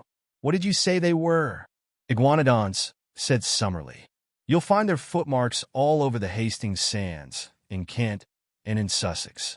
The south of England was alive with them when there was plenty of good lush green stuff to keep them going. Conditions have changed, and the beasts died. Here it seems that the conditions have not changed, and the beasts have lived. If ever we get out of this alive, I must have a head with me," said Lord John. "Lord, how some of that Somaliland Uganda crowd would turn a beautiful pea-green if they saw it. I don't know what you chaps think, but it strikes me that we are on mighty thin ice all this time. I had the same feeling of mystery and danger around us. In the gloom of the trees there seemed a constant menace, and as we looked up into their shadowy foliage vague terrors crept into one's heart. It is true that these monstrous creatures which we had seen were lumbering, inoffensive brutes which were unlikely to hurt anyone. But in this world of wonders what other survivals might there not be? What fierce active horrors ready to pounce upon us from their lair among the rocks or brushwood. I knew little of prehistoric life, but I had a clear remembrance of one book which I had read in which it spoke of creatures who would live upon our lions and tigers as a cat lives upon mice. What if these also were to be found in the woods of Maple White Land? It was destined that on this very morning, our first in the new country, we were to find out what strange hazards lay around us. It was a loathsome adventure, and one of which I hate to think. If, as Lord John said, the glade of the iguanodons will remain with us as a dream, then surely the swamp of the pterodactyls will forever be our nightmare. Let me set down exactly what occurred. We passed very slowly through the woods, partly because Lord Roxton acted as scout before he would let us advance, and partly because at every second step one or other of our professors would fall, with a cry of wonder, before some flower or insect which presented him with a new type. We may have traveled 2 or 3 miles in all, keeping to the right of the line of the stream, when we came upon a considerable opening in the trees. A belt of brushwood led up to a tangle of rocks. The whole plateau was strewn with boulders. We were walking slowly towards these rocks, among bushes which reached over our waists, when we became aware of a strange low gabbling and whistling sound, which filled the air with a constant clamor and appeared to come from some spot immediately before us. Lord John held up his hand as a signal for us to stop, and he made his way swiftly, stooping and running, to the line of rocks. We saw him peep over them and give a gesture of amazement. Then he stood staring as if forgetting us, so utterly entranced was he by what he saw. Finally he waved us to come on, holding up his hand as a signal for caution. His whole bearing made me feel that something wonderful but dangerous lay before us. Creeping to his side, we looked over the rocks. The place into which we gazed was a pit, and may, in the early days, have been one of the smaller volcanic blowholes of the plateau. It was bowl-shaped, and at the bottom, some hundreds of yards from where we lay, were pools of green-scummed, stagnant water, fringed with bulrushes. It was a weird place in itself, but its occupants made it seem like a scene from the 7 Circles of Dante. The place was a rookery of pterodactyls. There were hundreds of them congregated within view. All the bottom area around the water edge was alive with their young ones, and with hideous mothers brooding upon their leathery, yellowish eggs. From this crawling, flapping mass of obscene reptilian life came the shocking clamor which filled the air and the mephitic, horrible, musty odor which turned us sick. But above, perched each upon its own stone, tall, gray, and withered, more like dead and dried specimens than actual living creatures, sat the horrible males, absolutely motionless save for the rolling of their red eyes or an occasional snap of their rat-trap beaks as a dragonfly went past them. Their huge, membranous wings were closed by folding their forearms, so that they sat like gigantic old women, wrapped in hideous web-colored shawls, and with their ferocious heads protruding above them. Large and small, not less than 1,000 of these filthy creatures lay in the hollow before us. Our professors would gladly have stayed there all day, so entranced were they by this opportunity of studying the life of a prehistoric age. They pointed out the fish and dead birds lying about among the rocks as proving the nature of the food of these creatures, and I heard them congratulating each other on having cleared up the point why the bones of this flying dragon are found in such great numbers in certain well-defined areas, as in the Cambridge green sand, since it was now seen that, like penguins, they lived in gregarious fashion. Finally, however, Challenger, bent upon proving some point which Summerlee had contested, thrust his head over the rock and nearly brought destruction upon us all. In an instant the nearest male gave a shrill, whistling cry, and flapped its 20-foot span of leathery wings as it soared up into the air. The females and young ones huddled together beside the water, while the whole circle of sentinels rose one after the other and sailed off into the sky. It was a wonderful sight to see at least 100 creatures of such enormous size and hideous appearance all swooping like swallows with swift, shearing wing strokes above us. But soon we realized that it was not one on which we could afford to linger. At first the great brutes flew round in a huge ring, as if to make sure what the exact extent of the danger might be. Then the flight grew lower and the circle narrower, until they were whizzing round and round us. The dry, rustling flap of their huge, slate-colored wings, filling the air with a volume of sound that made me think of Hendon Aerodrome upon a race day. "Make for the wood and keep together," cried Lord John, clubbing his rifle. "The brutes mean mischief."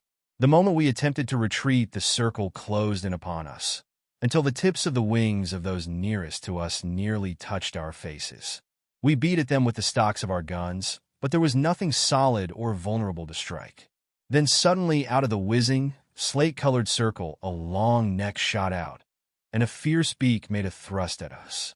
Another and another followed. Summerlee gave a cry and put his hand to his face, from which the blood was streaming. I felt a prod at the back of my neck and turned dizzy with the shock. Challenger fell, and as I stooped to pick him up, I was again struck from behind and dropped on the top of him. At the same instant, I heard the crash of Lord John's elephant gun, and, looking up, saw one of the creatures with a broken wing struggling upon the ground, spitting and gurgling at us with a wide-open beak and bloodshot, goggled eyes, like some devil in a medieval picture. Its comrades had flown higher at the sudden sound, and were circling above our heads. "Now," cried Lord John, "now for our lives!" We staggered through the brushwood, and even as we reached the trees, the harpies were on us again. Summerlee was knocked down, but we tore him up and rushed among the trunks. Once there we were safe, for those huge wings had no space for their sweep beneath the branches. As we limped homewards, sadly mauled and discomfited, we saw them for a long time flying at a great height against the deep blue sky above our heads, soaring round and round, no bigger than wood pigeons, with their eyes no doubt still following our progress. At last, however, as we reached the thicker woods, they gave up the chase, and we saw them no more. "A most interesting and convincing experience," said Challenger, as we halted beside the brook and he bathed a swollen knee. "We are exceptionally well informed, Summerlee, as to the habits of the enraged pterodactyl." Summerlee was wiping the blood from a cut in his forehead, while I was tying up a nasty stab in the muscle of the neck. Lord John had the shoulder of his coat torn away, but the creature's teeth had only grazed the flesh. "It is worth noting," Challenger continued, "that our young friend has received an undoubted stab, while Lord John's coat could only have been torn by a bite. In my own case, I was beaten about the head by their wings, so we have had a remarkable exhibition of their various methods of offense. It has been touch and go for our lives," said Lord John, gravely, "and I could not think of a more rotten sort of death than to be outed by such filthy vermin. I was sorry to fire my rifle, but, by Jove, there was no great choice." "We should not be here if you hadn't," said I, with conviction. "It may do no harm," said he. "Among these woods there must be many loud cracks from splitting or falling trees, which would be just like the sound of a gun. But now, if you are of my opinion, we have had thrills enough for one day, and had best get back to the surgical box at the camp for some carbolic. Who knows what venom these beasts may have in their hideous jaws? But surely no men ever had just such a day since the world began. Some fresh surprise was ever in store for us. When, following the course of our brook, we at last reached our glade and saw the thorny barricade of our camp, we thought that our adventures were at an end. But we had something more to think of before we could rest. The gate of Fort Challenger had been untouched, the walls were unbroken, and yet it had been visited by some strange and powerful creature in our absence. No footmark showed a trace of its nature, and only the overhanging branch of the enormous ginkgo tree suggested how it might have come and gone. But of its malevolent strength there was ample evidence in the condition of our stores. They were strewn at random all over the ground, and one tin of meat had been crushed into pieces so as to extract the contents. A case of cartridges had been shattered into matchwood, and one of the brass shells lay shredded into pieces beside it. Again the feeling of vague horror came upon our souls, and we gazed round with frightened eyes at the dark shadows which lay around us, in all of which some fearsome shape might be lurking. How good it was when we were hailed by the voice of Zambo, and, going to the edge of the plateau, saw him sitting grinning at us upon the top of the opposite pinnacle. "All well, Massa Challenger, all well," he cried. "Me stay here. No fear. You always find me when you want." His honest black face, and the immense view before us, which carried us halfway back to the affluent of the Amazon, helped us to remember that we really were upon this earth in the 20th century, and had not by some magic been conveyed to some raw planet in its earliest and wildest state. How difficult it was to realize that the violet line upon the far horizon was well advanced to that great river upon which huge steamers ran, and folk talked of the small affairs of life, while we, marooned among the creatures of a bygone age, could but gaze towards it and yearn for all that it meant. One other memory remains with me of this wonderful day, and with it I will close this letter.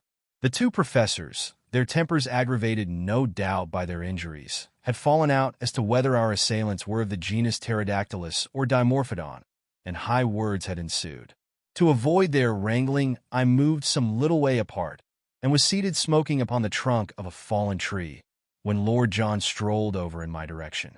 "I say, Malone," said he, "do you remember that place where those beasts were?" "Very clearly. A sort of volcanic pit, was it not?" "Exactly," said I. "Did you notice the soil?" "Rocks. But round the water, where the reeds were, it was a bluish soil. It looked like clay." "Exactly. A volcanic tube full of blue clay." "What of that?" I asked. "Oh, nothing, nothing," said he, and strolled back to where the voices of the contending men of science rose in a prolonged duet, the high, strident note of Summerlee rising and falling to the sonorous bass of Challenger. I should have thought no more of Lord John's remark were it not that once again that night I heard him mutter to himself, "Blue clay, clay in a volcanic tube." They were the last words I heard before I dropped into an exhausted sleep. Chapter 11. For once I was the hero. For once I was the hero. Lord John Roxton was right when he thought that some specially toxic quality might lie in the bite of the horrible creatures which had attacked us. On the morning after our first adventure upon the plateau, both Summerlee and I were in great pain and fever, while Challenger's knee was so bruised that he could hardly limp. We kept to our camp all day, therefore, Lord John busying himself, with such help as we could give him, in raising the height and thickness of the thorny walls which were our only defense. I remember that during the whole long day I was haunted by the feeling that we were closely observed, though by whom or whence I could give no guess. So strong was the impression that I told Professor Challenger of it, who put it down to the cerebral excitement caused by my fever. Again and again I glanced round swiftly, with the conviction that I was about to see something, but only to meet the dark tangle of our hedge or the solemn and cavernous gloom of the great trees which arched above our heads. And yet the feeling grew ever stronger in my own mind that something observant and something malevolent was at our very elbow. I thought of the Indian superstition of the Kurupari, the dreadful, lurking spirit of the woods, and I could have imagined that his terrible presence haunted those who had invaded his most remote and sacred retreat. That night, our third in Maple White Land, we had an experience which left a fearful impression upon our minds, and made us thankful that Lord John had worked so hard in making our retreat impregnable. We were all sleeping round our dying fire when we were aroused, or, rather, I should say, shot out of our slumbers, by a succession of the most frightful cries and screams to which I have ever listened. I know no sound to which I could compare this amazing tumult, which seemed to come from some spot within a few hundred yards of our camp. It was as ear-splitting as any whistle of a railway engine. But whereas the whistle is a clear, mechanical, sharp-edged sound, this was far deeper in volume and vibrant with the uttermost strain of agony and horror. We clapped our hands to our ears to shut out that nerve-shaking appeal. A cold sweat broke out over my body, and my heart turned sick at the misery of it. All the woes of tortured life, all its stupendous indictment of high heaven, its innumerable sorrows, seemed to be centered and condensed into that one dreadful, agonized cry. And then, under this high-pitched, ringing sound there was another, more intermittent, a low, deep-chested laugh, a growling, throaty gurgle of merriment which formed a grotesque accompaniment to the shriek with which it was blended. For 3 or 4 minutes on end the fearsome duet continued, while all the foliage rustled with the rising of startled birds. Then it shut off as suddenly as it began. For a long time we sat in horrified silence. Then Lord John threw a bundle of twigs upon the fire, and their red glare lit up the intent faces of my companions and flickered over the great boughs above our heads. "What was it?" I whispered. "We shall know in the morning," said Lord John. It was close to us, not farther than the glade. We have been privileged to overhear a prehistoric tragedy, the sort of drama which occurred among the reeds upon the border of some Jurassic lagoon, when the greater dragon pinned the lesser among the slime, said Challenger, with more solemnity than I had ever heard in his voice. It was surely well for man that he came late in the order of creation. There were powers abroad in earlier days which no courage and no mechanism of his could have met. What could his sling, his throwing stick, or his arrow avail him against such forces as have been loosed tonight? Even with a modern rifle, it would be all odds on the monster. "I think I should back my little friend," said Lord John, caressing his Express. "But the beast would certainly have a good sporting chance." Summerlee raised his hand. "Hush," he cried. "Surely I hear something?" From the utter silence, there emerged a deep, regular pat-pat. It was the tread of some animal, the rhythm of soft but heavy pads placed cautiously upon the ground. It stole slowly round the camp, and then halted near our gateway. There was a low, sibilant rise and fall, the breathing of the creature. Only our feeble hedge separated us from this horror of the night. Each of us had seized his rifle, and Lord John had pulled out a small bush to make an embrasure in the hedge. "By George," he whispered, "I think I can see it." I stooped and peered over his shoulder through the gap. Yes, I could see it too. In the deep shadow of the tree, there was a deeper shadow yet, black, inchoate, vague, a crouching form full of savage vigor and menace. It was no higher than a horse, but the dim outline suggested vast bulk and strength. That hissing pant, as regular and full-volumed as the exhaust of an engine, spoke of a monstrous organism. Once, as it moved, I thought I saw the glint of two terrible greenish eyes. There was an uneasy rustling, as if it were crawling slowly forward. "I believe it is going to spring," said I, cocking my rifle. "Don't fire! Don't fire!" whispered Lord John. The crash of a gun in this silent night would be heard for miles. "Keep it as a last card. If it gets over the hedge, we're done," said Summerlee, and his voice crackled into a nervous laugh as he spoke. "No, it must not get over," cried Lord John, "but hold your fire to the last. Perhaps I can make something of the fellow. I'll chance it anyhow." It was as brave an act as ever I saw a man do. He stooped to the fire, picked up a blazing branch, and slipped in an instant through a sally-port which he had made in our gateway. The thing moved forward with a dreadful snarl. Lord John never hesitated, but, running towards it with a quick, light step, he dashed the flaming wood into the brute's face. For one moment I had a vision of a horrible mask like a giant toad's, of a warty, leprous skin, and of a loose mouth all beslobbered with fresh blood. The next, there was a crash in the underwood, and our dreadful visitor was gone. "I thought he wouldn't face the fire," said Lord John, laughing, as he came back and threw his branch among the faggots. "You should not have taken such a risk," we all cried.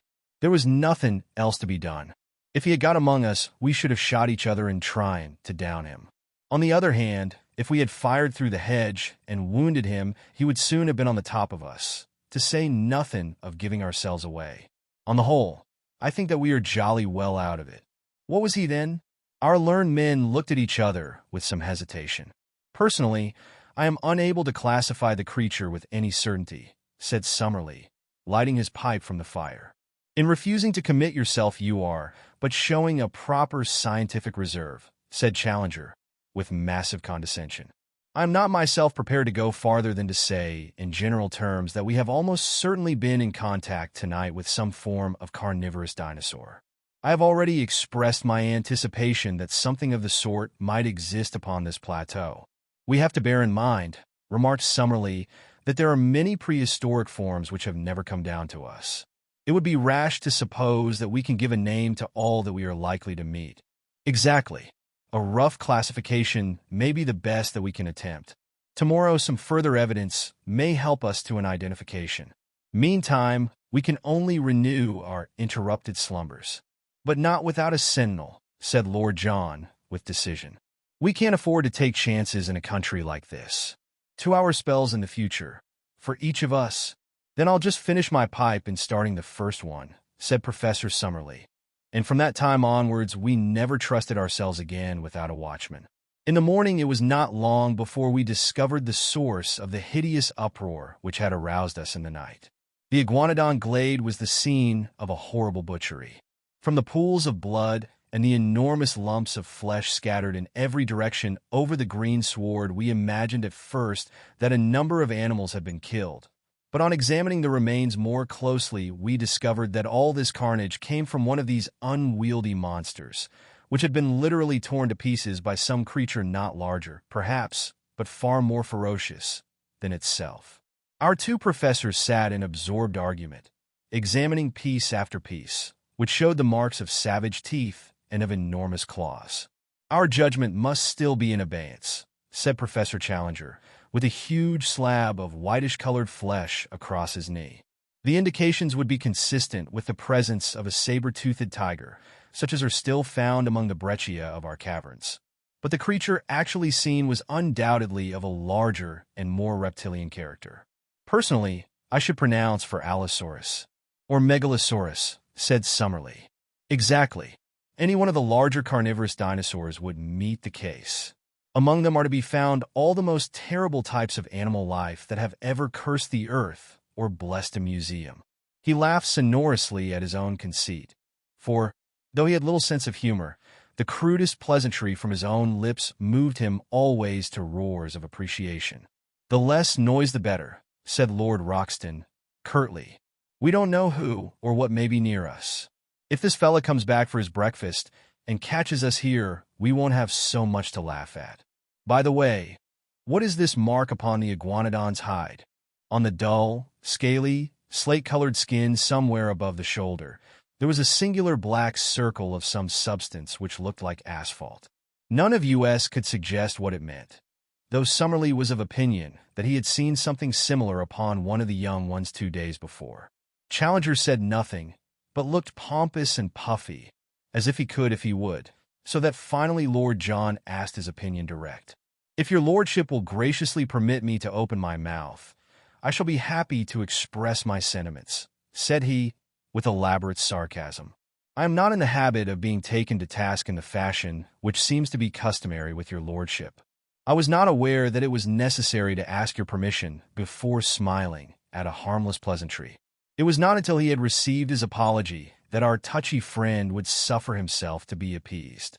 When at last his ruffled feelings were at ease, he addressed us at some length from his seat upon a fallen tree, speaking, as his habit was, as if he were imparting most precious information to a class of 1,000. With regard to the marking, said he, I am inclined to agree with my friend and colleague, Professor Summerlee, that the stains are from asphalt. As this plateau is in its very nature highly volcanic, and as asphalt is a substance which one associates with plutonic forces, I cannot doubt that it exists in the free liquid state and that the creatures may have come in contact with it. A much more important problem is the question as to the existence of the carnivorous monster which has left its traces in this glade. We know roughly that this plateau is not larger than an average English county. Within this confined space, a certain number of creatures, mostly types which have passed away in the world below, have lived together for innumerable years. Now, it is very clear to me that in so long a period one would have expected that the carnivorous creatures, multiplying unchecked, would have exhausted their food supply and have been compelled to either modify their flesh-eating habits or die of hunger. This we see has not been so. We can only imagine, therefore, that the balance of nature is preserved by some check which limits the numbers of these ferocious creatures. One of the many interesting problems, therefore, which await our solution is to discover what that check may be and how it operates. I venture to trust that we may have some future opportunity for the closer study of the carnivorous dinosaurs. And I venture to trust we may not, I observed. The professor only raised his great eyebrows, as the schoolmaster meets the irrelevant observation of the naughty boy. Perhaps Professor Summerlee may have an observation to make, he said, and the two savants ascended together into some rarefied scientific atmosphere, where the possibilities of a modification of the birth rate were weighed against the decline of the food supply as a check in the struggle for existence. That morning we mapped out a small portion of the plateau, avoiding the swamp of the pterodactyls and keeping to the east of our brook instead of to the west. In that direction the country was still thickly wooded, with so much undergrowth that our progress was very slow. I have dwelled up to now upon the terrors of Maple White Land, but there was another side to the subject. For all that morning we wandered among lovely flowers, mostly, as I observed, white or yellow in color, these being, as our professors explained, the primitive flower shades. In many places the ground was absolutely covered with them, and as we walked ankle-deep on that wonderful yielding carpet, the scent was almost intoxicating in its sweetness and intensity. The homely English bee buzzed everywhere around us. Many of the trees under which we passed had their branches bowed down with fruit, some of which were of familiar sorts, while other varieties were new. By observing which of them were pecked by the birds, we avoided all danger of poison and added a delicious variety to our food reserve. In the jungle which we traversed were numerous hard-trodden paths made by the wild beasts, and in the more marshy places we saw a profusion of strange footmarks, including many of the iguanodon. Once in a grove, we observed several of these great creatures grazing, and Lord John, with his glass, was able to report that they also were spotted with asphalt, though in a different place to the one which we had examined in the morning. What this phenomenon meant we could not imagine. We saw many small animals, such as porcupines, a scaly anteater, and a wild pig, piebald in color and with long curved tusks. Once, through a break in the trees, we saw a clear shoulder of green hill some distance away, and across this a large, dun-colored animal was traveling at a considerable pace. It passed so swiftly that we were unable to say what it was, but if it were a deer, as was claimed by Lord John, it must have been as large as those monstrous Irish elk which are still dug up from time to time in the bogs of my native land. Ever since the mysterious visit which had been paid to our camp, we always returned to it with some misgivings.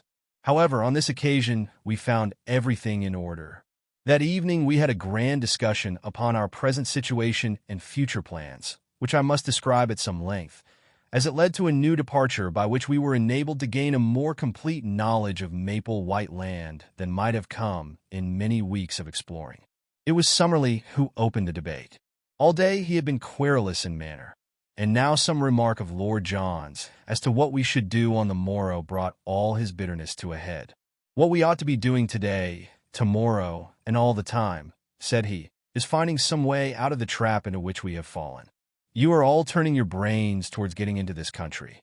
I say that we should be scheming how to get out of it." "I am surprised, sir," boomed Challenger, stroking his majestic beard, "that any man of science should commit himself to so ignoble a sentiment. You are in a land which offers such an inducement to the ambitious naturalist as none ever has since the world began, and you suggest leaving it before we have acquired more than the most superficial knowledge of it or of its contents. I expected better things of you, Professor Summerlee." "You must remember," said Summerlee sourly, "that I have a large class in London who are at present at the mercy of an extremely inefficient locum tenens. This makes my situation different from yours, Professor Challenger, since, so far as I know, you have never been entrusted with any responsible educational work." "Quite so," said Challenger. "I have felt it to be a sacrilege to divert a brain which is capable of the highest original research to any lesser object. That is why I have sternly set my face against any proffered scholastic appointment." "For example?" asked Summerlee, with a sneer. But Lord John hastened to change the conversation. "I must say," said he, "that I think it would be a mighty poor thing to go back to London before I know a great deal more of this place than I do at present. I could never dare to walk into the back office of my paper and face old McCardle," said I. "You will excuse the frankness of this report, will you not, sir? He'd never forgive me for leaving such unexhausted copy behind me. Besides, so far as I can see, it is not worth discussing, since we can't get down, even if we wanted. Our young friend makes up for many obvious mental lacunae by some measure of primitive common sense," remarked Challenger. "The interests of his deplorable profession are immaterial to us. But, as he observes, we cannot get down in any case, so it is a waste of energy to discuss it." "It is a waste of energy to do anything else," growled Summerlee from behind his pipe. "Let me remind you that we came here upon a perfectly definite mission, entrusted to us at the meeting of the Zoological Institute in London. That mission was to test the truth of Professor Challenger's statements. Those statements, as I am bound to admit, we are now in a position to endorse. Our ostensible work is therefore done. As to the detail which remains to be worked out upon this plateau, it is so enormous that only a large expedition, with a very special equipment, could hope to cope with it. Should we attempt to do so ourselves, the only possible result must be that we shall never return with the important contribution to science which we have already gained. Professor Challenger has devised means for getting us onto this plateau when it appeared to be inaccessible. I think that we should now call upon him to use the same ingenuity in getting us back to the world from which we came. I confess that as Summerlee stated his view, it struck me as altogether reasonable. Even Challenger was affected by the consideration that his enemies would never stand confuted if the confirmation of his statements should never reach those who had doubted them. "The problem of the descent is at first sight a formidable one," said he, "and yet I cannot doubt that the intellect can solve it. I am prepared to agree with our colleague that a protracted stay in Maple White Land is at present inadvisable, and that the question of our return will soon have to be faced. I absolutely refuse to leave, however, until we have made at least a superficial examination of this country and are able to take back with us something in the nature of a chart." Professor Summerlee gave a snort of impatience. "We have spent 2 long days in exploration," said he, "and we are no wiser as to the actual geography of the place than when we started. It is clear that it is all thickly wooded, and it would take months to penetrate it and to learn the relations of one part to another. If there were some central peak, it would be different, but it all slopes downwards, so far as we can see. The farther we go, the less likely it is that we will get any general view." It was at that moment that I had my inspiration. My eyes chanced to light upon the enormous gnarled trunk of the ginkgo tree, which cast its huge branches over us. Surely, if its bole exceeded that of all others, its height must do the same. If the rim of the plateau was indeed the highest point, then why should this mighty tree not prove to be a watchtower which commanded the whole country? Now, ever since I ran wild as a lad in Ireland, I have been a bold and skilled tree climber. My comrades might be my masters on the rocks, but I knew that I would be supreme among those branches. Could I only get my legs on to the lowest of the giant offshoots, then it would be strange indeed if I could not make my way to the top. My comrades were delighted at my idea. "Our young friend," said Challenger, bunching up the red apples of his cheeks, "is capable of acrobatic exertions which would be impossible to a man of a more solid, though possibly of a more commanding, appearance. I applaud his resolution.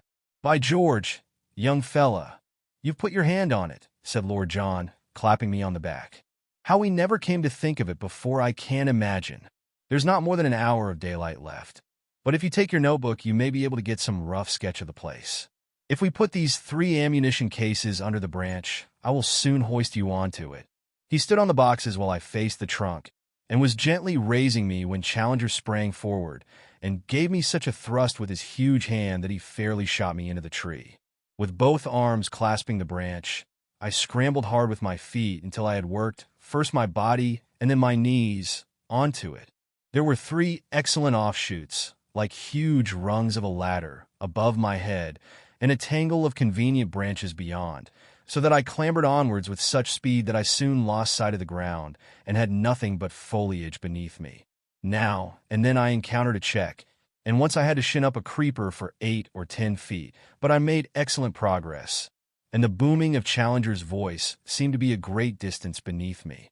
The tree was, however, enormous, and looking upwards, I could see no thinning of the leaves above my head.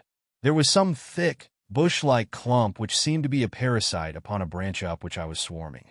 I leaned my head round it in order to see what was beyond, and I nearly fell out of the tree in my surprise and horror at what I saw.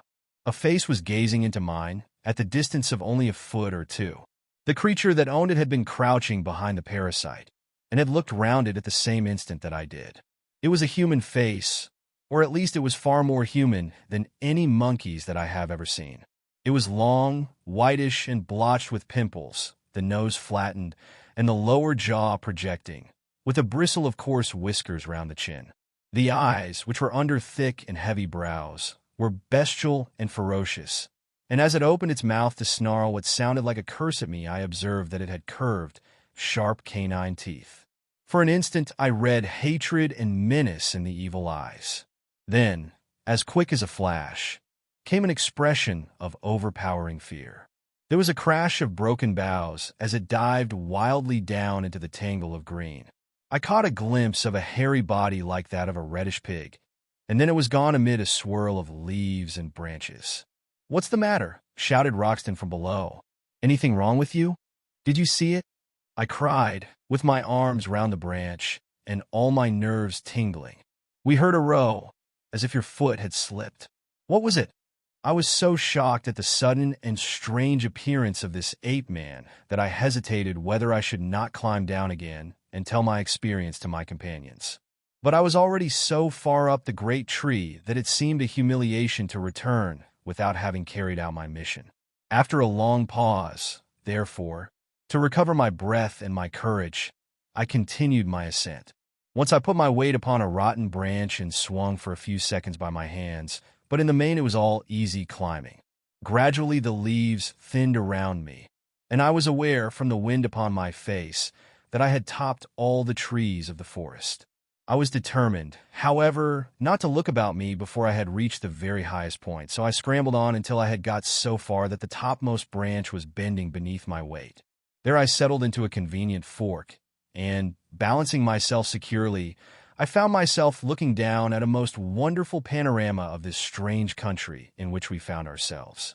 The sun was just above the western skyline, and the evening was a particularly bright and clear one, so that the whole extent of the plateau was visible beneath me. It was, as seen from this height, of an oval contour, with a breadth of about 30 miles and a width of 20. Its general shape was that of a shallow funnel, all the sides sloping down to a considerable lake in the center. This lake may have been 10 miles in circumference, and lay very green and beautiful in the evening light, with a thick fringe of reeds at its edges, and with its surface broken by several yellow sandbanks, which gleamed golden in the mellow sunshine. A number of long, dark objects, which were too large for alligators and too long for canoes, lay upon the edges of these patches of sand. With my glass I could clearly see that they were alive, but what their nature might be I could not imagine. From the side of the plateau on which we were, slopes of woodland, with occasional glades, stretched down for 5 or 6 miles to the central lake. I could see at my very feet the glade of the iguanodons, and farther off was a round opening in the trees which marked the swamp of the pterodactyls. On the side facing me, however, the plateau presented a very different aspect. There the basalt cliffs of the outside were reproduced upon the inside, forming an escarpment about 200 feet high, with a woody slope beneath it. Along the base of these red cliffs, some distance above the ground, I could see a number of dark holes through the glass, which I conjectured to be the mouths of caves. At the opening of one of these something white was shimmering, but I was unable to make out what it was. I sat charting the country until the sun had set, and it was so dark that I could no longer distinguish details. Then I climbed down to my companions waiting for me so eagerly at the bottom of the great tree. For once I was the hero of the expedition. Alone I had thought of it, and alone I had done it. And here was the chart which would save us a month's blind groping among unknown dangers. Each of them shook me solemnly by the hand. But before they discussed the details of my map, I had to tell them of my encounter with the ape-man among the branches. "He has been there all the time," said I. "How do you know that?" asked Lord John. "Because I have never been without that feeling that something malevolent was watching us. I mentioned it to you, Professor Challenger. Our young friend certainly said something of the kind. He is also the one among us who is endowed with that Celtic temperament which would make him sensitive to such impressions."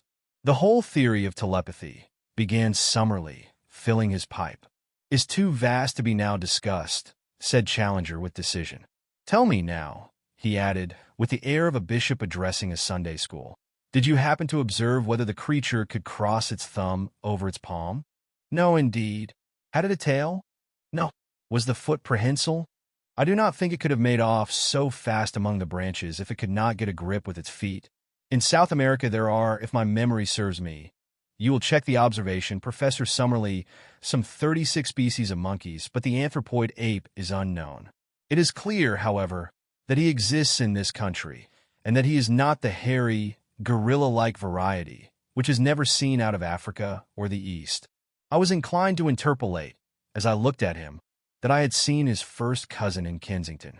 This is a whiskered and colorless type, the latter characteristic pointing to the fact that he spends his days in arboreal seclusion. The question which we have to face is whether he approaches more closely to the ape or the man. In the latter case, he may well approximate to what the vulgar have called the missing link. The solution of this problem is our immediate duty. It is nothing of the sort, said Summerlee abruptly. Now that, through the intelligence and activity of Mr. Malone, I cannot help quoting the words, we have got our chart. Our one and only immediate duty is to get ourselves safe and sound out of this awful place. The flesh pots of civilization, groaned Challenger. The ink pots of civilization, sir. It is our task to put on record what we have seen and to leave the further exploration to others. You all agreed as much before Mr. Malone got us the chart. Well, said Challenger, I admit that my mind will be more at ease when I am assured that the result of our expedition has been conveyed to our friends. How we are to get down from this place I have not as yet an idea. I have never yet encountered any problem, however, which my inventive brain was unable to solve, and I promise you that tomorrow I will turn my attention to the question of our descent. And so the matter was allowed to rest. But that evening, by the light of the fire and of a single candle, the first map of the lost world was elaborated. Every detail which I had roughly noted from my watchtower was drawn out in its relative place. Challenger's pencil hovered over the great blank which marked the lake. What shall we call it? He asked. Why should you not take the chance of perpetuating your own name? Said Summerlee, with his usual touch of acidity. I trust, sir, that my name will have other and more personal claims upon posterity, said Challenger severely. Any ignoramus can hand down his worthless memory by imposing it upon a mountain or a river. I need no such monument. Summerlee, with a twisted smile, was about to make some fresh assault when Lord John hastened to intervene. It's up to you, young fella, to name the lake, said he. You saw it first, and, by George, if you choose to put Lake Malone on it, no one has a better right. By all means, let our young friend give it a name, said Challenger. Then, said I, blushing, I dare say, as I said it, let it be named Lake Gladys. Don't you think the Central Lake would be more descriptive? Remarked Summerlee. I should prefer Lake Gladys. Challenger looked at me sympathetically and shook his great head in mock disapproval. Boys will be boys, said he. Lake Gladys, let it be. Chapter 12. It was dreadful in the forest. It was dreadful in the forest. I have said, or perhaps I have not said, for my memory plays me sad tricks these days, that I glowed with pride when 3 such men as my comrades thanked me for having saved, or at least greatly helped, the situation. As the youngster of the party, not merely in years, but in experience, character, knowledge, and all that goes to make a man, I had been overshadowed from the first. And now I was coming into my own. I warmed at the thought. Alas, for the pride which goes before a fall. That little glow of self-satisfaction, that added measure of self-confidence, were to lead me on that very night to the most dreadful experience of my life, ending with a shock which turns my heart sick when I think of it. It came about in this way. I had been unduly excited by the adventure of the tree, and sleep seemed to be impossible.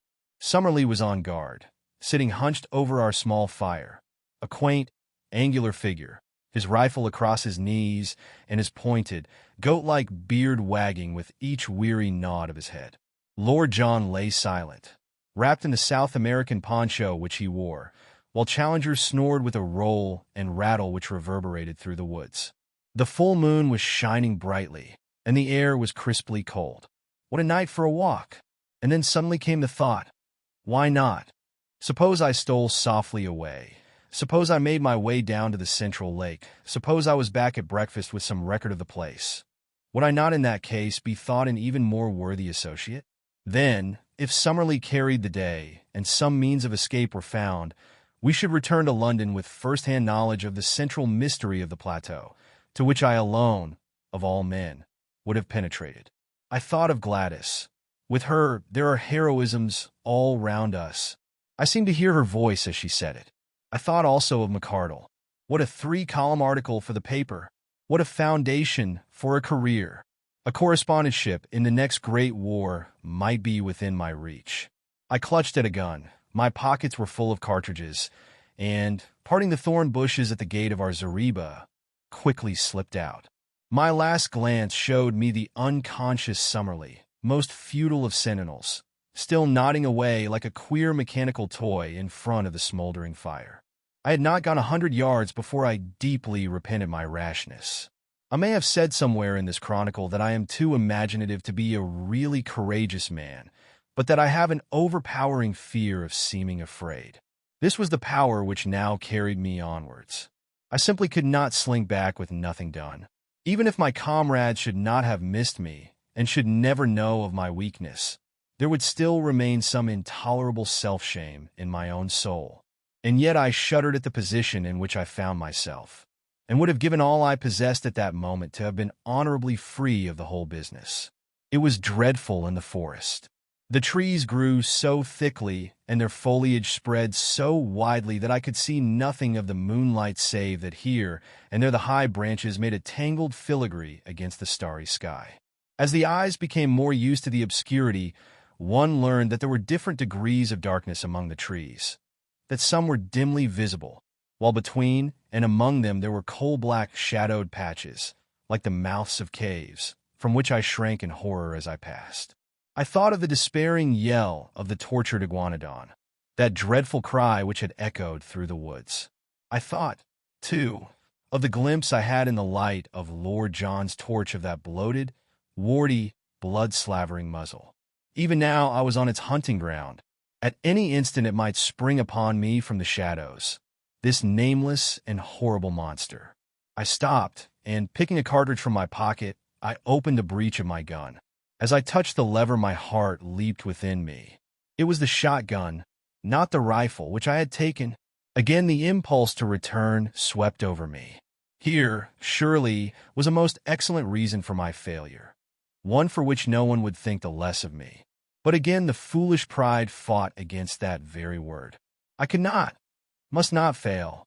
After all, my rifle would probably have been as useless as a shotgun against such dangers as I might meet. If I were to go back to camp to change my weapon, I could hardly expect to enter and to leave again without being seen. In that case, there would be explanations, and my attempt would no longer be all my own. After a little hesitation, then, I screwed up my courage and continued upon my way, my useless gun under my arm.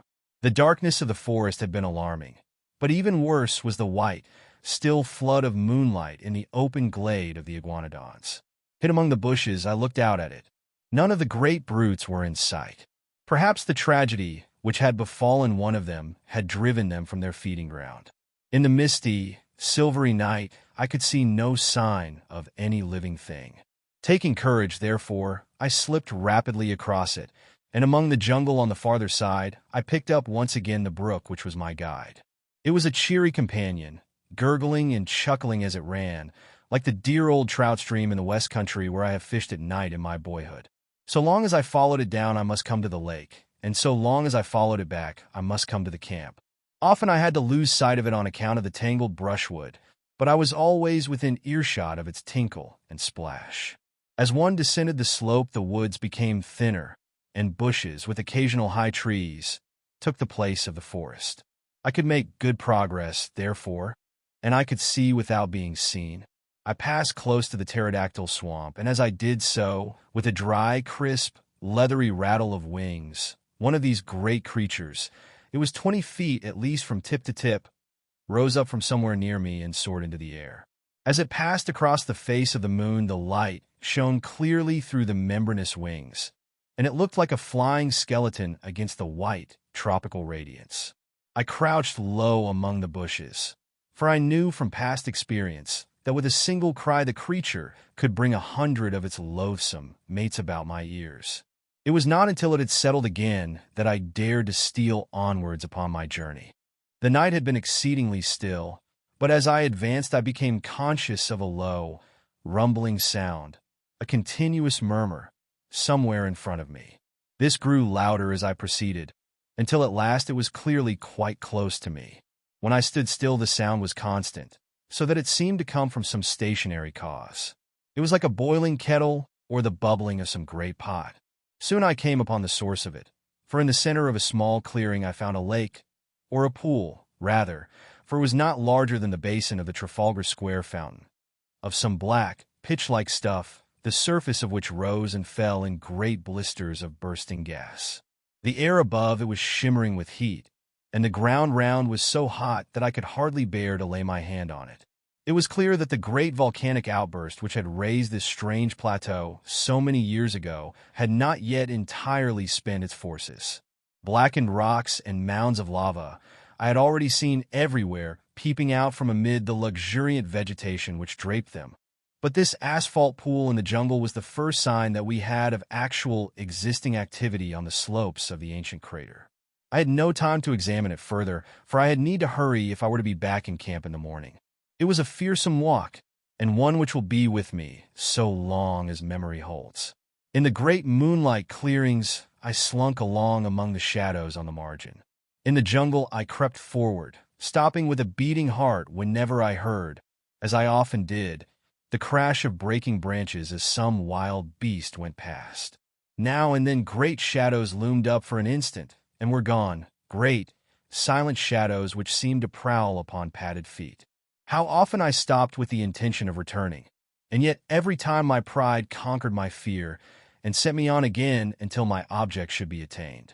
At last, my watch showed that it was 1 in the morning. I saw the gleam of water amid the openings of the jungle, and 10 minutes later I was among the reeds upon the borders of the central lake. I was exceedingly dry, so I lay down and took a long draught of its waters, which were fresh and cold. There was a broad pathway with many tracks upon it at the spot which I had found, so that it was clearly one of the drinking places of the animals. Close to the water's edge, there was a huge, isolated block of lava. Up this I climbed, and, lying on the top, I had an excellent view in every direction. The first thing which I saw filled me with amazement. When I described the view from the summit of the great tree, I said that on the farther cliff I could see a number of dark spots, which appeared to be the mouths of caves. Now, as I looked up at the same cliffs, I saw discs of light in every direction, ruddy, clearly defined patches, like the portholes of a liner in the darkness. For a moment I thought it was the lava glow from some volcanic action, but this could not be so. Any volcanic action would surely be down in the hollow and not high among the rocks. What then was the alternative? It was wonderful, and yet it must surely be. These ruddy spots must be the reflection of fires within the caves, fires which could only be lit by the hand of man. There were human beings then upon the plateau. How gloriously my expedition was justified! Here was news indeed for us to bear back with us to London.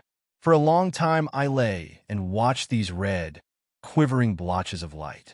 I suppose they were 10 miles off from me.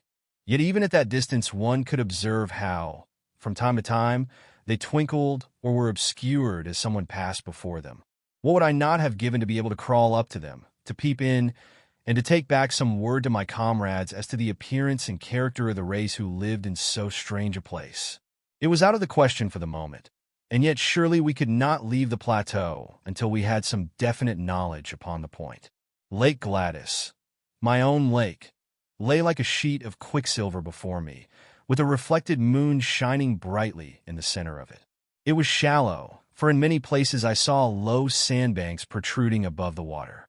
Everywhere upon the still surface I could see signs of life, sometimes mere rings and ripples in the water, sometimes the gleam of a great silver-sided fish in the air, sometimes the arched, slate-colored back of some passing monster.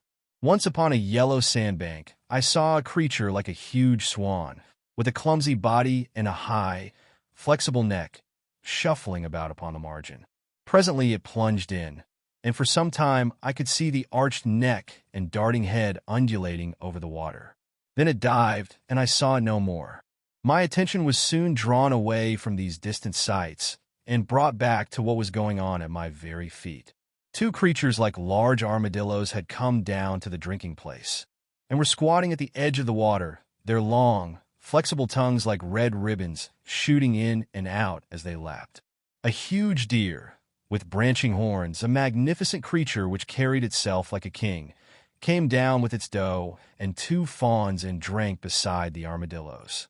No such deer exist anywhere else upon earth, for the moose or elks which I have seen would hardly have reached its shoulders. Presently it gave a warning snort and was off with its family among the reeds, while the armadillos also scuttled for shelter. A newcomer, a most monstrous animal, was coming down the path. For a moment I wondered where I could have seen that ungainly shape, that arched back with triangular fringes along it, that strange bird-like head held close to the ground. Then it came back to me. It was the Stegosaurus, the very creature which Maple White had preserved in his sketchbook and which had been the first object which arrested the attention of Challenger. There he was, perhaps the very specimen which the American artist had encountered. The ground shook beneath his tremendous weight, and his gulpings of water resounded through the still night. For 5 minutes he was so close to my rock that by stretching out my hand I could have touched the hideous waving hackles upon his back. Then he lumbered away and was lost among the boulders. Looking at my watch, I saw that it was 2:30, and high time, therefore, that I started upon my homeward journey. There was no difficulty about the direction in which I should return, for all along I had kept the little brook upon my left, and it opened into the central lake within a stone's throw of the boulder upon which I had been lying. I set off, therefore, in high spirits, for I felt that I had done good work and was bringing back a fine budget of news for my companions.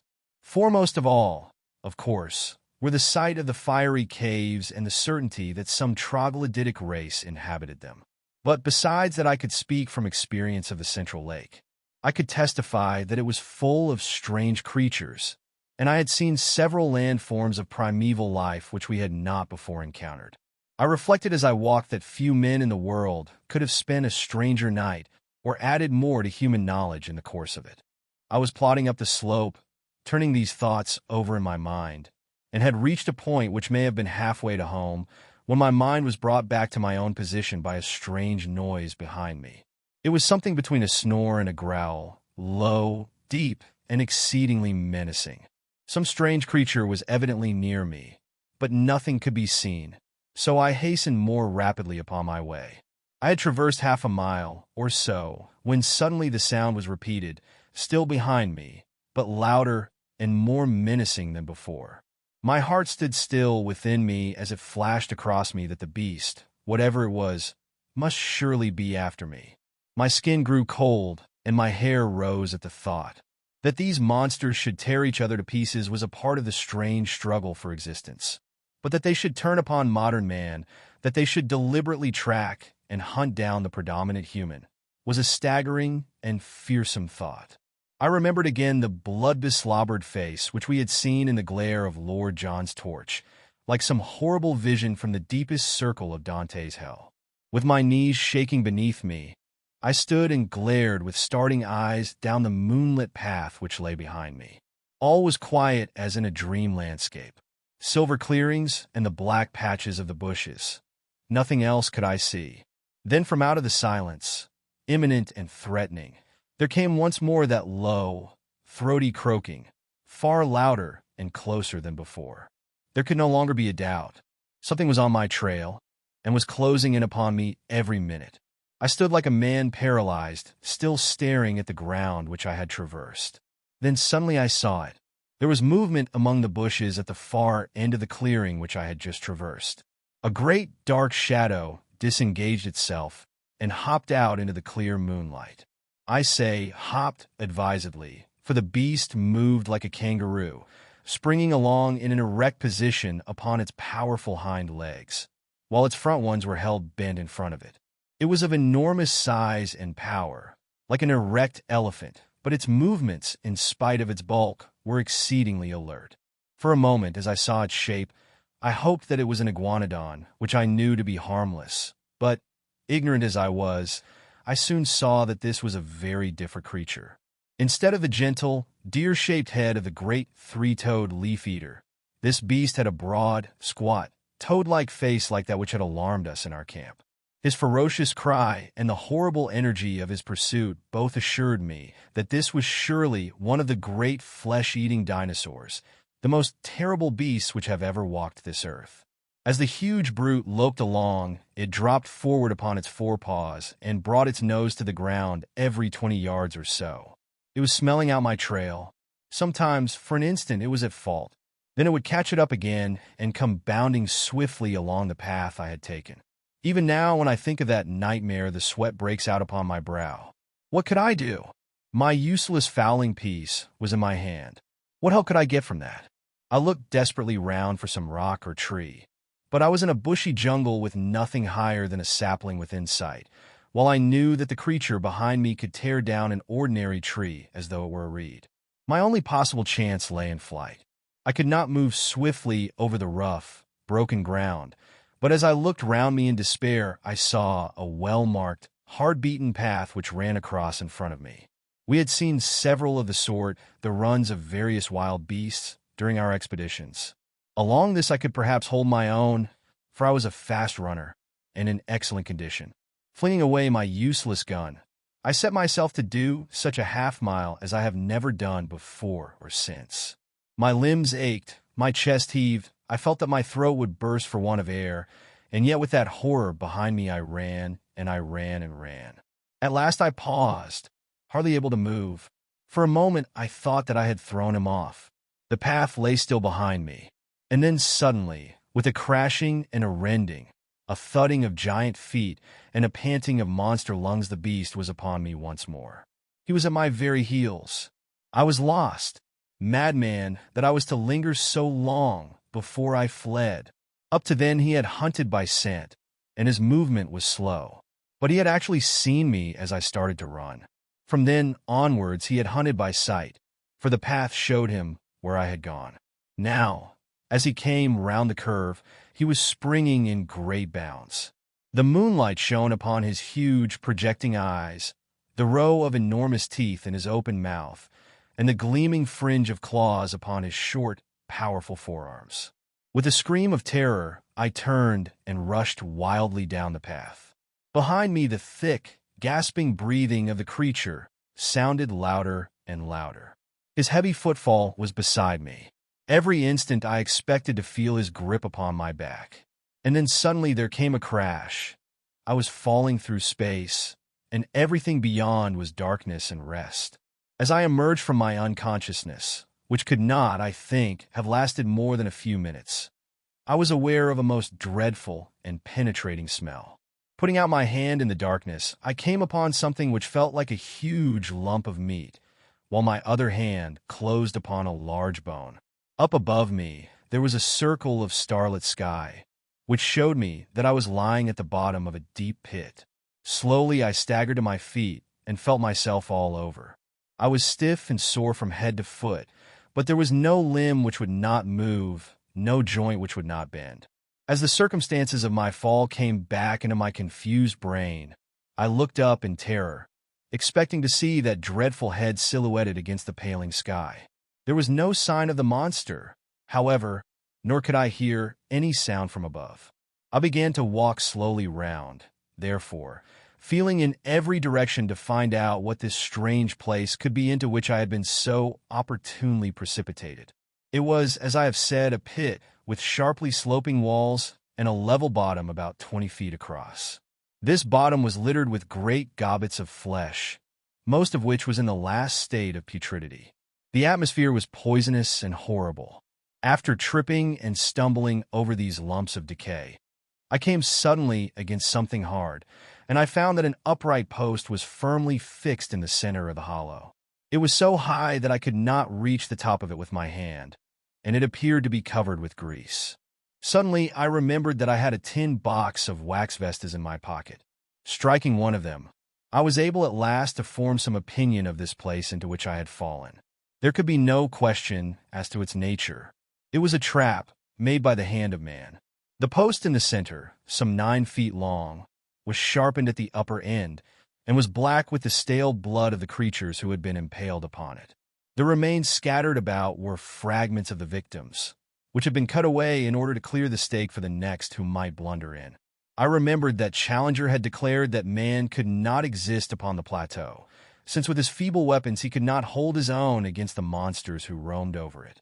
But now it was clear enough how it could be done. In their narrow-mouthed caves, the natives, whoever they might be, had refuges into which the huge saurians could not penetrate, while with their developed brains they were capable of setting such traps, covered with branches, across the paths which marked the run of the animals as would destroy them in spite of all their strength and activity. Man was always the master. The sloping wall of the pit was not difficult for an active man to climb, but I hesitated long before I trusted myself within reach of the dreadful creature which had so nearly destroyed me. How did I know that he was not lurking in the nearest clump of bushes, waiting for my reappearance? I took heart, however, as I recalled the conversation between Challenger and Summerlee upon the habits of the great saurians. Both were agreed that the monsters were practically brainless, that there was no room for reason in their tiny cranial cavities, and that if they have disappeared from the rest of the world, it was assuredly on account of their own stupidity, which made it impossible for them to adapt themselves to changing conditions. To lie in wait for me now would mean that the creature had appreciated what had happened to me, and this in turn would argue some power connecting cause and effect. Surely it was more likely that a brainless creature, acting solely by vague predatory instinct, would give up the chase when I disappeared, and after a pause of astonishment, would wander away in search of some other prey? I clambered to the edge of the pit and looked over. The stars were fading, the sky was whitening, and the cold wind of morning blew pleasantly upon my face. I could see or hear nothing of my enemy. Slowly, I climbed out and sat for a while upon the ground, ready to spring back into my refuge if any danger should appear. Then, reassured by the absolute stillness and by the growing light, I took my courage in both hands and stole back along the path which I had come. Some distance down it I picked up my gun, and shortly afterwards struck the brook which was my guide. So, with many a frightened backward glance, I made for home. And suddenly, there came something to remind me of my absent companions.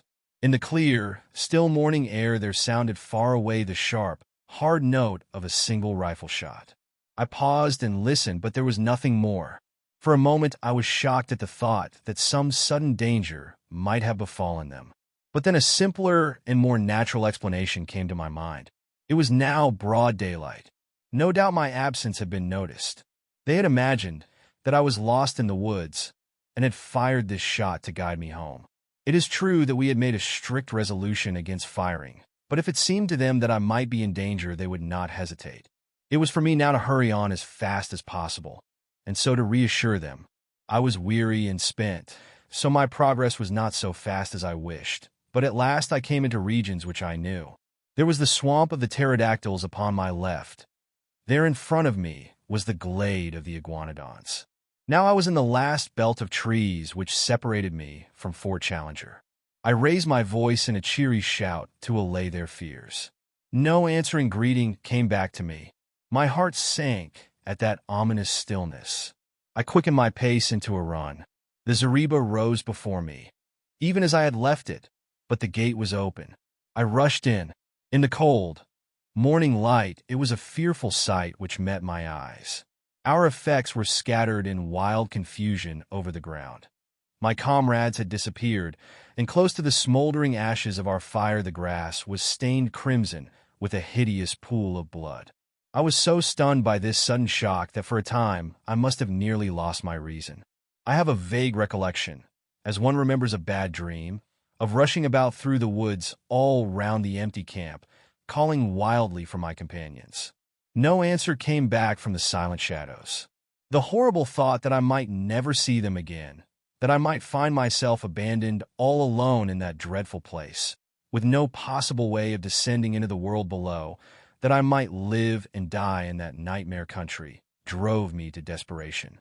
I could have torn my hair and beaten my head in my despair. Only now did I realize how I had learned to lean upon my companions, upon the serene self-confidence of Challenger, and upon the masterful, humorous coolness of Lord John Roxton. Without them, I was like a child in the dark, helpless and powerless. I did not know which way to turn or what I should do first. After a period, during which I sat in bewilderment, I set myself to try and discover what sudden misfortune could have befallen my companions.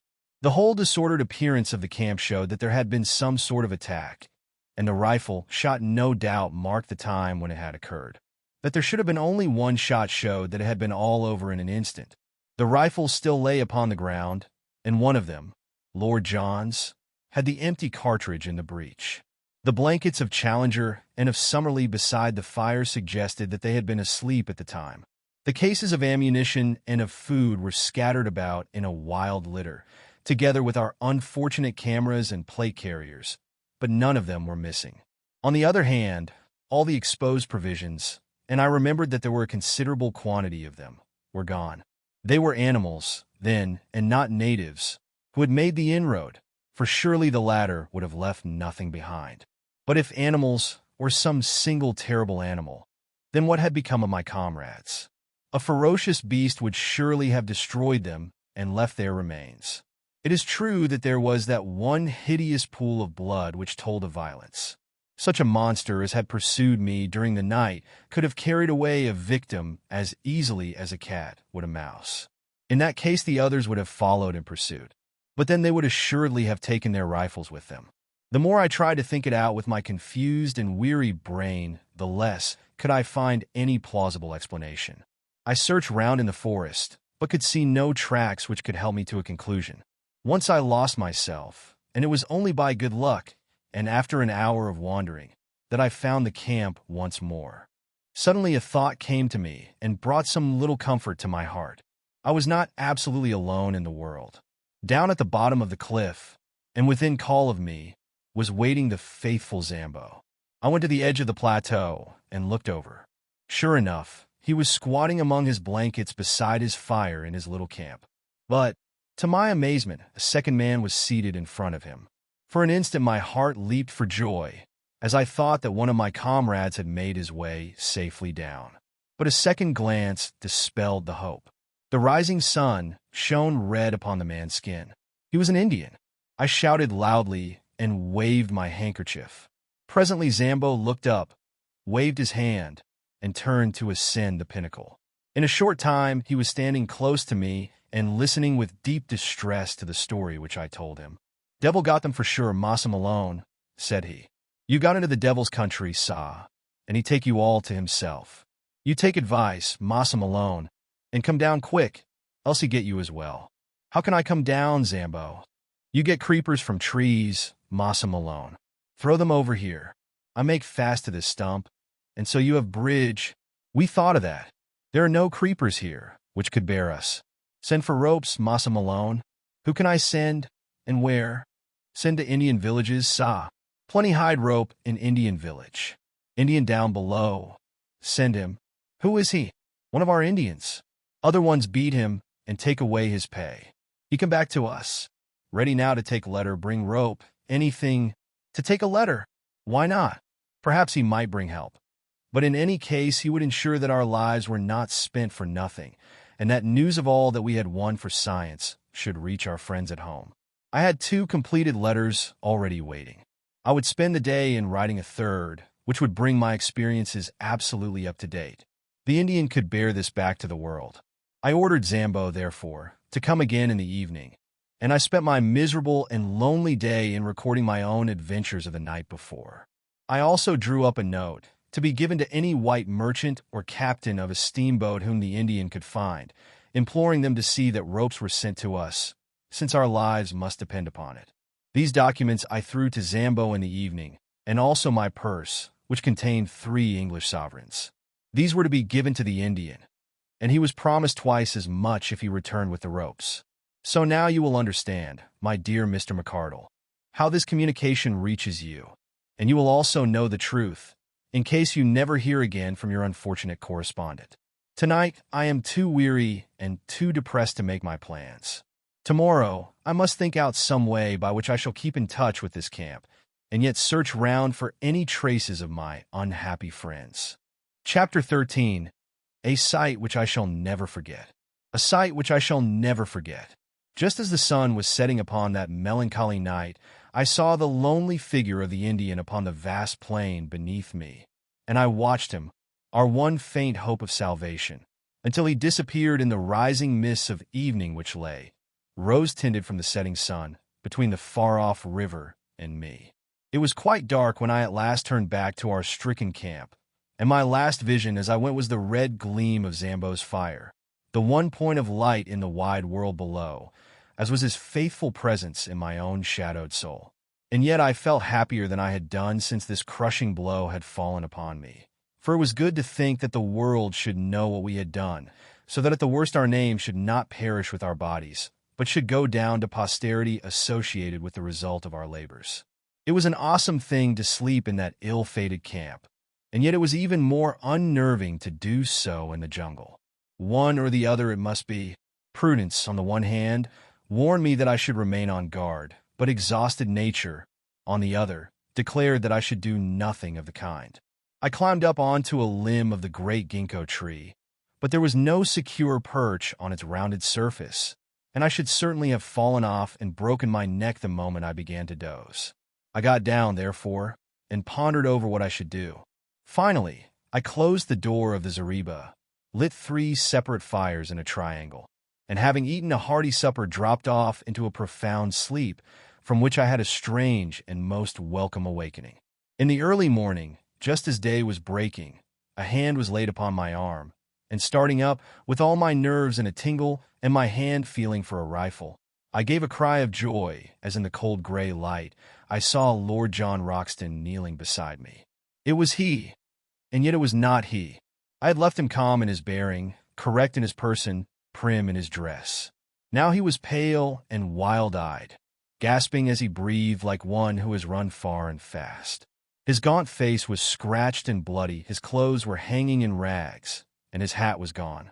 I stared in amazement, but he gave me no chances for questions. He was grabbing at our stores all the time he spoke. "Quick, young fella! Quick!" he cried. "Every moment counts. Get the rifles, both of them. I have the other 2. Now, all the cartridges you can gather. Fill up your pockets. Now some food. Half a dozen tins will do. That's all right. Don't wait to talk or think. Get a move on, or we are done." Still half awake, and unable to imagine what it all might mean, I found myself hurrying madly after him through the wood, a rifle under each arm and a pile of various stores in my hands.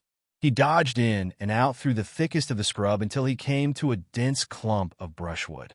Into this he rushed, regardless of thorns, and threw himself into the heart of it, pulling me down by his side. "There," he panted. "I think we are safe here. They'll make for the camp, as sure as fate. It will be their first idea. But this should puzzle him. What is it all?" I asked when I got my breath. "Where are the professors? And who is it that is after us?" "The ape-men," he cried. "My God, what brutes!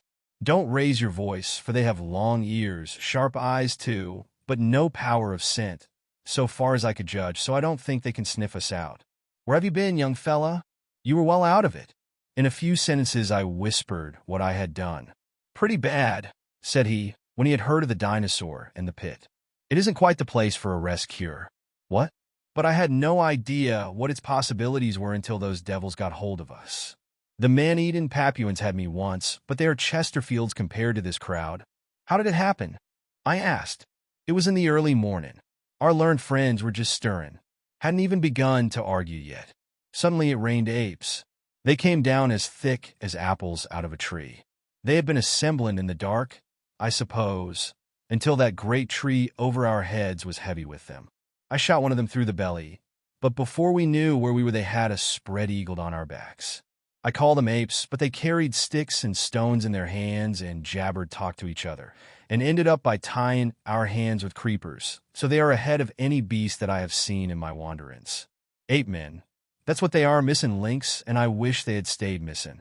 They carried off their wounded comrade. He was bleeding like a pig, and then they sat around us, and if ever I saw frozen murder, it was in their faces. They were big fellows, as big as a man and a deal stronger. Curious glassy gray eyes they have under red tufts, and they just sat and gloated and gloated.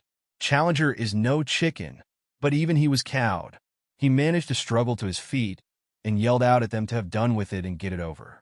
I think he had gone a bit off his head at the suddenness of it, for he raged and cursed at them like a lunatic. If they had been a row of his favorite pressmen, he could not have slayed them worse. Well, what did they do? I was enthralled by the strange story which my companion was whispering into my ear, while all the time his keen eyes were shooting in every direction and his hand grasping his cocked rifle. I thought it was the end of us, but instead of that it started them on a new line. They all jabbered and chattered together. Then one of them stood out beside Challenger. You'll smile, young fella, but 'pon my word they might have been kinsmen. I couldn't have believed it if I hadn't seen it with my own eyes. This old ape-man, he was their chief, was a sort of red Challenger, with every one of our friend's beauty points, only just a trifle more so. He had the short body, the big shoulders, the round chest, no neck, a great ruddy frill of a beard, the tufted eyebrows, the what do you want damn you look about the eyes, and the whole catalog. When the ape-man stood by Challenger and put his paw on his shoulder, the thing was complete. Summerlee was a bit hysterical, and he laughed till he cried. The ape-men laughed too, or at least they put up the devil of a cackling, and they set to work to drag us off through the forest. They wouldn't touch the guns and things. Thought them dangerous, I expect, but they carried away all our loose food. Summerlee and I got some rough handling on the way.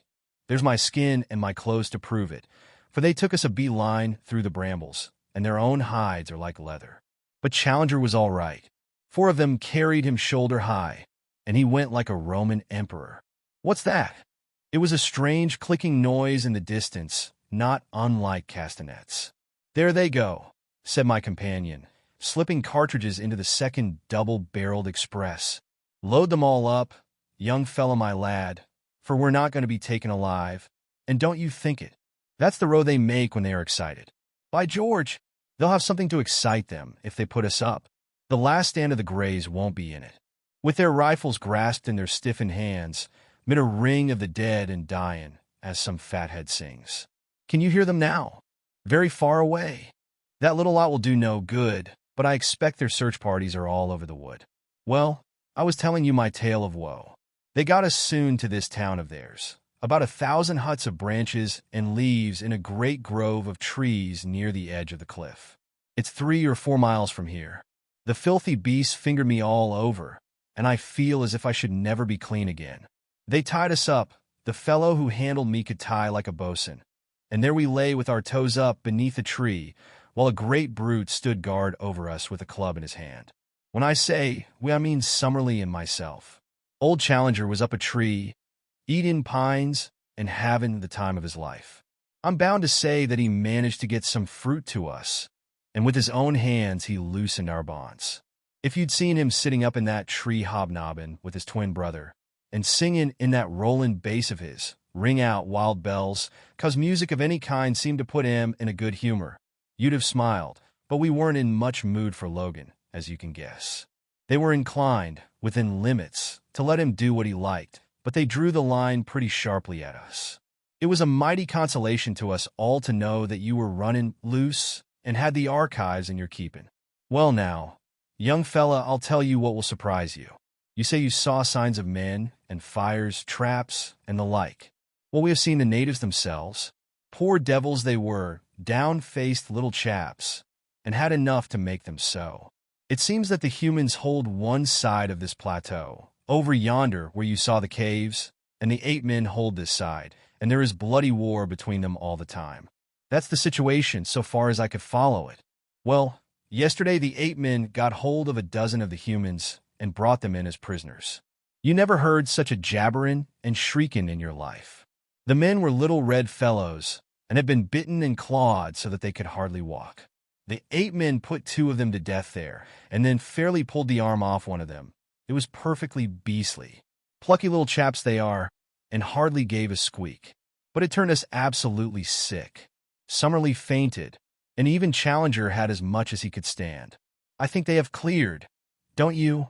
We listened intently, but nothing save the calling of the birds broke the deep peace of the forest. Lord Roxton went on with his story. I think you have had the escape of your life, young fella my lad. It was catching those Indians that put you clean out of their heads, else they would have been back to the camp for you as sure as fate and gathered you in. Of course, as you said, they have been watching us from the beginning out of that tree, and they knew perfectly well that we were one short. However, they could think only of this new haul. So it was I, and not a bunch of apes, that dropped in on you in the morning. Well, we had a horrid business afterwards. My God, what a nightmare the whole thing is. You remember the great bristle of sharp canes down below where we found the skeleton of the American? Well, that is just under Ape Town, and that's the jumping-off place of their prisoners. I expect there's heaps of skeletons there if we looked for him. They have a sort of clear parade ground on the top, and they make a proper ceremony about it. One by one, the poor devils have to jump, and the game is to see whether they are merely dashed to pieces or whether they get skewered on the canes. They took us out to see it, and the whole tribe lined up on the edge. 4 of the Indians jumped, and the canes went through them like knit-in needles through a pat of butter. No wonder we found that poor Yankee skeleton with the canes growing between his ribs. It was horrible, but it was deucedly interesting too. We were all fascinated to see them take the dive, even when we thought it would be our turn next on the springboard. Well, it wasn't. They kept 6 of the Indians up for today. That's how I understood it, but I fancy we were to be the star performers in the show. Challenger might get off, but Summerlee and I were in the bill. Their language is more than half signs, and it was not hard to follow them. So I thought it was time we made a break for it. I've been plotting in and out a bit, and had 1 or 2 things clear in my mind. It was all on me, for Summerlee was useless and Challenger not much better. The only time they got together they got slanging, because they couldn't agree upon the scientific classification of these red-headed devils that had got hold of us. One said it was the Dryopithecus of Java. The other said it was Pithecanthropus. Madness, I call it loonies both. But, as I say, I had thought out 1 or 2 points that were helpful. One was that these brutes could not run as fast as a man in the open. They have short, bandy legs, you see, and heavy bodies. Even Challenger could give a few yards and 100 to the best of them, and you or I would be a perfect shrub. Another point was that they knew nothing about guns. I don't believe they ever understood how the fellow I shot came by his hurt. If we could get at our guns, there was no saying what we could do. So I broke away early this morning, gave my guard a kick in the tummy that laid him out, and sprinted for the camp. There I got you and the guns, and here we are. But the professors, I cried in consternation. Well, we must just go back and fetch him. I couldn't bring him with me. Challenger was up the tree, and Summerlee was not fit for the effort. The only chance was to get the guns and try a rescue. Of course, they may scupper them at once in revenge. I don't think they would touch Challenger, but I wouldn't answer for Summerlee. But they would have had him in any case. Of that I am certain. So I haven't made matters any worse by bolting. But we are honor-bound to go back and have them out or see it through with them. So you can make up your soul, young fellow my lad, for it will be one way or the other before evening. I have tried to imitate here Lord Roxton's jerky talk, his short, strong sentences, the half-humorous, half-reckless tone that ran through it all. But he was a born leader. As danger thickened, his jaunty manner would increase, his speech become more racy, his cold eyes glitter into ardent life, and his Don Quixote mustache bristle with joyous excitement. His love of danger, his intense appreciation of the drama of an adventure, all the more intense for being held tightly in. His consistent view that every peril in life is a form of sport, a fierce game betwixt you and fate, with death as a forfeit, made him a wonderful companion at such hours. If it were not for our fears as to the fate of our companions, it would have been a positive joy to throw myself with such a man into such an affair. We were rising from our brushwood hiding place, when suddenly I felt his grip upon my arm. "By George," he whispered, "here they come." From where we lay, we could look down a brown aisle, arched with green, formed by the trunks and branches.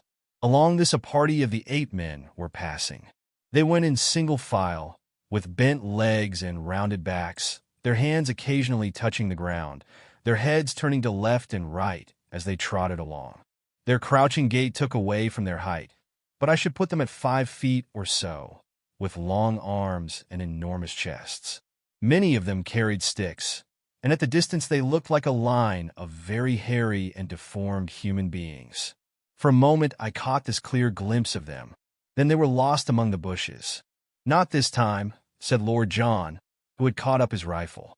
"Our best chance is to lie quiet until they have given up the search. Then we shall see whether we can't get back to their town and hit 'em where it hurts most. Give 'em an hour, and we'll march." We filled in the time by opening one of our food tins and making sure of our breakfast. Lord Roxton had had nothing but some fruit since the morning before and ate like a starving man.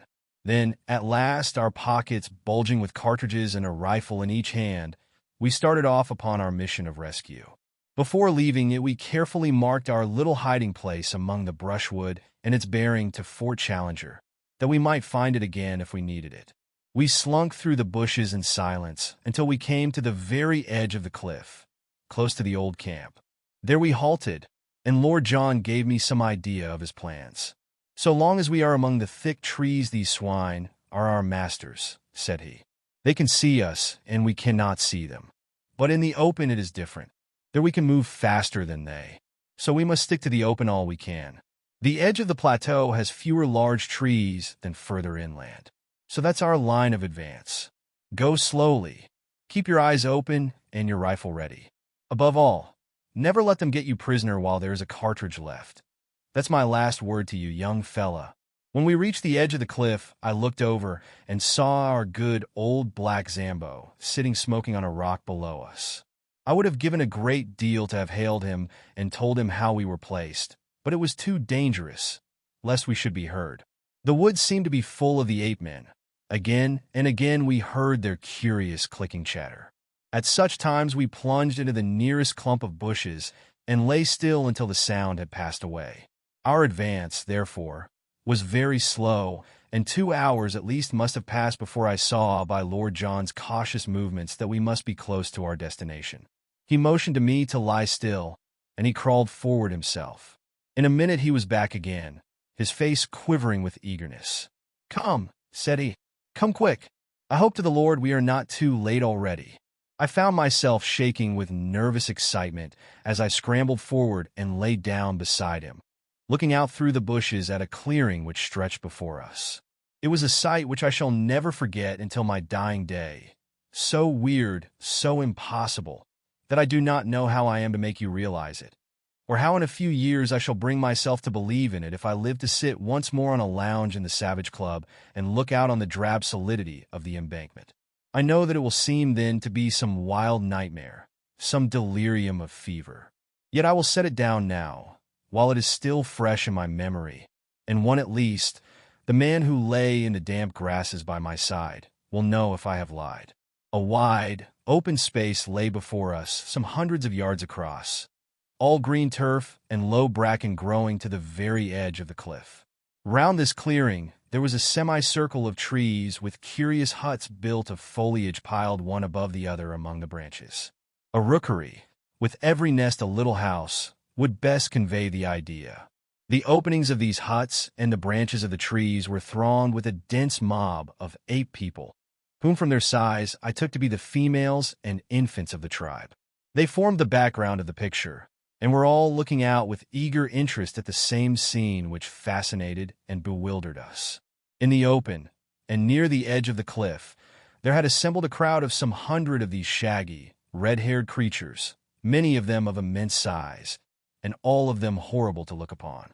There was a certain discipline among them, for none of them attempted to break the line which had been formed. In front there stood a small group of Indians, little, clean-limbed, red fellows, whose skins glowed like polished bronze in the strong sunlight. A tall, thin white man was standing beside them, his head bowed, his arms folded, his whole attitude expressive of his horror and dejection. There was no mistaking the angular form of Professor Summerlee. In front of and around this dejected group of prisoners were several ape-men, who watched them closely and made all escape impossible. Then, right out from all the others and close to the edge of the cliff, were two figures so strange, and under other circumstances so ludicrous, that they absorbed my attention. The one was our comrade, Professor Challenger. The remains of his coat still hung in strips from his shoulders, but his shirt had been all torn out, and his great beard merged itself in the black tangle which covered his mighty chest. He had lost his hat, and his hair, which had grown long in our wanderings, was flying in wild disorder. A single day seemed to have changed him from the highest product of modern civilization to the most desperate savage in South America. Beside him stood his master, the king of the ape men. In all things he was, as Lord John had said, the very image of our professor, save that his coloring was red instead of black. The same short, broad figure, the same heavy shoulders, the same forward hang of the arms, the same bristling beard merging itself in the hairy chest. Only above the eyebrows, where the sloping forehead and low, curved skull of the ape-man were in sharp contrast to the broad brow and magnificent cranium of the European, could one see any marked difference. At every other point the king was an absurd parody of the professor. All this, which takes me so long to describe, impressed itself upon me in a few seconds. Then we had very different things to think of, for an active drama was in progress. Two of the ape men had seized one of the Indians out of the group and dragged him forward to the edge of the cliff. The king raised his hand as a signal. They caught the man by his leg and arm and swung him 3 times backwards and forwards with tremendous violence. Then, with a frightful heave, they shot the poor wretch over the precipice. With such force did they throw him that he curved high in the air before beginning to drop. As he vanished from sight, the whole assembly, except the guards, rushed forward to the edge of the precipice, and there was a long pause of absolute silence, broken by a mad yell of delight. They sprang about, tossing their long, hairy arms in the air and howling with exultation. Then they fell back from the edge, formed themselves again into line, and waited for the next victim. This time it was Summerlee. 2 of his guards caught him by the wrists and pulled him brutally to the front. His thin figure and long limbs struggled and fluttered like a chicken being dragged from a coop. Challenger had turned to the king and waved his hands frantically before him. He was begging, pleading, imploring for his comrade's life. The ape-man pushed him roughly aside and shook his head. It was the last conscious movement he was to make upon earth. Lord John's rifle cracked, and the king sank down, a tangled red sprawling thing, upon the ground. "Shoot into the thick of them! Shoot! Sonny, shoot!" cried my companion. There are strange red depths in the soul of the most commonplace man. I am tender-hearted by nature, and have found my eyes moist many a time over the scream of a wounded hare. Yet the blood lust was on me now. I found myself on my feet emptying one magazine, then the other, clicking open the breech to reload, snapping it to again, while cheering and yelling with pure ferocity and joy of slaughter as I did so. With our 4 guns, the 2 of us made a horrible havoc. Both the guards who held Summerlee were down, and he was staggering about like a drunken man in his amazement, unable to realize that he was a free man. The dense mob of 8 men ran about in bewilderment, marveling whence this storm of death was coming or what it might mean. They waved, gesticulated, screamed, and tripped up over those who had fallen. Then, with a sudden impulse, they all rushed in a howling crowd to the trees for shelter, leaving the ground behind them spotted with their stricken comrades. The prisoners were left for the moment standing alone in the middle of the clearing. Challenger's quick brain had grasped the situation. He seized the bewildered Summerlee by the arm, and they both ran towards us. 2 of their guards bounded after them and fell to 2 bullets from Lord John. We ran forward into the open to meet our friends and pressed a loaded rifle into the hands of each. But Summerlee was at the end of his strength. He could hardly totter. Already the 8 men were recovering from their panic. They were coming through the brushwood and threatening to cut us off. Challenger and I ran Summerlee along, one at each of his elbows, while Lord John covered our retreat, firing again and again as savage heads snarled at us out of the bushes. For a mile or more the chattering brutes were at our very heels. Then the pursuit slackened, for they learned our power and would no longer face that unerring rifle. When we had at last reached the camp, we looked back and found ourselves alone. So it seemed to us, and yet we were mistaken.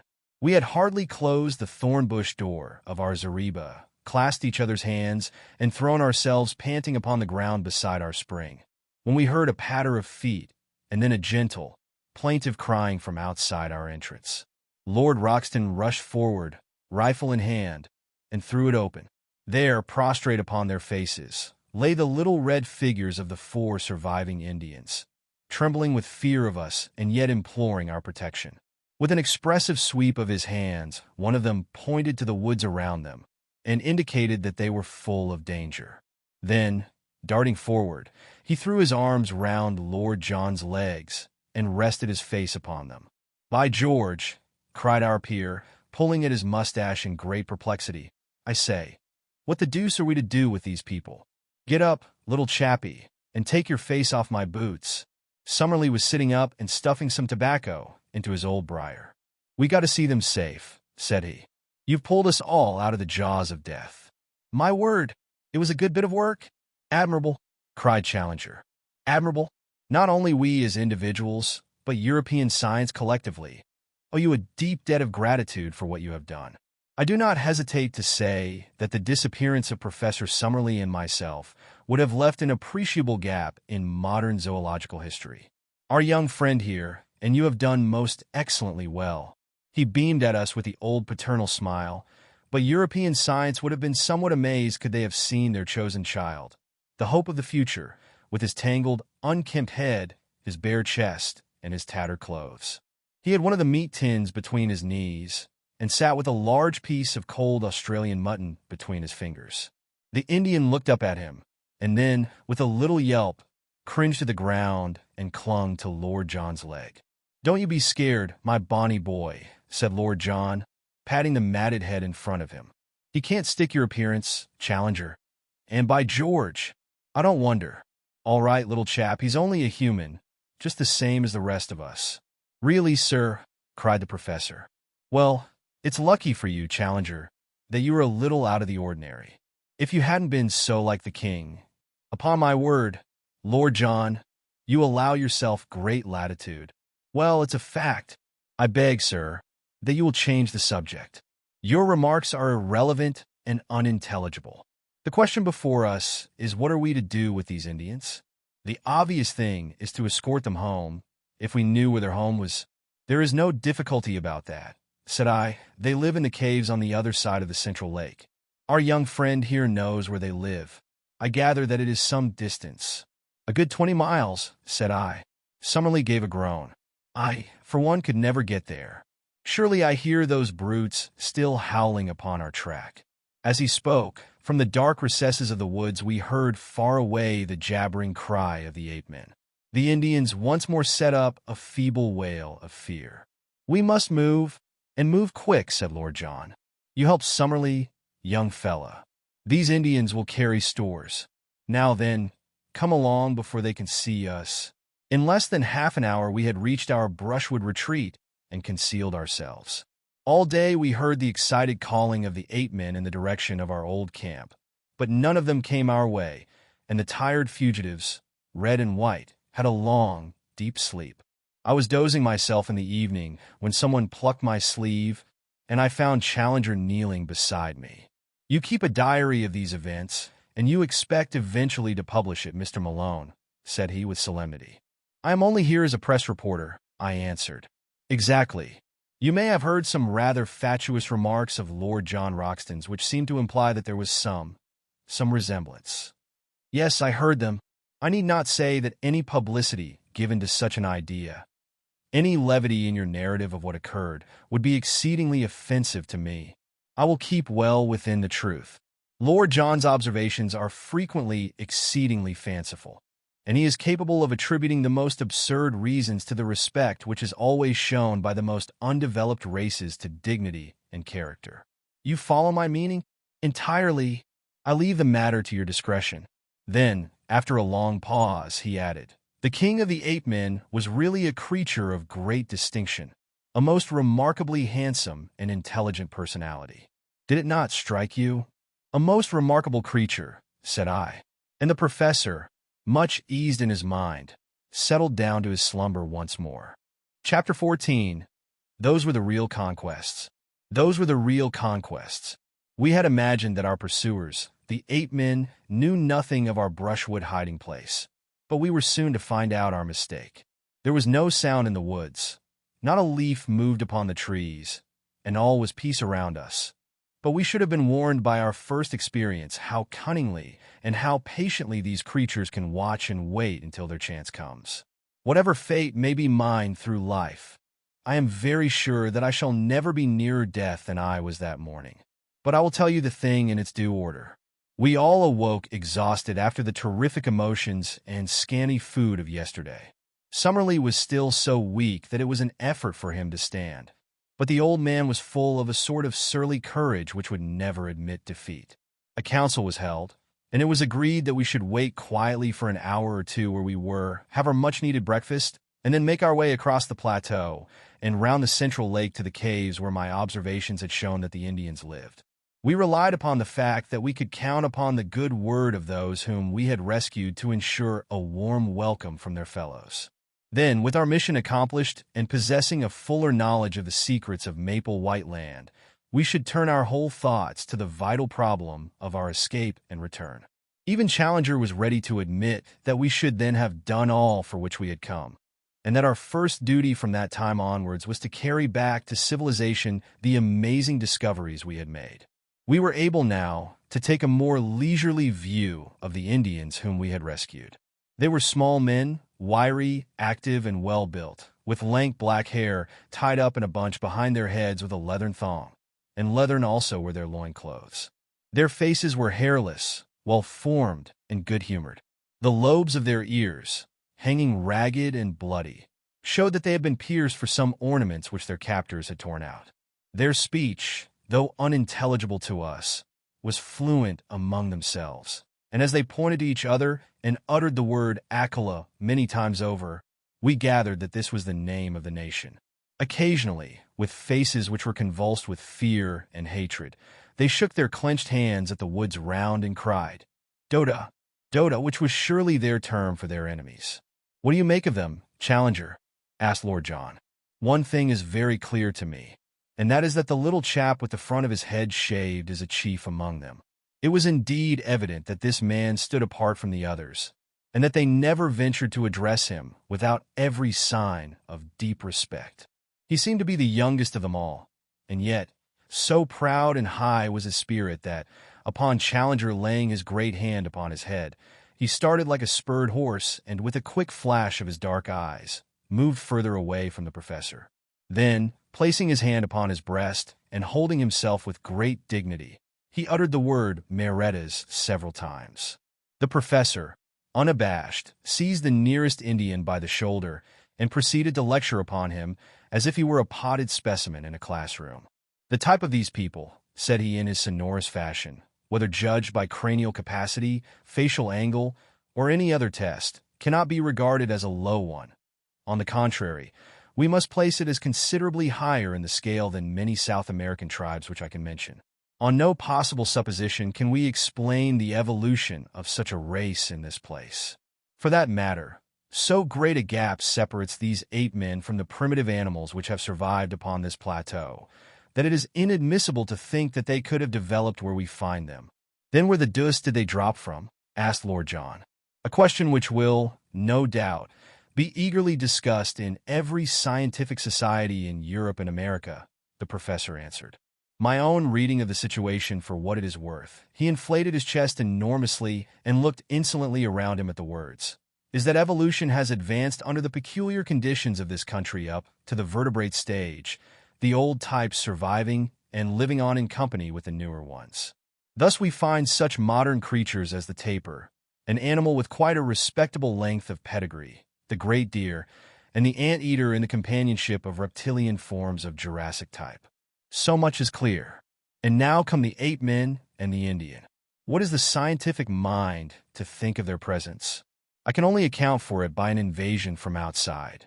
It is probable that there existed an anthropoid ape in South America, who in past ages found his way to this place, and that he developed into the creatures we have seen, some of which, here he looked hard at me, were of an appearance and shape which, if it had been accompanied by corresponding intelligence, would, I do not hesitate to say, have reflected credit upon any living race. As to the Indians, I cannot doubt that they are more recent immigrants from below. Under the stress of famine or of conquest, they have made their way up here. Faced by ferocious creatures which they had never before seen, They took refuge in the caves which our young friend has described, but they have no doubt had a bitter fight to hold their own against wild beasts, and especially against the ape-men who would regard them as intruders, and wage a merciless war upon them with a cunning which the larger beasts would lack. Hence the fact that their numbers appear to be limited. Well, gentlemen, have I read you the riddle aright, or is there any point which you would query? Professor Summerlee for once was too depressed to argue, though he shook his head violently as a token of general disagreement. Lord John merely scratched his scanty locks with the remark that he couldn't put up a fight as he wasn't in the same weight or class. For my own part, one performed my usual role of bringing things down to a strictly prosaic and practical level by the remark that one of the Indians was missing. "He has gone to fetch some water," said Lord Roxton. "We fitted him up with an empty beef tin, and he is off." "To the old camp?" I asked. "No, to the brook. It's among the trees there. It can't be more than a couple of 100 yards. But the beggar is certainly taking his time."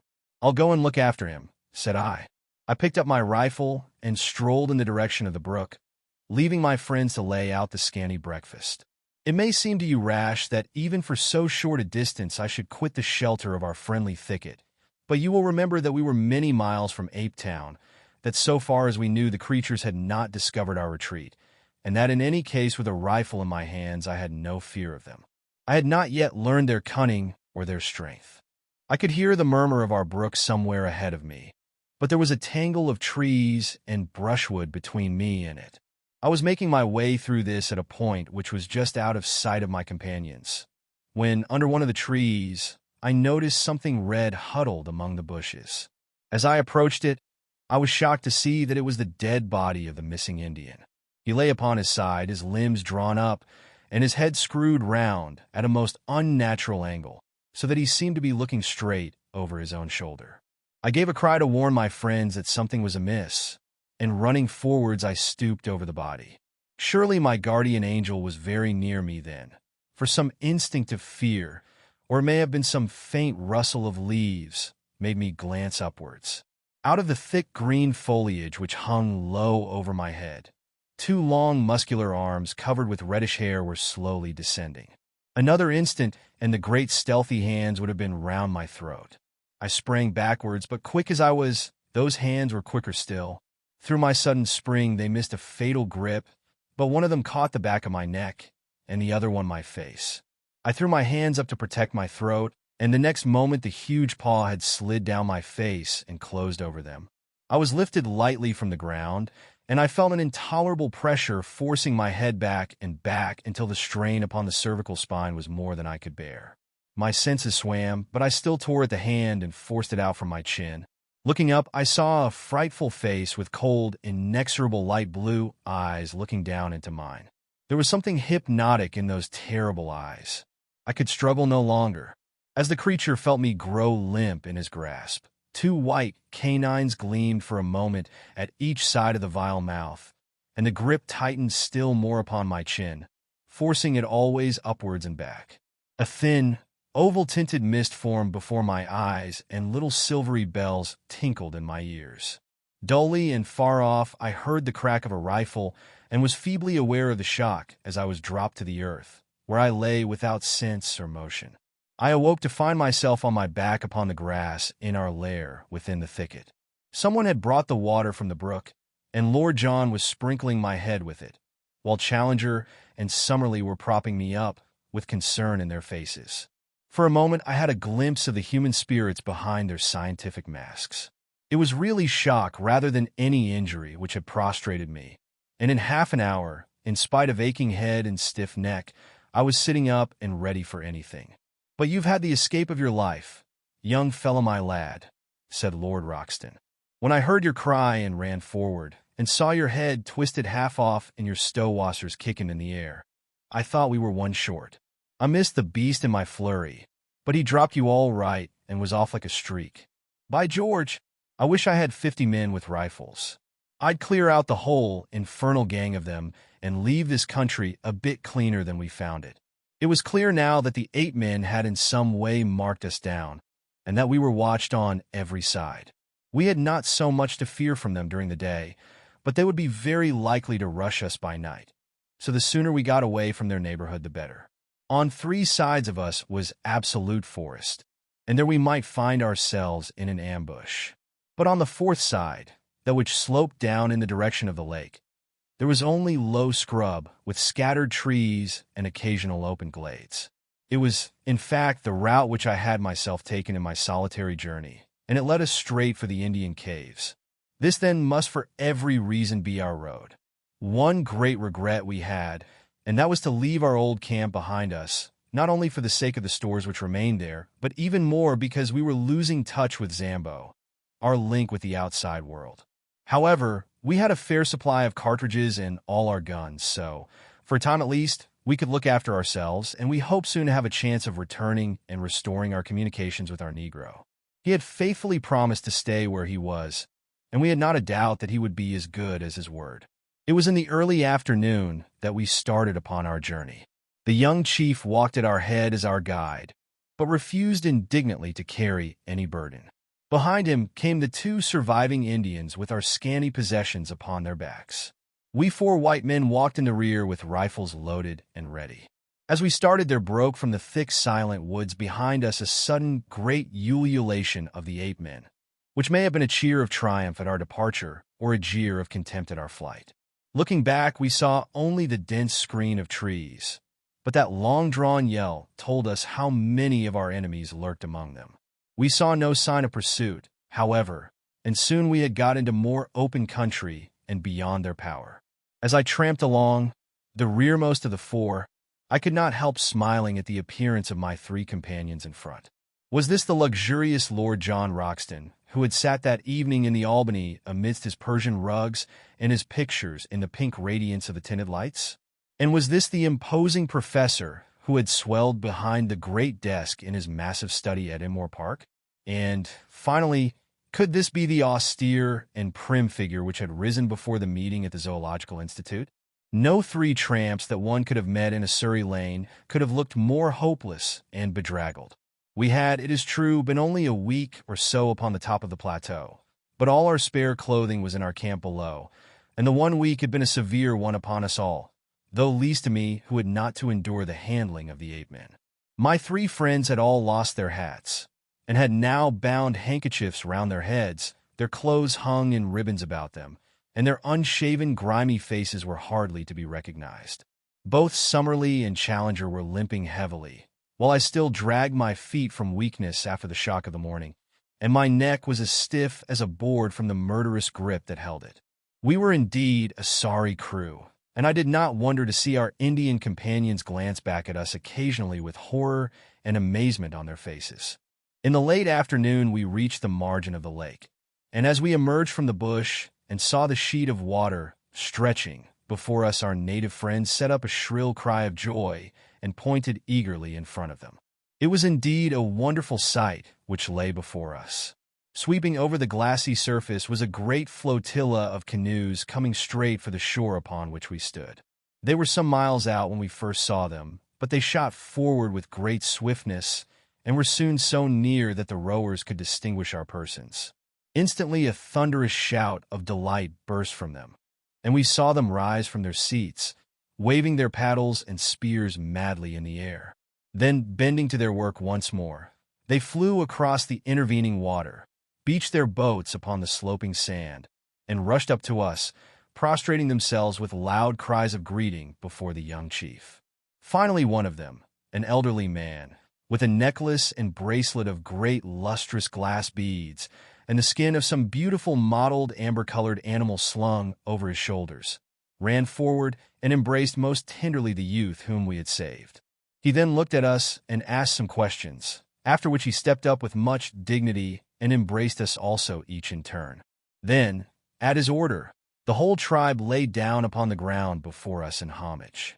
Personally, I felt shy and uncomfortable at this obsequious adoration, and I read the same feeling in the faces of Roxton and Summerlee, but Challenger expanded like a flower in the sun. "They may be undeveloped types," said he, stroking his beard and looking round at them, "but their deportment in the presence of their superiors might be a lesson to some of our more advanced Europeans. Strange how correct are the instincts of the natural man. It was clear that the natives had come out upon the warpath, for every man carried his spear, a long bamboo tipped with bone, his bow and arrows, and some sort of club or stone battle-axe slung at his side.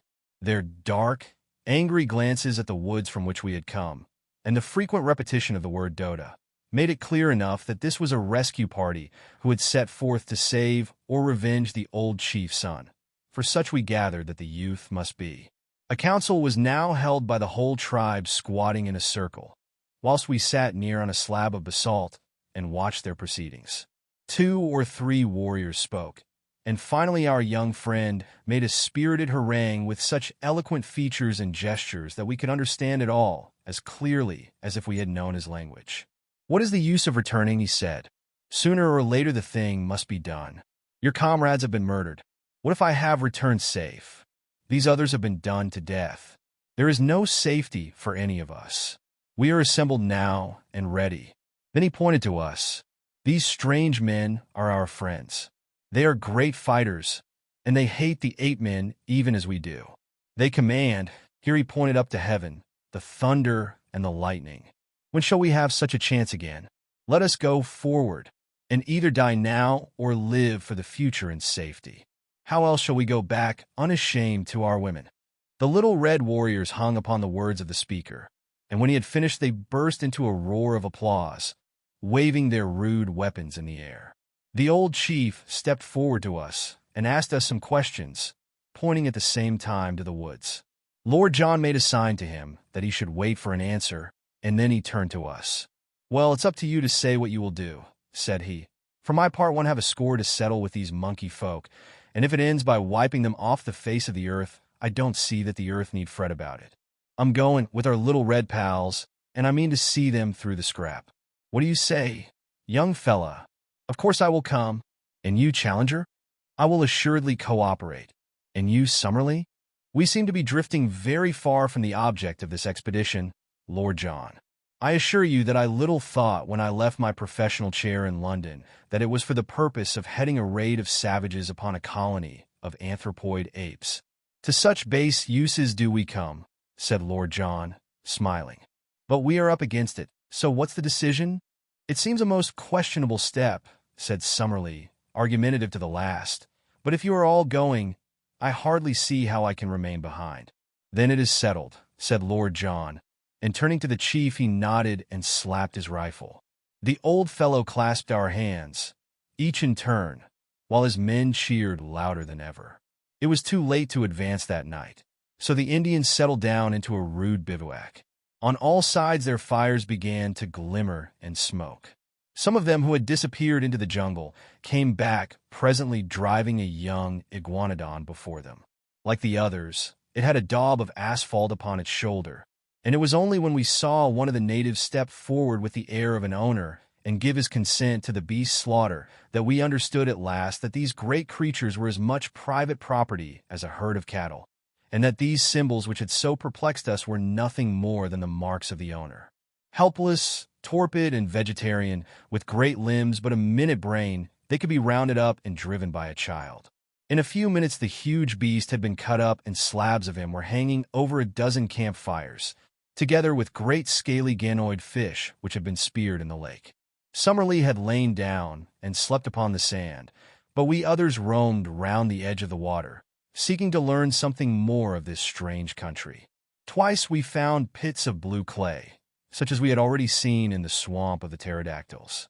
These were old volcanic vents, and for some reason excited the greatest interest in Lord John. What attracted Challenger, on the other hand, was a bubbling, gurgling mud geyser, where some strange gas formed great bursting bubbles upon the surface. He thrust a hollow reed into it and cried out with delight like a schoolboy. Then he was able, on touching it with a lighted match, to cause a sharp explosion and a blue flame at the far end of the tube. Still more pleased was he when, inverting a leathern pouch over the end of the reed, and so filling it with the gas, he was able to send it soaring up into the air.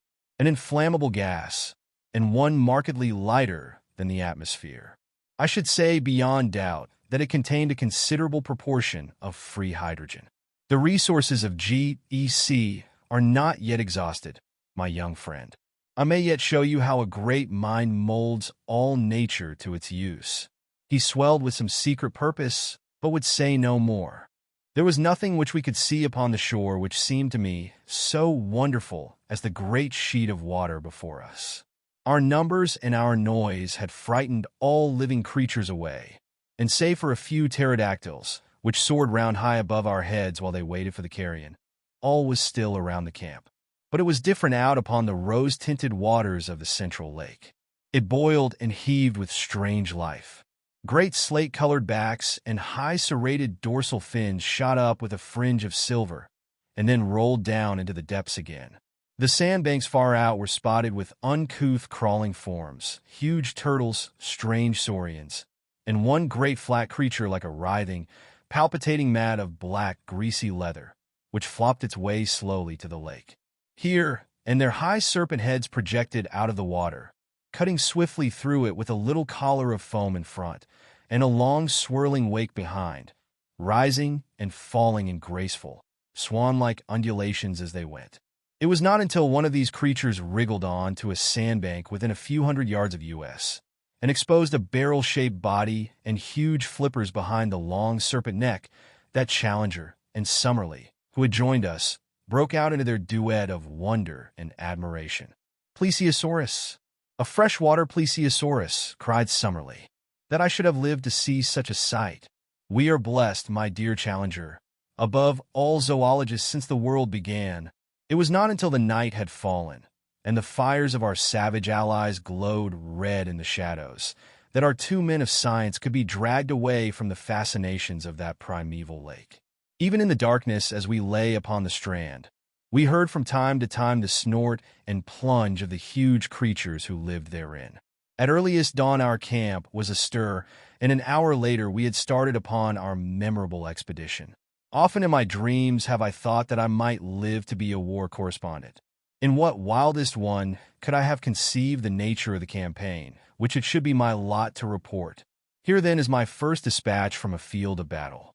Our numbers had been reinforced during the night by a fresh batch of natives from the caves, and we may have been 400 or 500 strong when we made our advance. A fringe of scouts was thrown out in front, and behind them the whole force in a solid column made their way up the long slope of the bush country until we were near the edge of the forest. Here they spread out into a long straggling line of spearmen and bowmen. Roxton and Summerlee took their position upon the right flank, while Challenger and I were on the left. It was a host of the Stone Age that we were accompanying to battle, we with the last word of the gunsmith's art from St. James Street and the Strand. We had not long to wait for our enemy. A wild, shrill clamor rose from the edge of the wood, and suddenly a body of 8 men rushed out with clubs and stones, and made for the center of the Indian line. It was a valiant move, but a foolish one, for the great bandy-legged creatures were slow of foot, while their opponents were as active as cats. It was horrible to see the fierce brutes with foaming mouths and glaring eyes, rushing and grasping, but forever missing their elusive enemies, while arrow after arrow buried itself in their hides. One great fellow ran past me roaring with pain, with a dozen darts sticking from his chest and ribs. In mercy, I put a bullet through his skull, and he fell sprawling among the aloes. But this was the only shot fired, for the attack had been on the center of the line, and the Indians there had needed no help of ours in repulsing it. Of all the 8 men who had rushed out into the open, I do not think that one got back to cover. But the matter was more deadly when we came among the trees. For an hour or more after we entered the wood, there was a desperate struggle in which for a time we hardly held our own. Springing out from among the scrub, the 8 men with huge clubs broke in upon the Indians, and often felled 3 or 4 of them before they could be speared. Their frightful blows shattered everything upon which they fell. One of them knocked Summerlee's rifle to matchwood, and the next would have crushed his skull had an Indian not stabbed the beast to the heart. Other 8 men in the trees above us hurled down stones and logs of wood, occasionally dropping bodily onto our ranks and fighting furiously until they were felled. Once our allies broke under the pressure, and had it not been for the execution done by our rifles, they would certainly have taken to their heels. But they were gallantly rallied by their old chief, and came on with such a rush that the 8 men began in turn to give way. Summerlee was weaponless, but I was emptying my magazine as quick as I could fire, and on the further flank, we heard the continuous cracking of our companions' rifles. Then in a moment came the panic and the collapse. Screaming and howling, the great creatures rushed away in all directions through the brushwood, while our allies yelled in their savage delight, following swiftly after their flying enemies. All the feuds of countless generations, all the hatreds and cruelties of their narrow history, all the memories of ill usage and persecution were to be purged that day. At last man was to be supreme, and the man-beast to find forever his allotted place.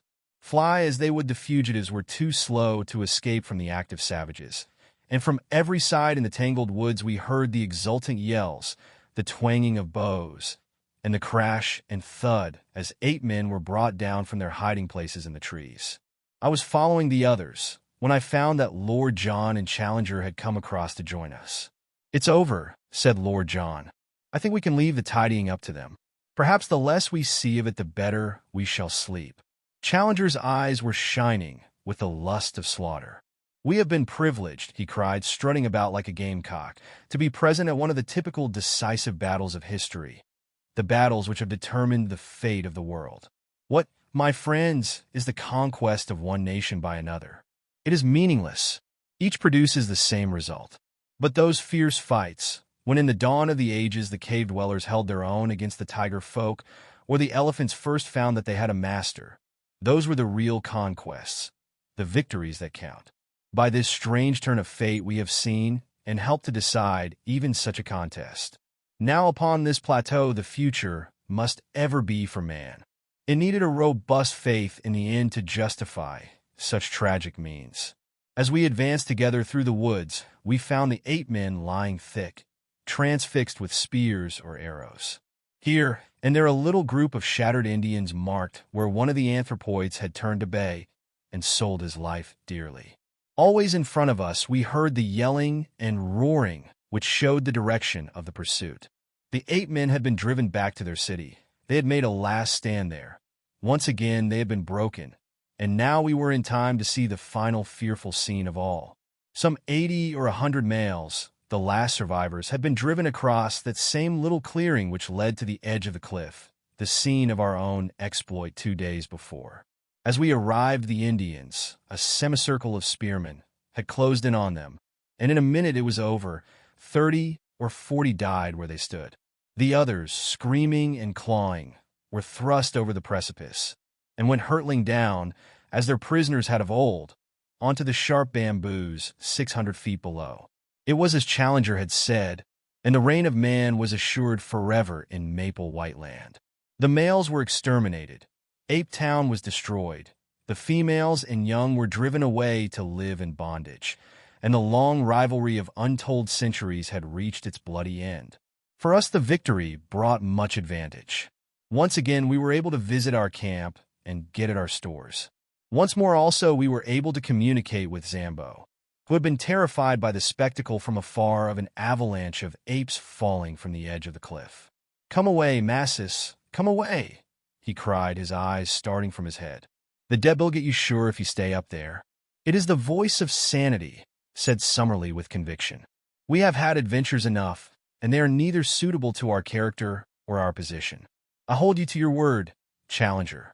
From now onwards you devote your energies to getting us out of this horrible country and back once more to civilization." Chapter 15. Our eyes have seen great wonders.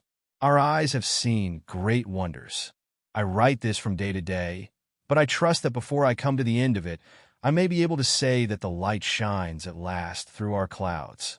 We are held here with no clear means of making our escape, and bitterly we chafe against it. Yet, I can well imagine that the day may come when we may be glad that we were kept, against our will, to see something more of the wonders of this singular place, and of the creatures who inhabit it.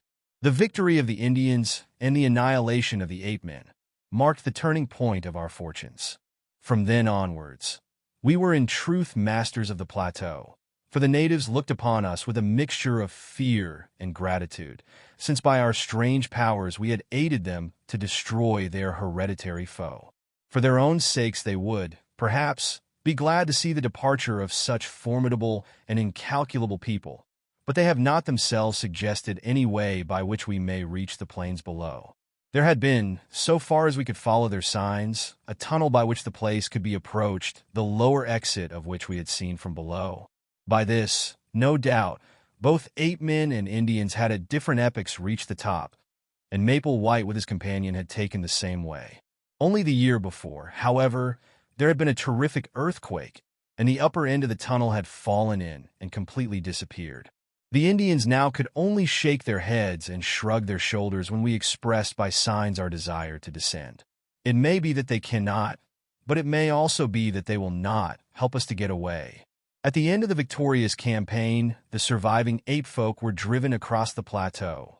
Their wailings were horrible, and established in the neighborhood of the Indian caves, where they would, from now onwards, be a servile race under the eyes of their masters.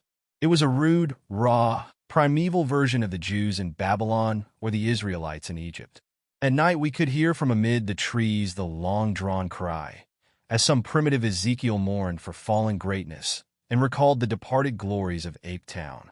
Hewers of wood and drawers of water, such were they from now onwards. We had returned across the plateau with our allies 2 days after the battle, and made our camp at the foot of their cliffs. They would have had us share their caves with them, but Lord John would by no means consent to it, considering that to do so would put us in their power if they were treacherously disposed.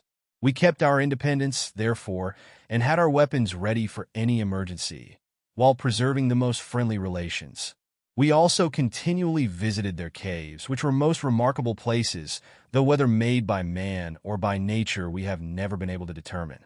They were all on the one stratum, hollowed out of some soft rock which lay between the volcanic basalt forming the ruddy cliffs above them, and the hard granite which formed their base. The openings were about 80 feet above the ground, and were led up to by long stone stairs, so narrow and steep that no large animal could mount them. Inside they were warm and dry, running in straight passages of varying length into the side of the hill, with smooth gray walls decorated with many excellent pictures done with charred sticks and representing the various animals of the plateau. If every living thing were swept from the country, the future explorer would find upon the walls of these caves ample evidence of the strange fauna, the dinosaurs, iguanodons, and fish lizards, which had lived so recently upon Earth. Since we had learned that the huge iguanodons were kept as tame herds by their owners, and were simply walking meat stores, we had conceived that man, even with his primitive weapons, had established his ascendancy upon the plateau. We were soon to discover that it was not so, and that he was still there upon tolerance.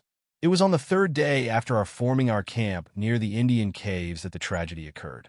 Challenger and Summerlee had gone off together that day to the lake, where some of the natives, under their direction, were engaged in harpooning specimens of the great lizards.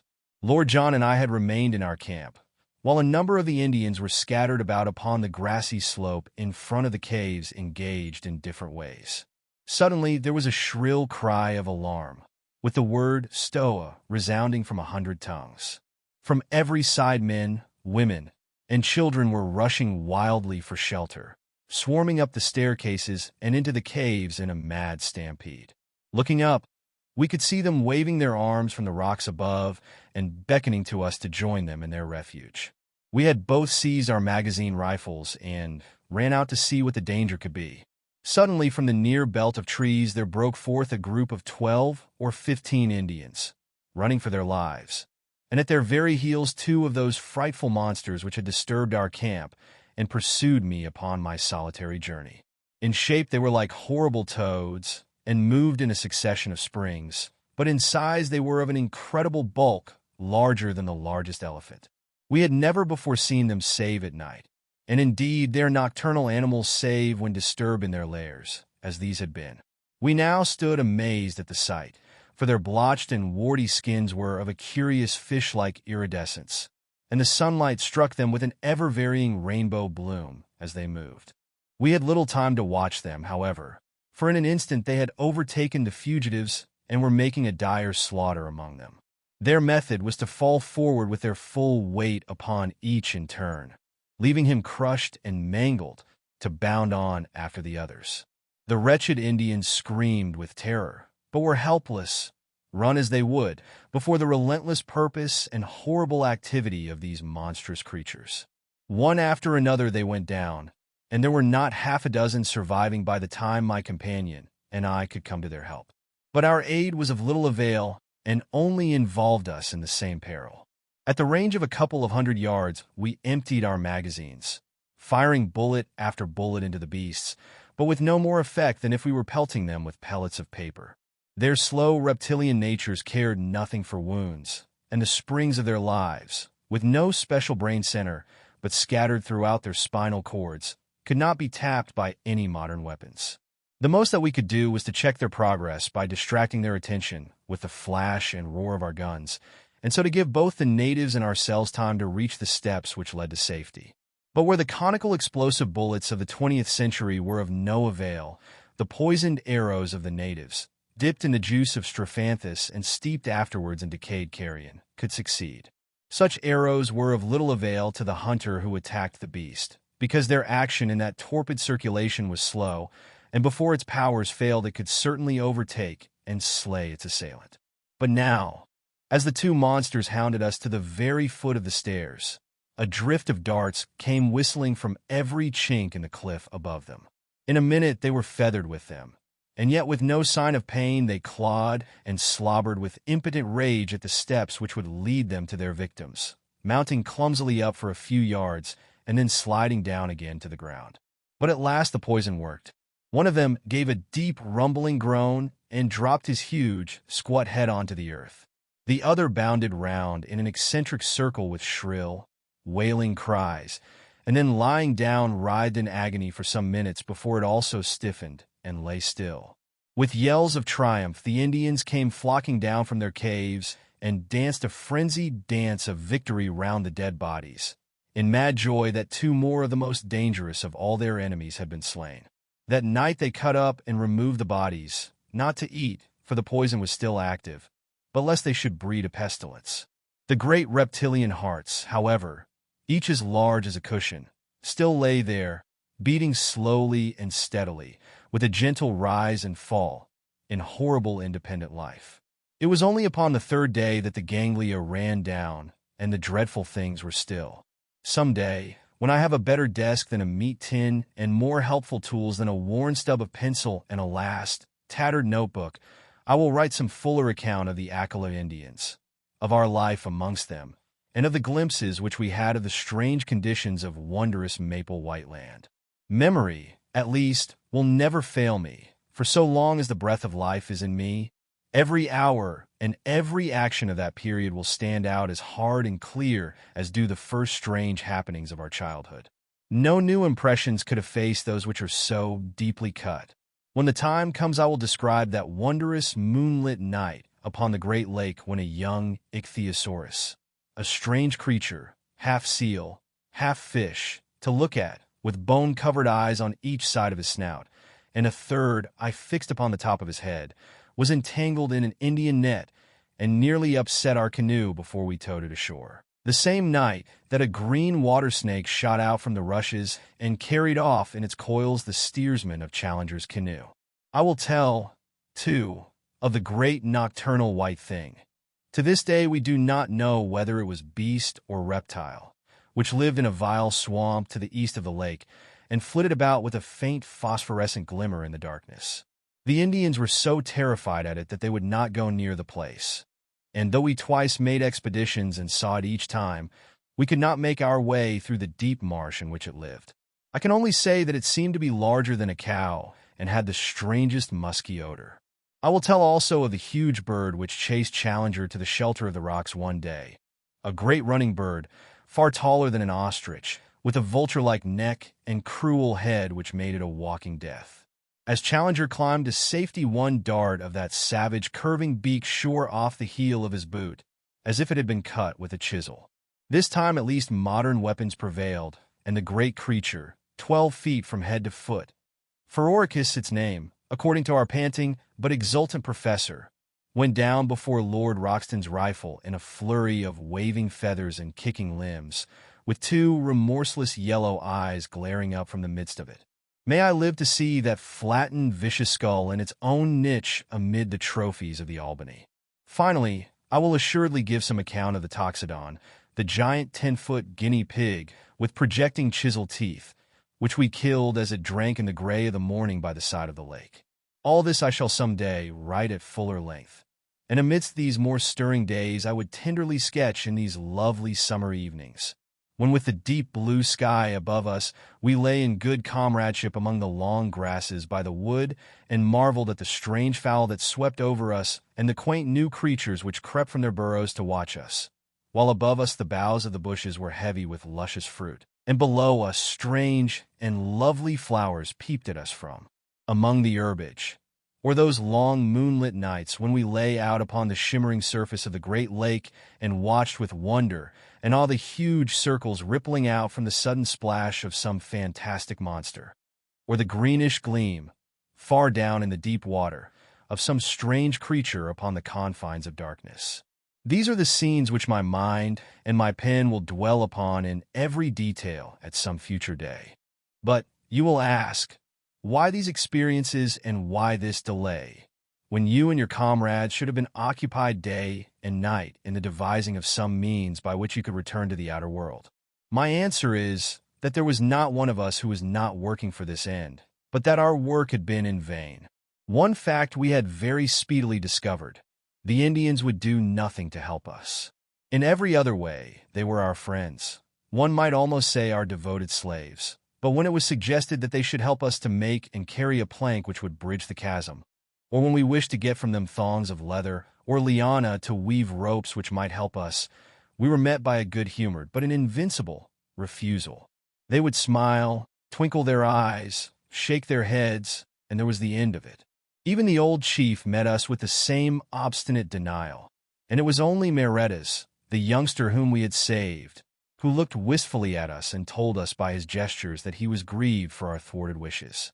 Ever since their crowning triumph with the 8 men, they looked upon us as supermen, who bore victory in the tubes of strange weapons, and they believed that so long as we remained with them, good fortune would be theirs. A little red-skinned wife and a cave of our own were freely offered to each of us, if we would but forget our own people and dwell forever upon the plateau. So far all had been kindly, however far apart our desires might be. But we felt well assured that our actual plans of a descent must be kept secret, for we had reason to fear that at the last they might try to hold us by force. In spite of the danger from dinosaurs, which is not great save at night, for as I may have said before, they are mostly nocturnal in their habits, I have twice in the last 3 weeks been over to our old camp in order to see our Negro, who still kept watch and ward below the cliff. My eyes strained eagerly across the great plain in the hope of seeing afar off the help for which we had prayed. But the long cactus-strewn levels still stretched away, empty and bare, to the distant line of the canebrake. They will soon come now, Massa Malone. Before another week pass, Indian come back, and bring rope and fetch you down. Such was the cheery cry of our excellent Zambo. I had one strange experience as I came from this second visit which had involved my being away for a night from my companions. I was returning along the well-remembered route, and had reached a spot within a mile or so of the marsh of the pterodactyls, when I saw an extraordinary object approaching me. It was a man who walked inside a framework made of bent canes so that he was enclosed on all sides in a bell-shaped cage. As I drew nearer, I was more amazed still to see that it was Lord John Roxton. When he saw me, he slipped from under his curious protection and came towards me laughing, and yet, as I thought, with some confusion in his manner. "Well, young fella," said he, "who would have thought of meeting you up here? What in the world are you doing?" I asked. "Visiting my friends the pterodactyls," said he. "But why? Interesting beasts, don't you think? But unsociable. Nasty rude ways with strangers, as you may remember. So I rigged this framework, which keeps them from being too pressing in their attentions. But what do you want in the swamp?" He looked at me with a very questioning eye, and I read hesitation in his face. "Don't you think other people besides professors can want to know things?" he said at last. "I'm studying the pretty dears. That's enough for you." "No offense," said I. His good humor returned, and he laughed. "No offense, young fella. I'm going to get a young devil chick for Challenger. That's one of my jobs. No, I don't want your company. I'm safe in this cage, and you are not. So long, and I'll be back in camp by nightfall." He turned away, and I left him wandering on through the wood with his extraordinary cage around him. If Lord John's behavior at this time was strange, that of Challenger was more so. I may say that he seemed to possess an extraordinary fascination for the Indian women, and that he always carried a large spreading palm branch with which he beat them off as if they were flies when their attentions became too pressing. To see him walking like a comic opera sultan, with this badge of authority in his hand, his black beard bristling in front of him, his toes pointing at each step, and a train of wide-eyed Indian girls behind him, clad in their slender drapery of bark cloth, is one of the most grotesque of all the pictures which I will carry back with me. As to Summerlee, he was absorbed in the insect and bird life of the plateau, and spent his whole time, save that considerable portion which was devoted to abusing Challenger for not getting us out of our difficulties, in cleaning and mounting his specimens. Challenger had been in the habit of walking off by himself every morning and returning from time to time with looks of portentous solemnity, as one who bears the full weight of a great enterprise upon his shoulders. One day, palm branch in hand, and his crowd of adoring devotees behind him, he led us down to his hidden workshop and took us into the secret of his plans. The place was a small clearing in the center of a palm grove, and this was one of those boiling mud geysers which I have already described. Around its edge were scattered a number of leathern thongs cut from iguanodon hide, and a large collapsed membrane, which proved to be the dried and scraped stomach of one of the great fish lizards from the lake. This huge sack had been sewn up at one end, and only a small orifice left at the other. Into this opening several bamboo canes had been inserted, and the other ends of these canes were in contact with conical clay funnels which collected the gas bubbling up through the mud of the geyser. Soon the flaccid organ began to slowly expand and show such a tendency to upward movements that Challenger fastened the cords which held it to the trunks of the surrounding trees. In half an hour a good-sized gas bag had been formed, and the jerking and straining upon the thongs showed that it was capable of considerable lift. Challenger, like a glad father in the presence of his firstborn, stood smiling and stroking his beard, in silent, self-satisfied content as he gazed at the creation of his brain. It was Summerlee who first broke the silence. "You don't mean us to go up in that thing, Challenger?" said he, in an acid voice. "I mean, my dear Summerlee, to give you such a demonstration of its powers that after seeing it you will, I am sure, have no hesitation in trusting yourself to it." "You can put it right out of your head now at once," said Summerlee with decision. "Nothing on earth would induce me to commit such a folly. Lord John, I trust that you will not countenance such madness." "Do said ingenious, I call it," said our peer. "I'd like to see how it works." "So you shall," said Challenger. "For some days I have exerted my whole brain force upon the problem of how we shall descend from these cliffs. We have satisfied ourselves that we cannot climb down and that there is no tunnel. We are also unable to construct any kind of bridge which may take us back to the pinnacle from which we came. How then shall I find a means to convey us? Some little time ago, I had remarked to our young friend here that free hydrogen was evolved from the geyser. The idea of a balloon naturally followed. I was, I will admit, somewhat baffled by the difficulty of discovering an envelope to contain the gas, but the contemplation of the immense entrails of these reptiles supplied me with a solution to the problem. Behold the result. He put one hand in the front of his ragged jacket and pointed proudly with the other. By this time the gas bag had swollen to a goodly rotundity and was jerking strongly upon its lashings. "Midsummer madness," snorted Summerlee. Lord John was delighted with the whole idea. "Clever old dear, ain't he?" he whispered to me, and then louder to Challenger. "What about a car?" "The car will be my next care. I have already planned how it is to be made and attached.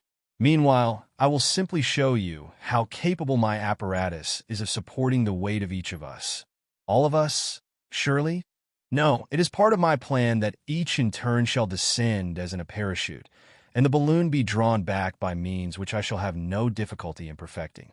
If it will support the weight of one and let him gently down, it will have done all that is required of it.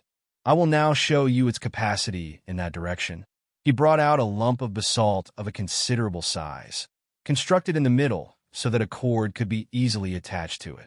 This cord was the one which we had brought with us on to the plateau after we had used it for climbing the pinnacle. It was over 100 feet long, and though it was thin, it was very strong. He had prepared a sort of collar of leather with many straps depending from it. This collar was placed over the dome of the balloon, and the hanging thongs were gathered together below, so that the pressure of any weight would be diffused over a considerable surface. Then the lump of basalt was fastened to the thongs, and the rope was allowed to hang from the end of it, being passed 3 times round the professor's arm. "I will now," said Challenger, with a smile of pleased anticipation, "demonstrate the carrying power of my balloon." As he said so, he cut with a knife the various lashings that held it.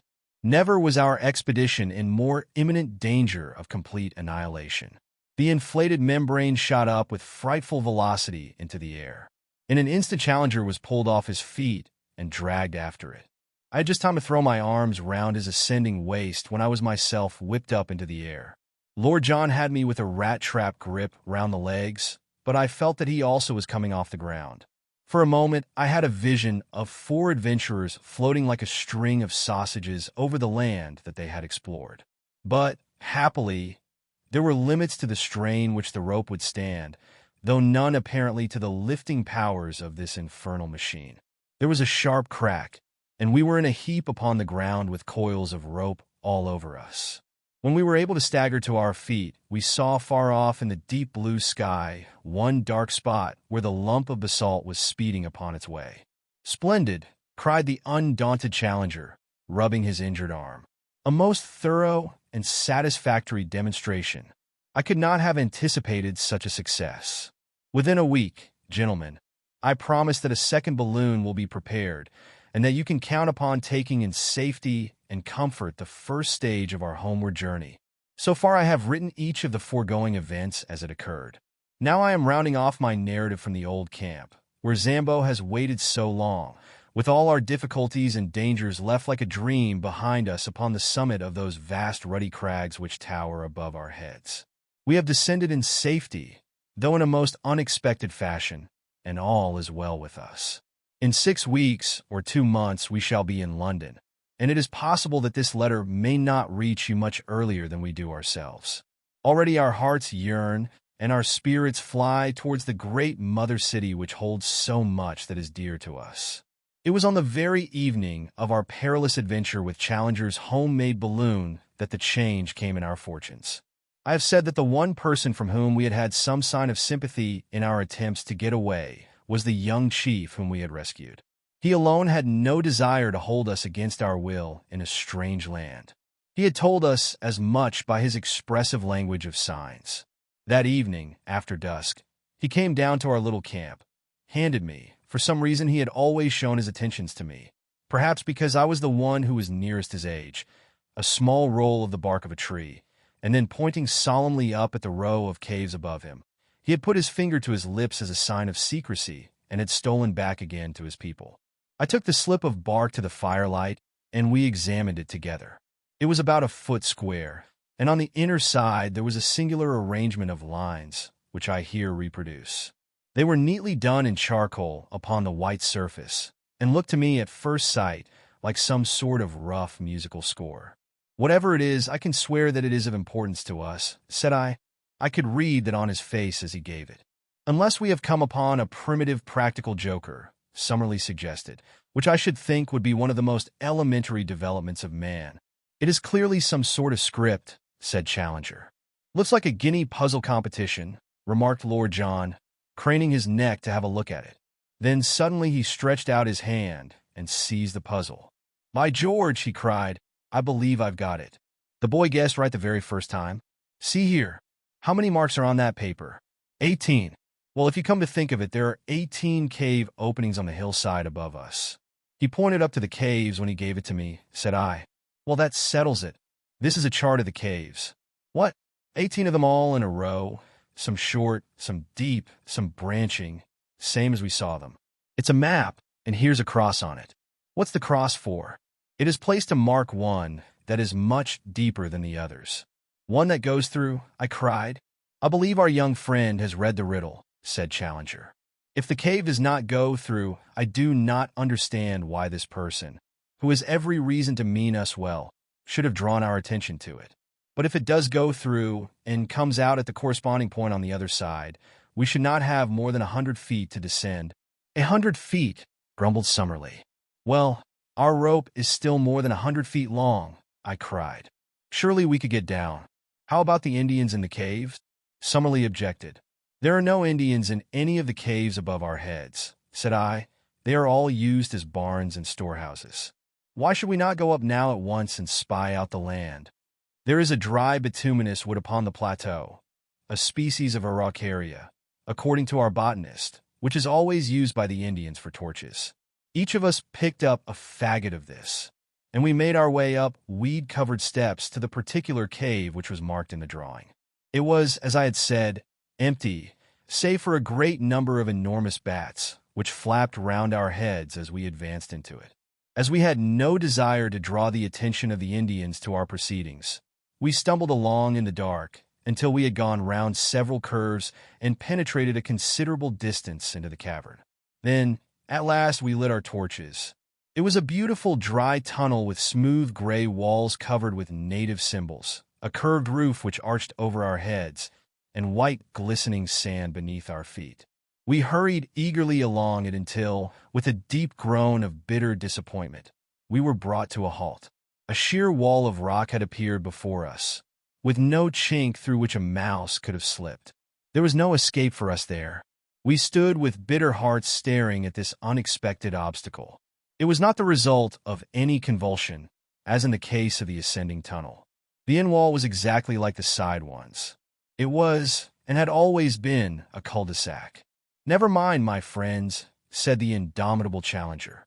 "You have still my firm promise of a balloon." Summerlee groaned. "Can we be in the wrong cave?" I suggested. "No use, young fella," said Lord John, with his finger on the chart. 17 from the right and 2nd from the left. This is the cave sure enough. I looked at the mark to which his finger pointed, and I gave a sudden cry of joy. "I believe I have it. Follow me. Follow me." I hurried back along the way we had come, my torch in my hand. "Here," said I, pointing to some matches upon the ground, "is where we lit up." "Exactly. Well, it is marked as a forked cave, and in the darkness we passed the fork before the torches were lit. On the right side, as we go out, we should find the longer arm." It was as I had said. We had not gone 30 yards before a great black opening loomed in the wall. We turned into it to find that we were in a much larger passage than before. Along it we hurried in breathless impatience for many hundreds of yards. Then, suddenly, in the black darkness of the arch in front of us, we saw a gleam of dark red light. We stared in amazement. A sheet of steady flame seemed to cross the passage and to bar our way. We hastened towards it. No sound, no heat, no movement came from it. But still the great luminous curtain glowed before us, silvering all the cave and turning the sand to powdered jewels, until as we drew closer it discovered a circular edge. "The moon! By George!" cried Lord John. "We are through, boys! We are through!" It was indeed the full moon which shone straight down the aperture which opened upon the cliffs. It was a small rift, not larger than a window, but it was enough for all our purposes. As we craned our necks through it, we could see that the descent was not a very difficult one, and that the level ground was no very great way below us. It was no wonder that from below we had not observed the place, as the cliffs curved overhead, and an ascent at the spot would have seemed so impossible as to discourage close inspection. We satisfied ourselves that with the help of our rope we could find our way down, and then returned, rejoicing, to our camp to make our preparations for the next evening. What we did we had to do quickly and secretly, since even at this last hour the Indians might hold us back. Our stores we would leave behind us, save only our guns and cartridges. But Challenger had some unwieldy stuff which he ardently desired to take with him, and one particular package, of which I may not speak, which gave us more labor than any. Slowly the day passed, but when the darkness fell we were ready for our departure. With much labor we got our things up the steps, and then, looking back, took one last long survey of that strange land, soon I fear to be vulgarized, the prey of hunter and prospector, but to each of us a dreamland of glamour and romance, a land where we had dared much, suffered much, and learned much, our land, as we shall ever fondly call it. Along upon our left, the neighboring caves each threw out its ruddy, cheery firelight into the gloom. From the slope below us rose the voices of the Indians as they laughed and sang. Beyond was the long sweep of the woods, and in the center, shimmering vaguely through the gloom, was the Great Lake, the mother of strange monsters. Even as we looked, a high, whickering cry, the call of some weird animal, rang clear out of the darkness. It was the very voice of Maple White Land bidding us goodbye. We turned and plunged into the cave which led to home. 2 hours later, our packages and all we owned, were at the foot of the cliff.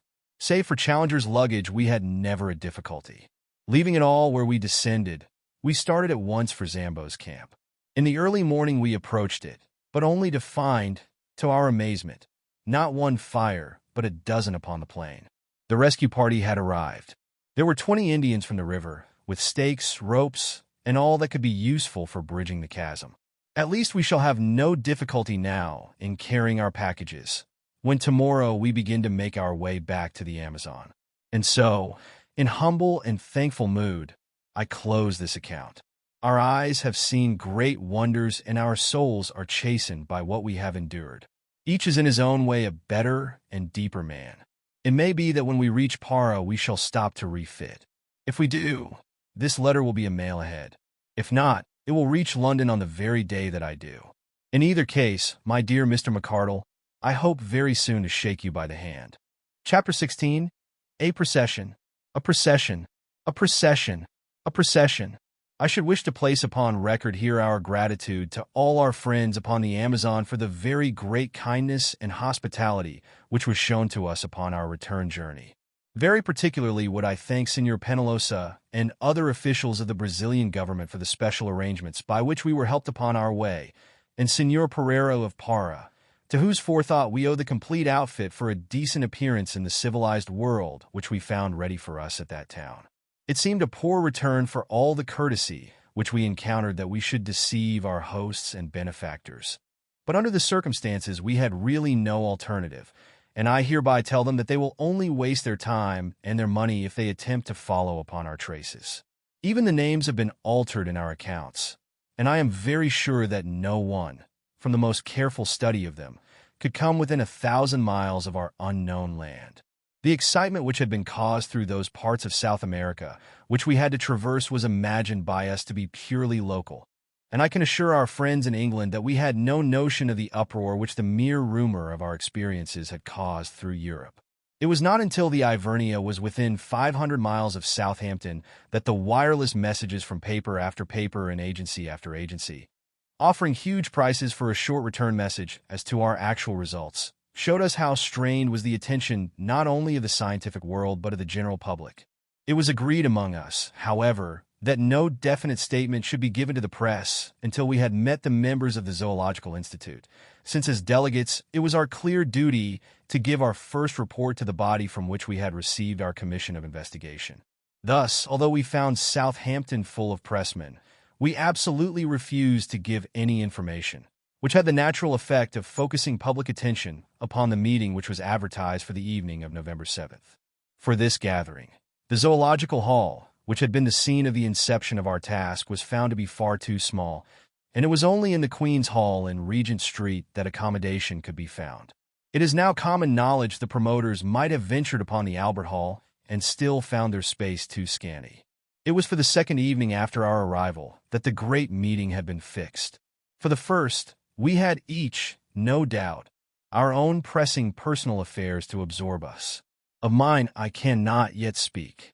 It may be that as it stands further from me, I may think of it, and even speak of it with less emotion. I have shown the reader in the beginning of this narrative where lay the springs of my action. It is but right, perhaps, that I should carry on the tale and show also the results. And yet the day may come when I would not have it otherwise. At least I have been driven forth to take part in a wondrous adventure, and I cannot but be thankful to the force that drove me. And now I turn to the last supreme, eventful moment of our adventure. As I was racking my brain as to how I should best describe it, my eyes fell upon the issue of my own journal for the morning of the 8th of November, with the full and excellent account of my friend and fellow reporter MacDonough. What can I do better than transcribe his narrative, headlines and all? I admit that the paper was exuberant in the matter, out of compliment to its own enterprise in sending a correspondent, but the other great dailies were hardly less full in their account. Thus, then, friend Mac in his report, The New World, great meeting at the Queen's Hall. Scenes of uproar. Extraordinary incident. What was it? Nocturnal riot in Regent Street. Special. The much-discussed meeting of the Zoological Institute, convened to hear the report of the Committee of Investigation sent out last year to South America to test the assertions made by Professor Challenger as to the continued existence of prehistoric life upon that continent, was held last night in the Greater Queen's Hall, and it is safe to say that it is likely to be a red-letter date in the history of science. For the proceedings were of so remarkable and sensational a character that no one present is ever likely to forget them. Oh, brother scribe MacDonough, what a monstrous opening sentence. The tickets were theoretically confined to members and their friends, but the latter is an elastic term, and long before 8 o'clock, the hour fixed for the commencement of the proceedings, all parts of the great hall were tightly packed.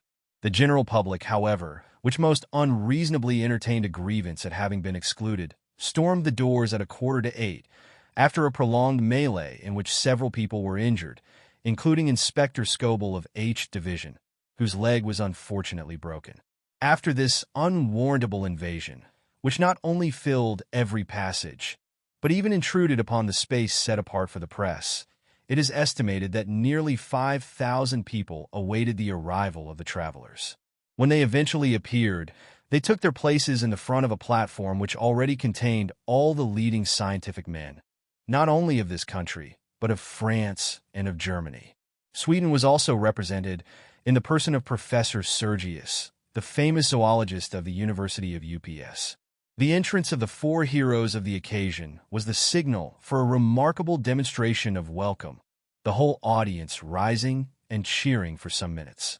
An acute observer might, however, have detected some signs of dissent amid the applause, and gathered that the proceedings were likely to become more lively than harmonious. It may safely be prophesied, however, that no one could have foreseen the extraordinary turn which they were actually to take. Of the appearance of the 4 wanderers little need be said, since their photographs have for some time been appearing in all the papers. They bear few traces of the hardships which they are said to have undergone.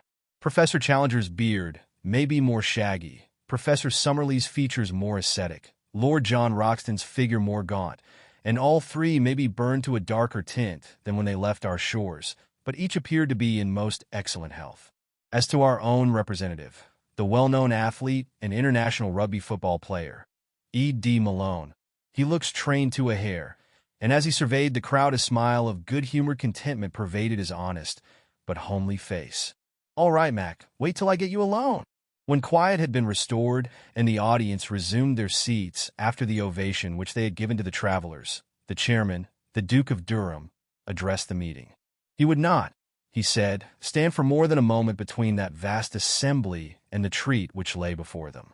It was not for him to anticipate what Professor Summerlee, who was the spokesman of the committee, had to say to them, but it was common rumor that their expedition had been crowned by extraordinary success. Applause. Apparently the age of romance was not dead, and there was common ground upon which the wildest imaginings of the novelist could meet the actual scientific investigations of the searcher for truth. He would only add, before he sat down, that he rejoiced, and all of them would rejoice, that these gentlemen had returned safe and sound from their difficult and dangerous task, for it cannot be denied that any disaster to such an expedition would have inflicted a well-nigh irreparable loss to the cause of zoological science. Great applause, in which Professor Challenger was observed to join. Professor Summerlee's rising was the signal for another extraordinary outbreak of enthusiasm, which broke out again at intervals throughout his address. That address will not be given in extenso in these columns, for the reason that a full account of the whole adventures of the expedition is being published as a supplement from the pen of our own special correspondent. Some general indications will therefore suffice. Having described the genesis of their journey and paid a handsome tribute to his friend Professor Challenger, coupled with an apology for the incredulity with which his assertions, now fully vindicated, had been received, he gave the actual course of their journey, carefully withholding such information as would aid the public in any attempt to locate this remarkable plateau. Having described, in general terms, their course from the main river up to the time that they actually reached the base of the cliffs, he enthralled his hearers by his account of the difficulties encountered by the expedition in their repeated attempts to mount them, and finally described how they succeeded in their desperate endeavors, which cost the lives of their two devoted half-breed servants. This amazing reading of the affair was the result of Summerlee's endeavors to avoid raising any questionable matter at the meeting. Having conducted his audience in fancy to the summit, and marooned them there by reason of the fall of their bridge, the professor proceeded to describe both the horrors and the attractions of that remarkable land. Of personal adventures he said little, but laid stress upon the rich harvest reaped by science in the observations of the wonderful beast, bird, insect, and plant life of the plateau. Peculiarly rich in the Coleoptera and in the Lepidoptera, 46 new species of the one and 94 of the other had been secured in the course of a few weeks. It was, however, in the larger animals, and especially in the larger animals supposed to have been long extinct, that the interest of the public was naturally centered. Of these he was able to give a goodly list, but had little doubt that it would be largely extended when the place had been more thoroughly investigated. He and his companions had seen at least a dozen creatures, most of them at a distance, which corresponded with nothing at present known to science. These would in time be duly classified and examined. He instanced a snake, the cast skin of which, deep purple in color, was 51 feet in length, and mentioned a white creature, supposed to be mammalian, which gave forth well-marked phosphorescence in the darkness. Also a large black moth, the bite of which was supposed by the Indians to be highly poisonous. Setting aside these entirely new forms of life, the plateau was very rich in known prehistoric forms, dating back in some cases to early Jurassic times. Among these he mentioned the gigantic and grotesque Stegosaurus, seen once by Mr. Malone at a drinking place by the lake, and drawn in the sketchbook of that adventurous American who had first penetrated this unknown world. He described also the iguanodon and the pterodactyl, two of the first of the wonders which they had encountered. He then thrilled the assembly by some account of the terrible carnivorous dinosaurs, which had on more than one occasion pursued members of the party, and which were the most formidable of all the creatures which they had encountered. Thence he passed to the huge and ferocious bird, the Phororhacus, and to the great elk which still roams upon this upland. It was not, however, until he sketched the mysteries of the central lake that the full interest and enthusiasm of the audience were aroused. One had to pinch oneself to be sure that one was awake, as one heard this sane and practical professor, in cold, measured tones, describing the monstrous three-eyed fish lizards and the huge water snakes which inhabit this enchanted sheet of water. Next he touched upon the Indians, and upon the extraordinary colony of anthropoid apes, which might be looked upon as an advance upon the Pithecanthropus of Java, and as coming therefore nearer than any known form to that hypothetical creation, the missing link. Finally he described, amongst some merriment, the ingenious but highly dangerous aeronautic invention of Professor Challenger, and wound up a most memorable address by an account of the methods by which the committee did at last find their way back to civilization. It had been hoped that the proceedings would end there, and that a vote of thanks and congratulation, moved by Professor Sergius, of UPS University, would be duly seconded and carried, but it was soon evident that the course of events was not destined to flow so smoothly. Symptoms of opposition had been evident from time to time during the evening, and now Dr. James Illingworth, of Edinburgh, rose in the center of the hall. Dr. Illingworth asked whether an amendment should not be taken before a resolution. The chairman: "Yes, sir, if there must be an amendment." Dr. Illingworth: "Your Grace, there must be an amendment." The chairman: "Then let us take it at once." Professor Summerlee, springing to his feet: "Might I explain, Your Grace, that this man is my personal enemy ever since our controversy in the Quarterly Journal of Science as to the true nature of Bathybius?" The chairman: "I fear I cannot go into personal matters." "Proceed." Dr. Illingworth was imperfectly heard in part of his remarks on account of the strenuous opposition of the friends of the explorers. Some attempts were also made to pull him down. Being a man of enormous physique, however, and possessed of a very powerful voice, he dominated the tumult and succeeded in finishing his speech. It was clear, from the moment of his rising, that he had a number of friends and sympathizers in the hall, though they formed a minority in the audience. The attitude of the greater part of the public might be described as one of attentive neutrality. Dr. Illingworth began his remarks by expressing his high appreciation of the scientific work both of Professor Challenger and of Professor Summerlee. He much regretted that any personal bias should have been read into his remarks, which were entirely dictated by his desire for scientific truth. His position, in fact, was substantially the same as that taken up by Professor Summerlee at the last meeting. At that last meeting, Professor Challenger had made certain assertions which had been queried by his colleague. Now this colleague came forward himself with the same assertions and expected them to remain unquestioned. Was this reasonable? Yes, no, and prolonged interruption, during which Professor Challenger was heard from the press box to ask leave from the chairman to put Dr. Illingworth into the street. A year ago, one man said certain things. Now for men said other and more startling ones. Was this to constitute a final proof where the matters in question were of the most revolutionary and incredible character? There have been recent examples of travelers arriving from the unknown with certain tales which had been too readily accepted. Was the London Zoological Institute to place itself in this position? He admitted that the members of the committee were men of character. But human nature was very complex. Even professors might be misled by the desire for notoriety. Like moths, we all love best to flutter in the light. Heavy game shots like to be in a position to cap the tails of their rivals, and journalists were not averse from sensational coups, even when imagination had to aid fact in the process. Each member of the committee had his own motive for making the most of his results. Shame, shame.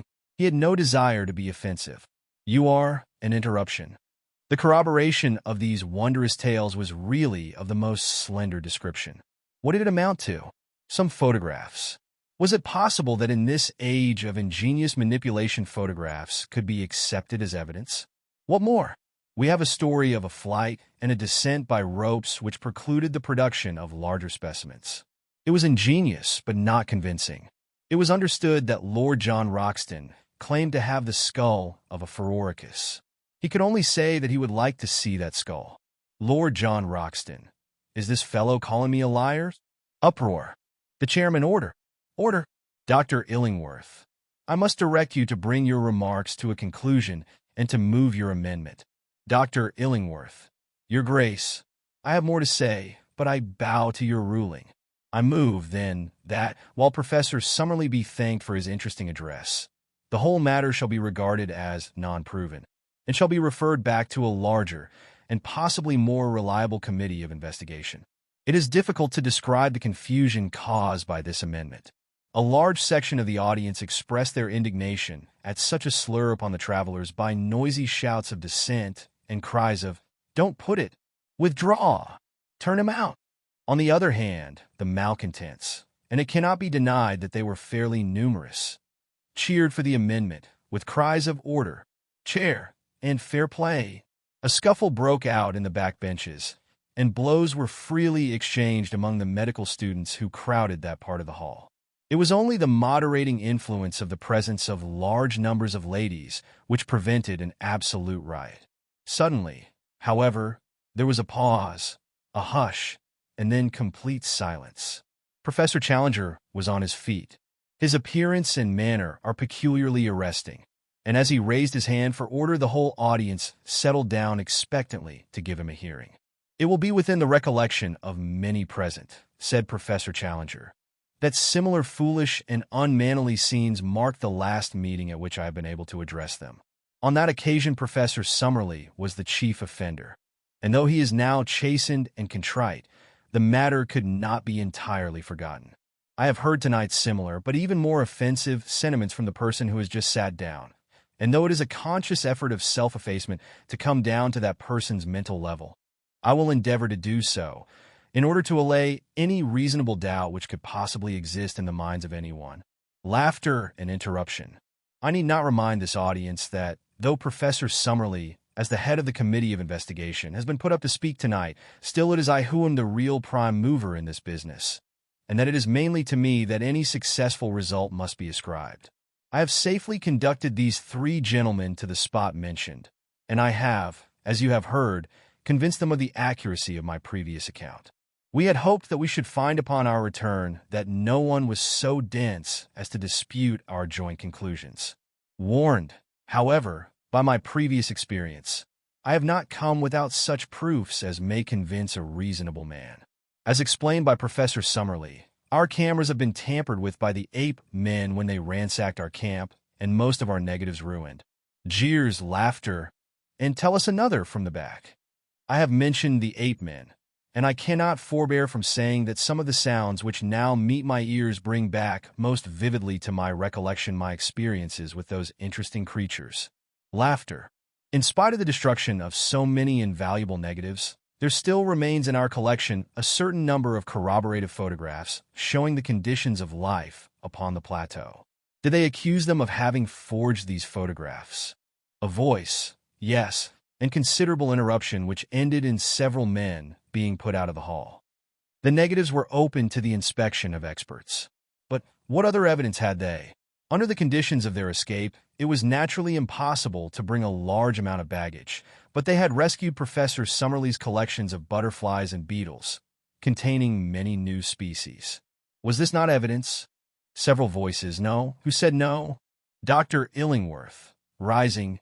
Our point is that such a collection might have been made in other places than a prehistoric plateau. Applause. Professor Challenger. No doubt, sir. We have to bow to your scientific authority, although I must admit that the name is unfamiliar. Passing, then, both the photographs and the entomological collection, I come to the varied and accurate information which we bring with us upon points which have never before been elucidated. For example, upon the domestic habits of the pterodactyl. A voice, bosh, an uproar. I say that upon the domestic habits of the pterodactyl, we can throw a flood of light. I can exhibit to you from my portfolio a picture of that creature taken from life which would convince you. Dr. Illingworth, no picture could convince us of anything. Professor Challenger, you would require to see the thing itself? Dr. Illingworth, undoubtedly. Professor Challenger, and you would accept that? Dr. Illingworth, laughing, beyond a doubt. It was at this point that the sensation of the evening arose, a sensation so dramatic that it can never have been paralleled in the history of scientific gatherings.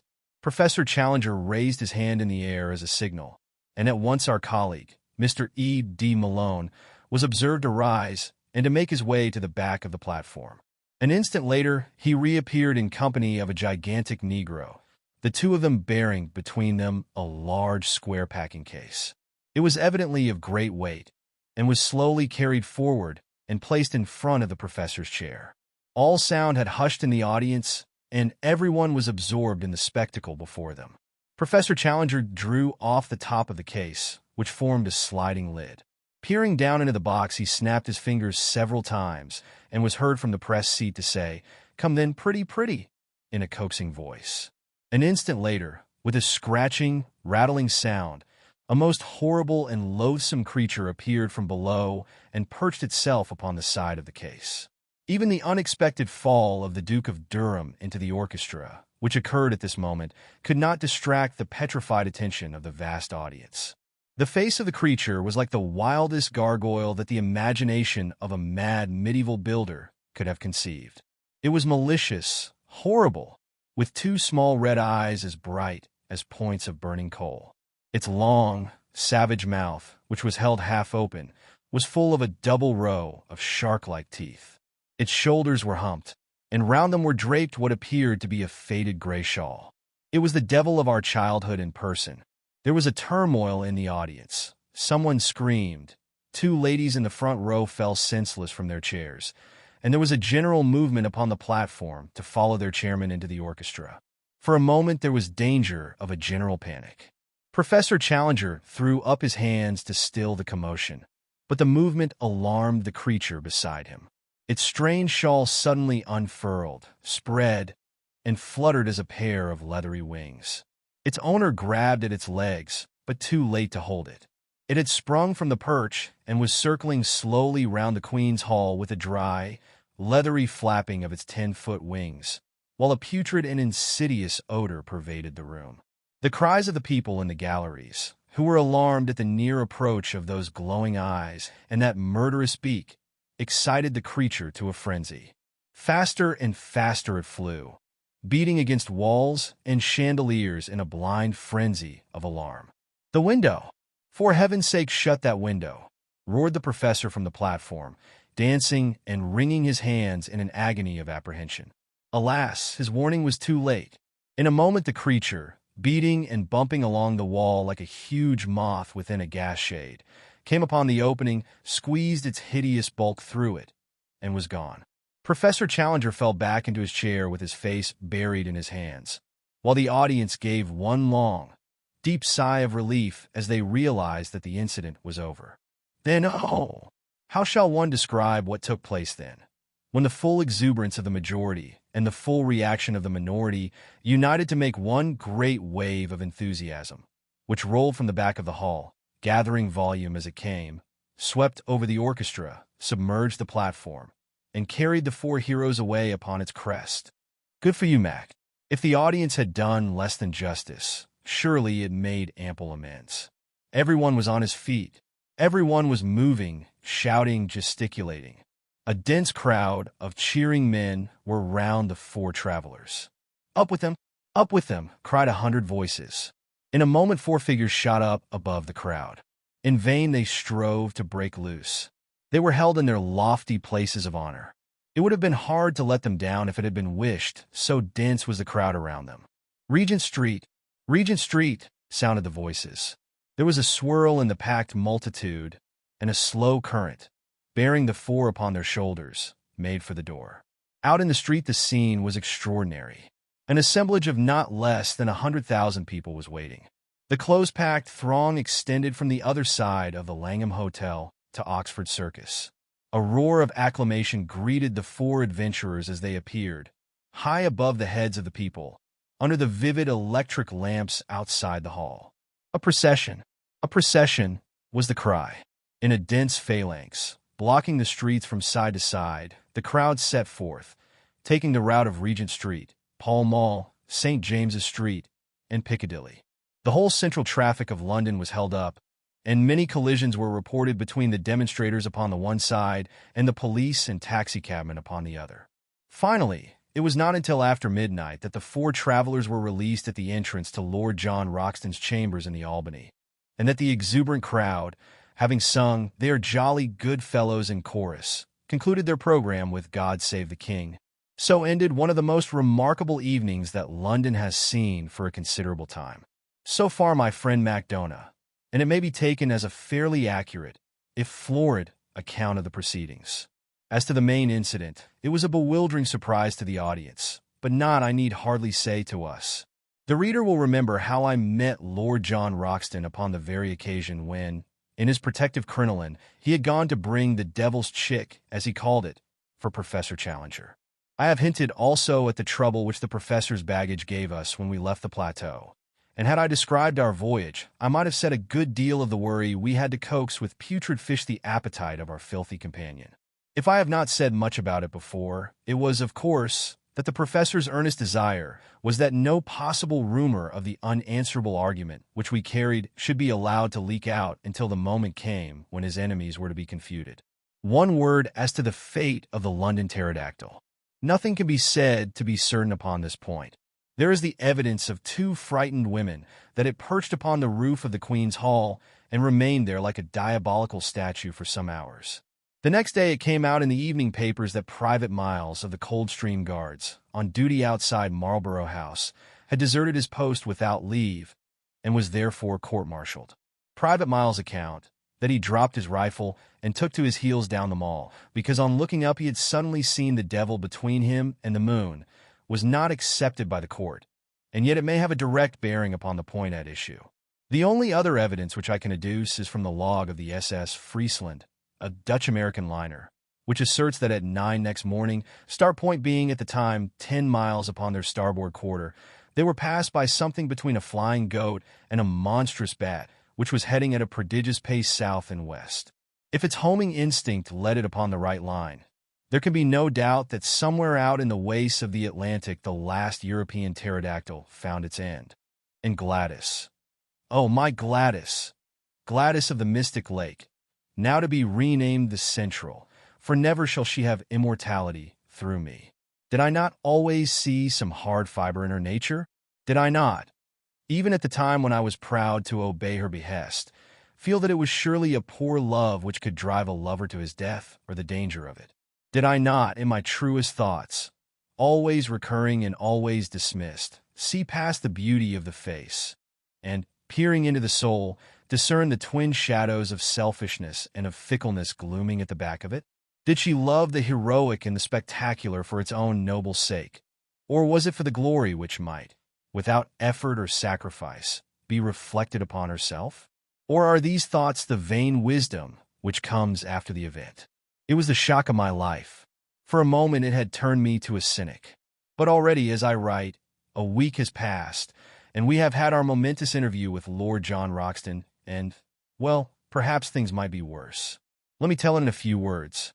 No letter or telegram had come to me at Southampton, and I reached the little villa at Streatham about 10 o'clock that night in a fever of alarm. Was she dead or alive? Where were all my nightly dreams of the open arms, the smiling face, the words of praise for her man who had risked his life to humor her whim? Already I was down from the high peaks and standing flat-footed upon earth. Yet some good reasons given might still lift me to the clouds once more. I rushed down the garden path, hammered at the door, heard the voice of Gladys within, pushed past the staring maid, and strode into the sitting room. She was seated in a low settee under the shaded standard lamp by the piano. In 3 steps I was across the room and had both her hands in mine. "Gladys!" I cried. "Gladys!" She looked up with amazement in her face. She was altered in some subtle way. The expression of her eyes, the hard upward stare, the set of the lips, was new to me. She drew back her hands. "What do you mean?" she said. "Gladys!" I cried. "What is the matter? You are my Gladys, are you not? Little Gladys Hungerdon?" "No," said she, "I am Gladys Potts. Let me introduce you to my husband. How absurd life is!" I found myself mechanically bowing and shaking hands with a little ginger-haired man who was coiled up in the deep armchair, which had once been sacred to my own use. We bobbed and grinned in front of each other. "Father lets us stay here. We are getting our house ready," said Gladys. "Oh, yes," said I. "You didn't get my letter at Para, then?" "No, I got no letter. Oh, what a pity. It would have made all clear." "It is quite clear," said I. "I've told William all about you," said she. "We have no secrets. I am so sorry about it. But it couldn't have been so very deep, could it, if you could go off to the other end of the world and leave me here alone? You're not crabby, are you?" "No, not at all. I think I'll go. Have some refreshment," said the little man, and he added, in a confidential way, "It's always like this, ain't it? It must be unless you had polygamy. Only the other way round. You understand?" He laughed like an idiot while I made for the door. I was through it when a sudden fantastic impulse came upon me, and I went back to my successful rival, who looked nervously at the electric push. "Will you answer a question?" I asked. "Well, within reason," said he. "How did you do it? Have you searched for hidden treasure, or discovered a pole, or done time on a pirate, or flown the channel, or what? Where is the glamour of romance? How did you get it?" He stared at me with a hopeless expression upon his vacuous, good-natured, scrubby little face. "Don't you think all this is a little too personal?" he said. "Well, just one question," I cried. "What are you? What is your profession?" "I am a solicitor's clerk," said he. "Second man at Johnson and Merivale's, 41, Chancery Lane."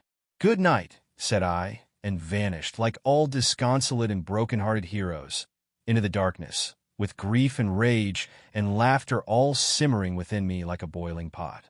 One more little scene, and I have done.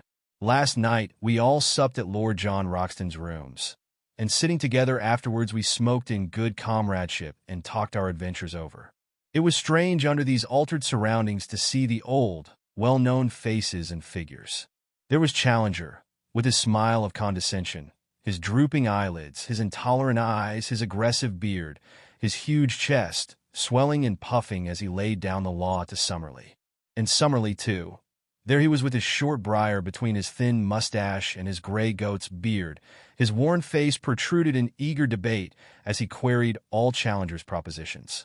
Finally, there was our host, with his rugged, eagle face and his cold blue, glacier eyes with always a shimmer of devilment and of humor down in the depths of them, such as the last picture of them that I have carried away.